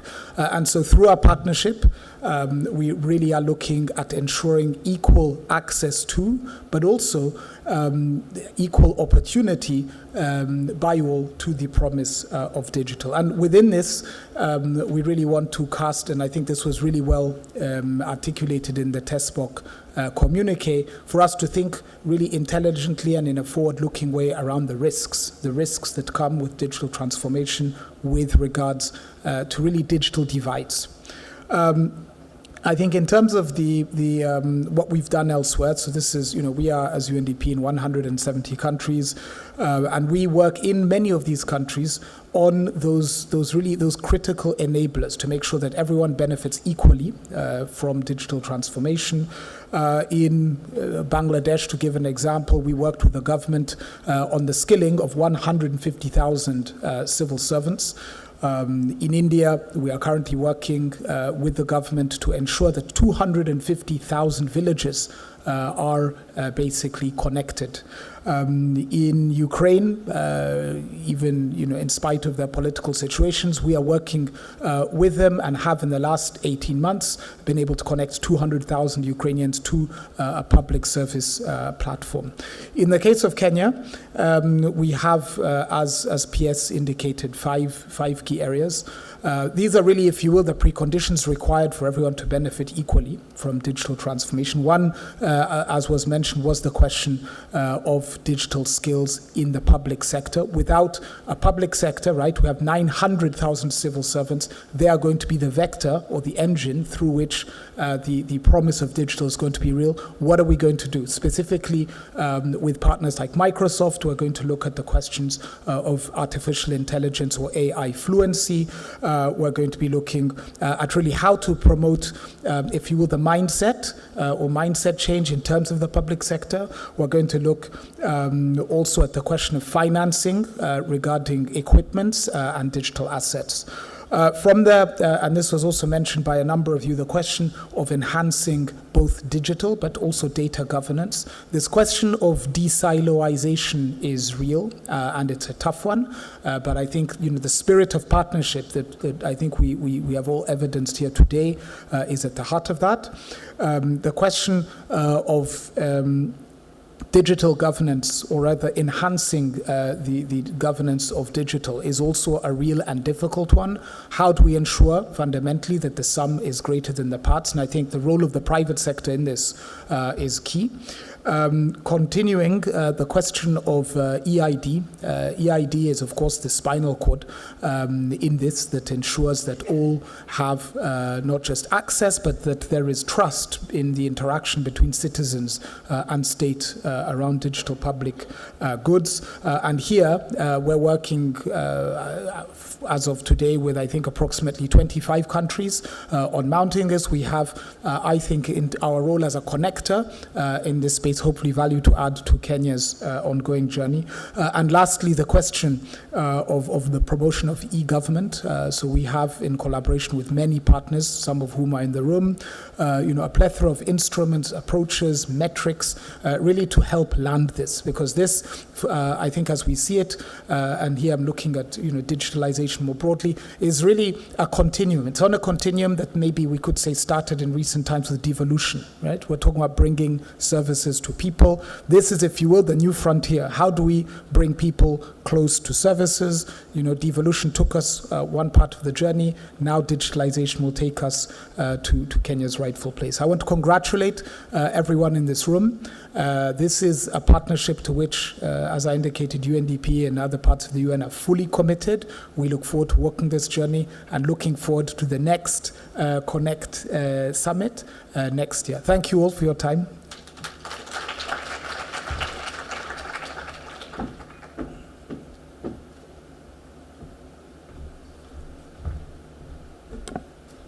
Thank you so much, the UNDP country representative. We look forward to collaborating and working together and shaping the agenda of our country. It's now my pleasure and honor to invite our CS for the closing ceremony. CS Eliud Owalo.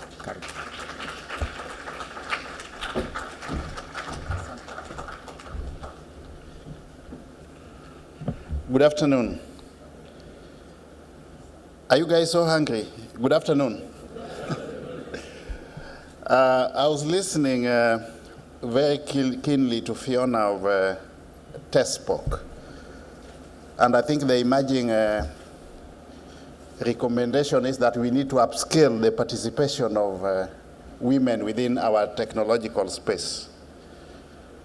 Coincidentally, I do a lot of reading in the area of leadership, and just yesterday, I was going through some study report on the correlation between leadership and organizational performance with gender as a moderating factor.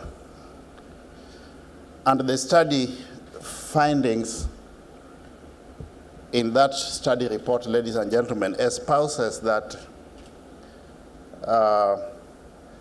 gender has a moderating influence on the relationship between leadership and organizational performance. I went through one of the citations in that paper. I know my colleague Moses may not like this, but I went through one of the citations in that paper, and it espouses that 80% of the best managed organizations in the world have got women CEOs.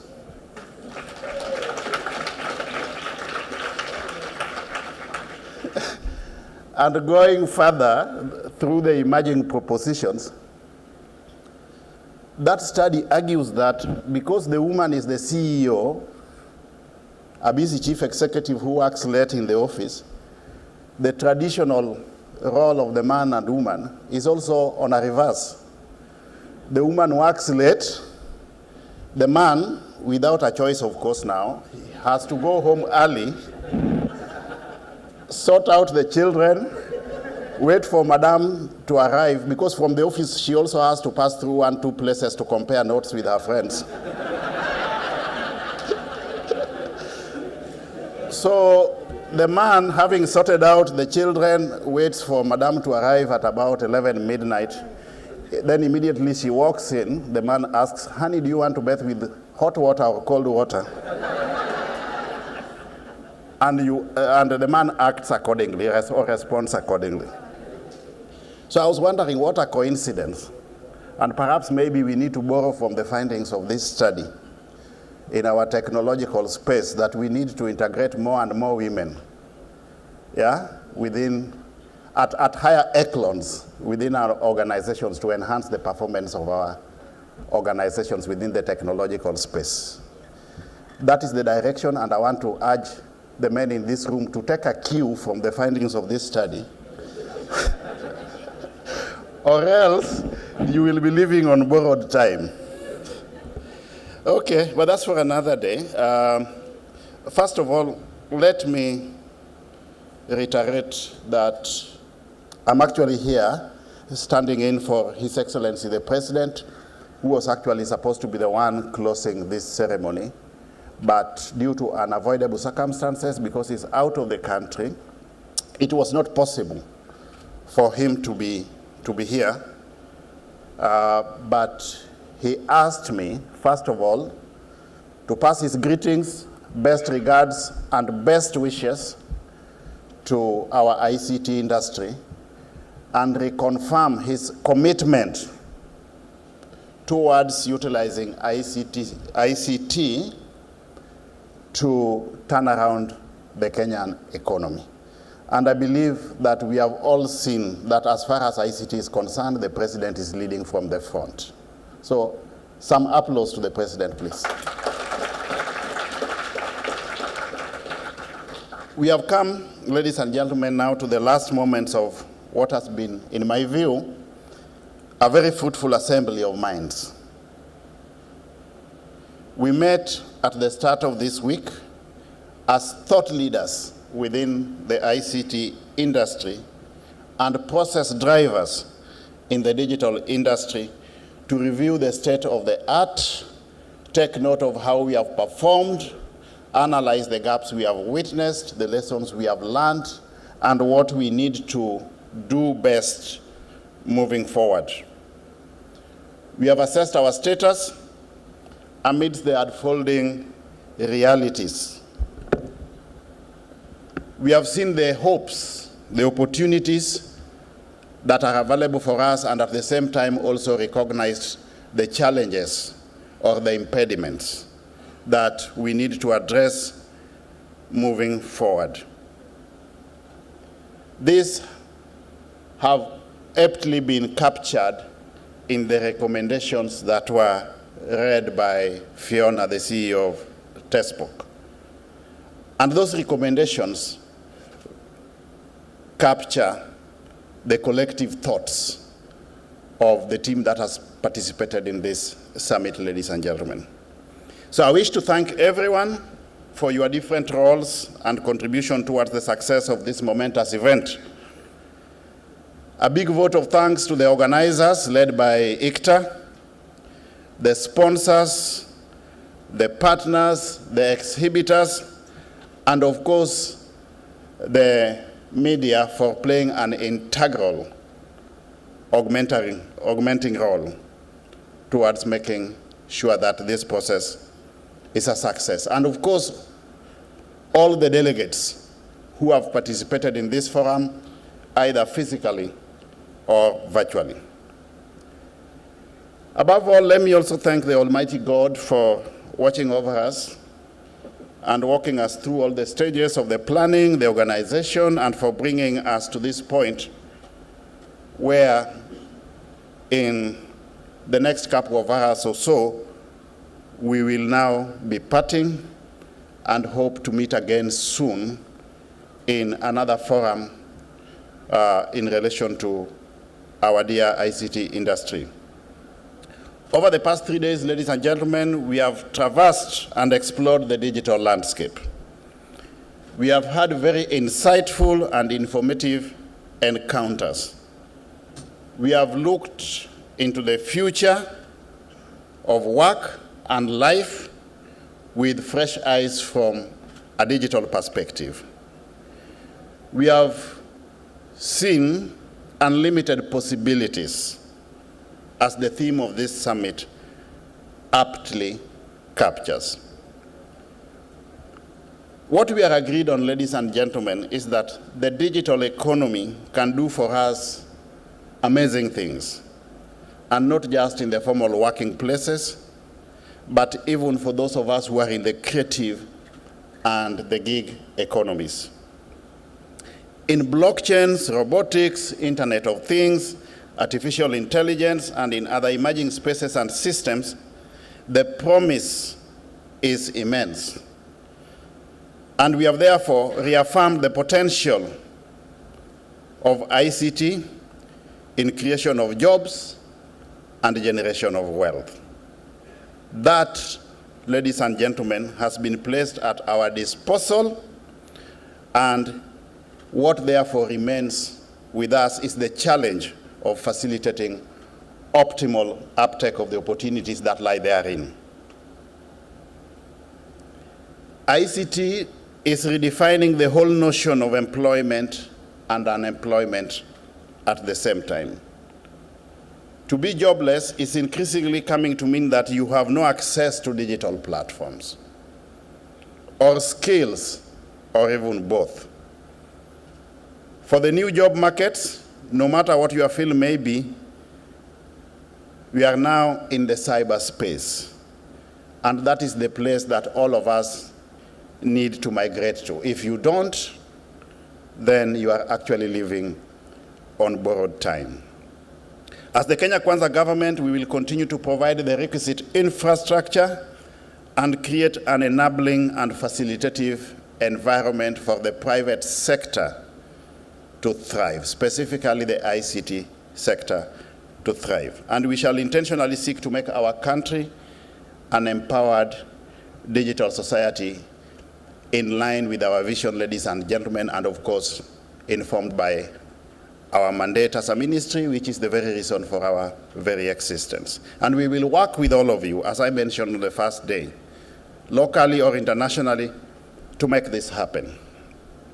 Towards this end, allow me to say a big thank you to the private sector and to the foreign delegates and exhibitors who joined us at this summit this year. May I take this early opportunity to invite you to come again next year and moving forward to help us in planning the African Connected and perhaps the Global Connected Summit here in Kenya. But meanwhile, don't disappear. We are going to remain active between now and the next summit, pursuing the lessons that we have learned at the end of this summit. And as trusted partners, we count upon you to walk the talk with us. Once again, regardless that you physically came to be with us or not, you can be part of that process through distant participation online. May I also thank those from the legislative arm of government who participated in this summit, because your input into some of the propositions emanating from this summit is imperative, and we look forward to working with you to ensure that we create an enabling legal and regulatory framework to enable the ICT industry thrive. To the judiciary and other state organs who participated in this forum, we say thank you, and we are happy that we have quite a bit also to learn from the digitization and digitalization work that has gone on within your operations, and that will, of course, inform, or we will benchmark with what your experiences are to make our performance as government better. We have had the proposals of the summit as have been read. What we now need to do, or what remains for us, ladies and gentlemen, is to reflect on them. I want to assure you that what is deemed feasible instantly we will go ahead and embark on the process of implementation. What needs further interrogation or consultations within relevant levels of government, we will embark equally on that process immediately so that we facilitate successful implementation of those propositions as required. We came here to harvest new ideas, ladies and gentlemen, and rest assured that those recommendations emanating from this forum will be implemented. And I hope, of course, you remain ready and available to help us walk the journey of implementation as well. Otherwise, once again, I say thank you very much to everybody. I wish you journey mercies as you go back to your bases. Travel safely, whether by road or by rail, or on the water or by the air.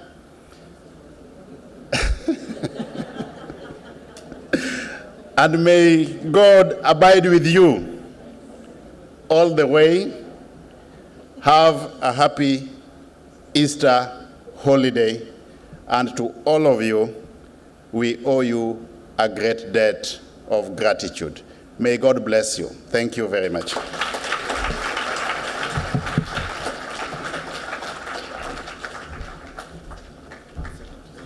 So may I now formally declare this summit officially closed on behalf of His Excellency the President. Thank you.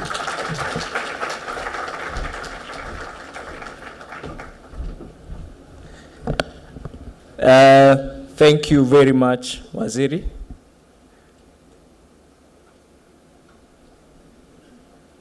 For not only gracing us with your presence in the closing ceremony, but from the word go, when we started the summit, you've been available to us. You have guided us, and we thank you for the support. I also want to thank CS Moses Kuria for taking time to be with us today. And I thank also the members of the parliament who have sat through these sessions. We have had a number of them, some of them sitting in sessions throughout the night. Like yesterday, we sat with some of them past midnight, and it's been really, really engaging. I also want to thank UNDP for the collaboration and the support that you're giving us. We also have other development partners who have continued to support us in a great way, including the World Bank. And I know the World Bank team is also here. Maybe they can just stand up quickly and wave. Or you're alone, the others, okay, fine. Thank you very much, the World Bank team. Indeed, through the efforts of our cabinet secretary, recently we have signed up a funding agreement for the Kenya Digital Economy Acceleration Program with the World Bank, which is very much aligned to the activities that we have discussed here.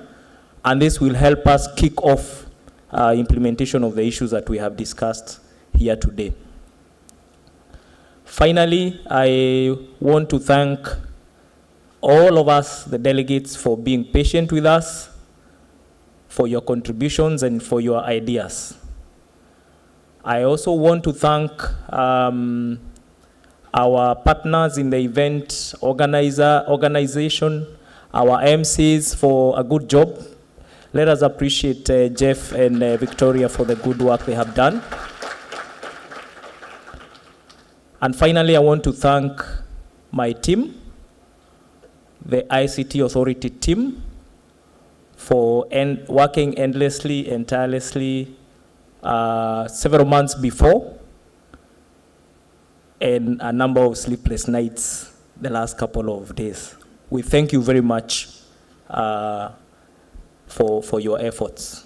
Ladies and gentlemen, as we go for lunch, earlier I had promised that those of us who did not have an opportunity to showcase their skills properly, can do so later in our gala dinner, which will be hosted by our cabinet secretary. I am informed there are some photos to be taken before lunch, so I will invite Mr. Mulei for that. But I thank you so much and look forward to further engagements with the industry. Asanteni sana and God bless you. Thank you so much. Thank you so much for that. Bwana CEO, you'll also be part of that particular photo, so I'd like you to please remain on stage for that. Our two cabinet secretaries, please also come on stage. Commissioner Kasaid, please. On stage, PS Tanui as well. Chairman of the board as well would come on stage at this particular point in time. I think you can also have CEO Hussein and Representative Ngororano with us on stage for this particular photo. As they take their photo and get this done, of course, we need to capture this particular moment and some of the pledges and promises that were made from these particular individuals. And we'll see what happens 12 months from now as we get this particular forum back together again at this summit to see how far we've come and what needs to be done as well. So as they take this particular photo, they will take the photo, and once we're done, center stage, so we can scoot over to further down, left a bit, further down stage. Our photographers will guide. And then any CEOs of state corporations and If you're private here. sector in the room, kindly join us on stage as well. As we do that, We need some women. Hopefully there's some women CEOs Fiona, in the room. sorry Fiona, about that. Kindly join Come on us. stage. Fantastic. There we go. And we did have the two lady senators from the ICT committee. If Are they're they still here? with us- If they're still with us, please join us on stage as well. Fantastic. And as we all get on stage, let us get a direction from the photographers. I can see it's going to be a pretty wide shot, but they will advise accordingly on how that is done. As this particular photo is taken, of course, our cabinet secretaries and the PS will exit the stage and, of course, the room after that for lunch. Speaking of lunch, the rest of us will head on for lunch at Bustani. That particular point in time. After that, we did promise a roundtable networking session. If you haven't yet registered for the people you want to network with, you can do that at the ICTA booth. This is both public and private sector networking as well. So even as we talk about that, ministries, state departments, county governments as well, please avail yourselves for that particular networking session that will take place in this plenary at 3 p.m. And you make sure we deepen those engagements as to get them moving at that particular point in time. I'll move my attention from here to the stage and ask our guests to please smile for the photo. We don't want them to think it was under duress. Please. That's nice. Fantastic. Fantastic. Thank you so much for indulging us. Thank you. Thank you so much. And you may take your leave to our key guests. Thank you once again. One more round of applause. Thank you for gracing the occasion. Much, much appreciated. One last announcement from the ICT Authority CEO. He mentioned caucuses, and this is for the private sector to organize a bit better. So let me share a URL that you all can join, caucus.icta.go.ke. Thank you so much. Thank you, Waziri. Thank you so much. Thank you. Much appreciated. Thank you, CEO. Thank you. Thank you so much. Fantastic. Also, feedback as well for those of you who haven't managed to do that. Scan the QR code. This, of course, courtesy of our platinum sponsor of Connected Summit, Safaricom. And you can put in your details and feedback on all of the sessions. Thank you so much for joining us. Do you want to make one more announcement for dinner? We have a gala dinner at 7:30 p.m. That will be at Mnazi Beach. I have a feeling we're all going to lunch, so just please, the dinner at 7:30 p.m. at Mnazi Beach. Let's all convene at lunch. See you in the afternoon. Asante sana.